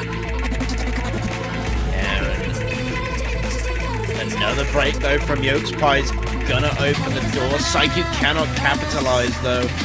Needed to hold that combo even longer than he already had. And yeah, into the last quarter. Yeah. Even combos, it's a big lead for Grease Monkey Deluxe. It's something that you need to play basically perfect to overcome. Saiku can find another break. Xylus and Yokespai are basically matching each other out. They're balancing it out. There is not much drain time left. And I think the march that we are indeed going to be heading to our tiebreaker custom map by We Oh Wheat, the Waka Ultra Dream Mega Mix. Yeah, these teams, they're too evenly matched. And as a result, Grease Monkey Deluxe also makes it to 5 points apiece. Ignore what that says on the overlay. It is 5 apiece. We are going to a tiebreaker to decide this. It is, like you said, Taikani, a good one. Yeah. This one, very techy all throughout. This is a mix of a bunch of original songs from the Waka series. Personally, my favorite rhythm game, so I'm very excited because I just love all these songs. Actually, one of the songs is Dangerous Jungle, a song that is elsewhere in the pool. With top aim control, you have a section that I want to say 190 BPM. Then you go down into the alt territory, I think 150. And then after that, you have this little build up, and then suddenly the map just hits you 240, and that's where it gets really tough. So you have to feel proficient on every single tempo range that you're gonna encounter in the tournament. Sorry, it's 200, not 190. It's tough. 7.85 stars. This is a skill cap map. Both these teams are going to find a huge level of struggle on this. Yeah, it's a tough map to finish this off. Not really seen massive amounts of tech throughout this map, so I don't want to say one team is going to be better than the other here. I think it's just going to come down to which team has more members to put in, and I think based on that, it's going to lean me into picking Grease Monkey Deluxe, I think, for this one. Yeah, it could absolutely go either way, though. There's a reason we reached the tiebreaker in the first place. These teams are so evenly matched that, even if there's an on-paper advantage, it is absolutely not like a complete swamp of an advantage. We do have a 3-minute break before the tiebreaker in place of like the picking timers that you're usually going to see. Because the map is auto-picked, we do get a little bit of a chance before the tiebreaker to catch our breath for the teams to field their lineups. This is super important. You don't want to make a mistake in deciding who your tiebreaker players are going to be. So, longer break before we get into the tiebreaker. Yeah, and I think because a lot of the maps that were banned were those kind of like tech maps, that both teams aren't feeling 100% on going into this kind of stuff. So really, we're looking at which team potentially has some of the combo gamers. You know, those top performers. I think both teams have these kind of players. You know, you think about like Xylus and Psyche, they've been playing amazing. Welter I was going to talk about as well, as gamer. Understandable 4-man for this. Buddy Like Money has played amazing today, as has Melva. Rafis and Andros coming in as well. So I hope everyone is excited as we are to kick off map number 11, the tiebreaker. Absolutely. The dip name. Not gonna do it. I'm sorry. It's just a little too long, and you know what? We got sponsors paying for this. I don't think we can read that out loud. Either way, it's gonna be a good one.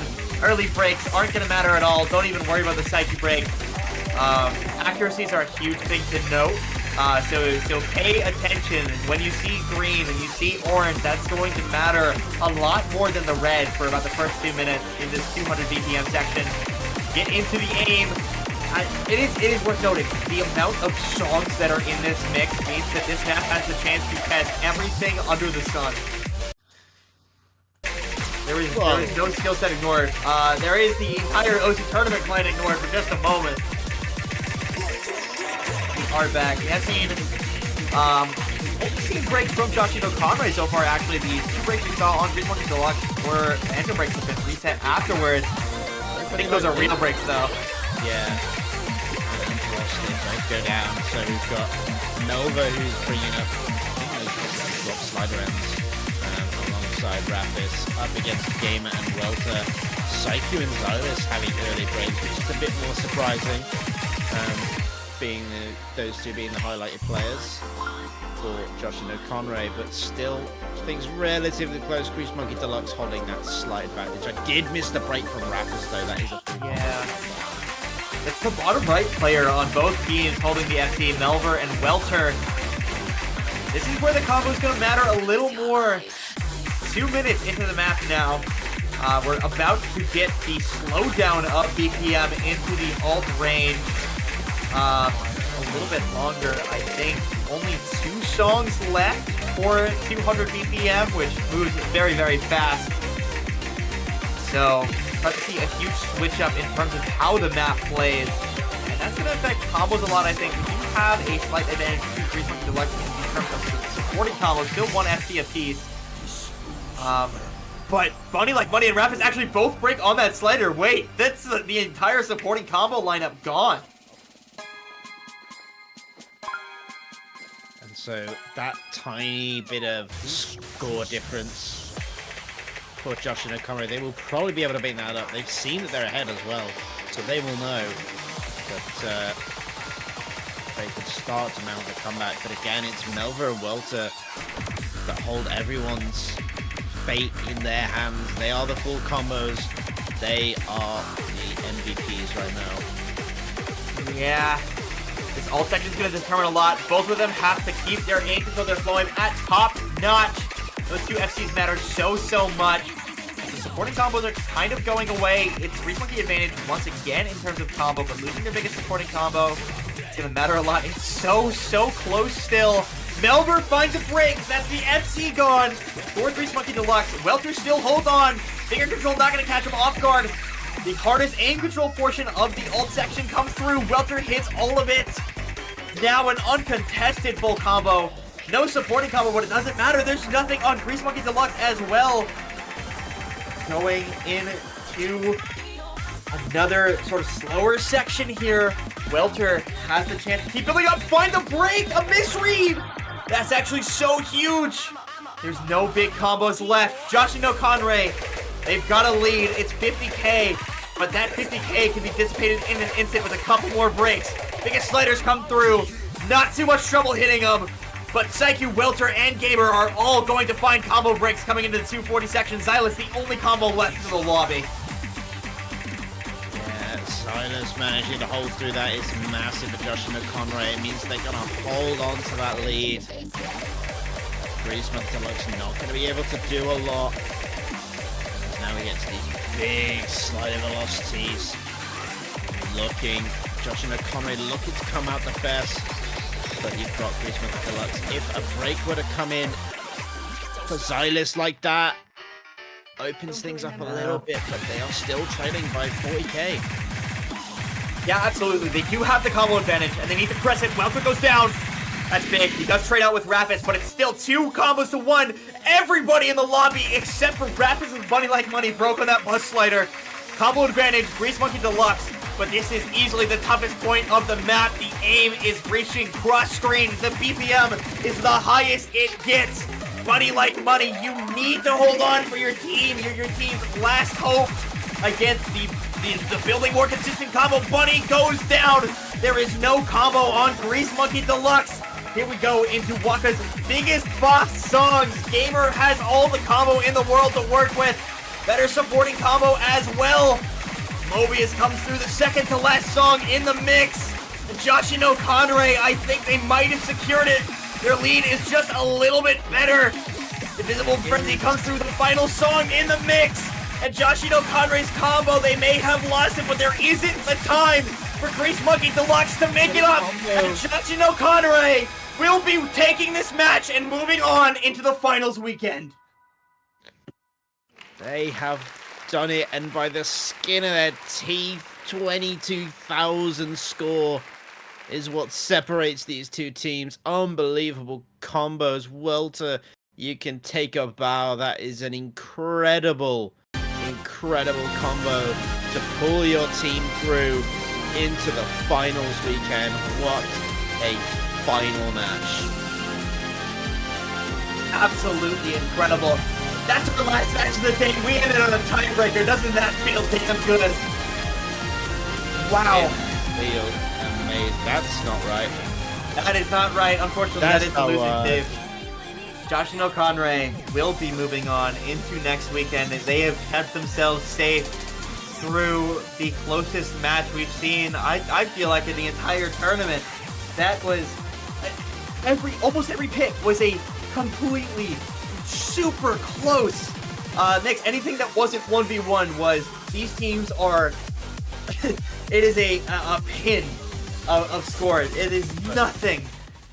Look at that free mod 4 and look at that tiebreaker. Yeah. 1% and 2%. That shows just how close this match actually was. There were multiple picks in this match that could have gone either way. Not a single point was won by more than 30%. So these teams, incredibly close, incredibly good performances. It's a shame that we have to lose one of these teams, but Jashin and Konrei absolutely deserved that fight. The advancing to the final. What a performance. What a team. Yeah. I can't believe it. That was just incredible. And Jashin and Konrei can take a second, take a breath. They have moved on in the finals weekend, unfortunately. This is the losers bracket, meaning we will have to say goodbye to Grease Monkey Deluxe. An incredible lineup of mostly Norwegian players who have really, really shown through in this tournament, who have showed up to play. Cannot like understate how good of a performance they put together. It does suck to lose by that slim of a margin. A single-digit percentage on tiebreaker was what made it. And it's sad they won't be going up to face EMPATHS, but Jashin and Konrei put together the run of a lifetime, and you gotta commend it. Oh, you do. And that is a picture-perfect finish to the weekend. That is going to do it. That is the final match that we have to see. So we do have the final brackets. I think we'll just go over that very, very quickly in terms of what you can see next weekend. So as you can see, the finals match, I'm Korean 2 versus Suntan. That is your winners bracket final. Is going to be an absolute banger of a match. You do not want to miss it. All of the matches are bangers, but that one in particular is going to be incredibly exciting. Both teams getting through with 6-2 victories. Amazing stuff. And then the losers bracket as well, just as exciting. You've got Empaths versus Jashin no Konrei, and of course Watson versus chipi chapa. Yeah, it has been an incredible weekend of matches, and what a match it ended off with. But that's it. That is the semifinals. We'll take a look at the staff picks here. Everybody's predictions for who is gonna win. I think a lot of the staff guessed pretty similar to each other in terms of who is gonna win. Yeah, I matched Shiba and you matched iFlame, so very on the wire. Like everyone was kind of saying, okay, well, yeah, I think this guy's right. What a way to end it off. This losers bracket has been insane. The winners bracket matches have been a very good watches as well. But that's gonna be it. And I don't think we have the showcase today, correct? Yeah, so the plan is going forward. We will be having the showcase tomorrow at 12:30 UTC. I believe I'll just double check that. Yes. So between 12 and 12:30 UTC, depending on certain people's availability, that is when we're going to do the final showcase. And from there, we will have our final 6. 11 UTC. 11 UTC, Apparently. I do apologize. Yeah. So that is pretty early in the morning for North and South America. For Europe and Asia, beautiful, comfortable time to be watching the Finals Map Pool Showcase put together by our wonderful team of map poolers, the Map Pool QA, and the mappers who have done an amazing job so far with the pools. It's going to continue into the finals weekend. But that is it. That's the last we'll be seeing of the semifinals pool. This is the last we'll be seeing of the semifinal matches, and the last we'll be seeing of the semifinals Sunday streams. Thank you all for watching. Thank you so much to Wacom and Drunk Deer, our wonderful sponsors. Code SSOT on Wacom for 40% off of Into Us tablets, and code OSUGO on Drunk Deer for 20% off of Drunk Deer products. So, again, thank you to our wonderful sponsors. Thank you to you for watching. Thank you to Marsh for joining me last minute on this match. And enjoy the Finals Map Pool Showcase tomorrow and the finals next weekend.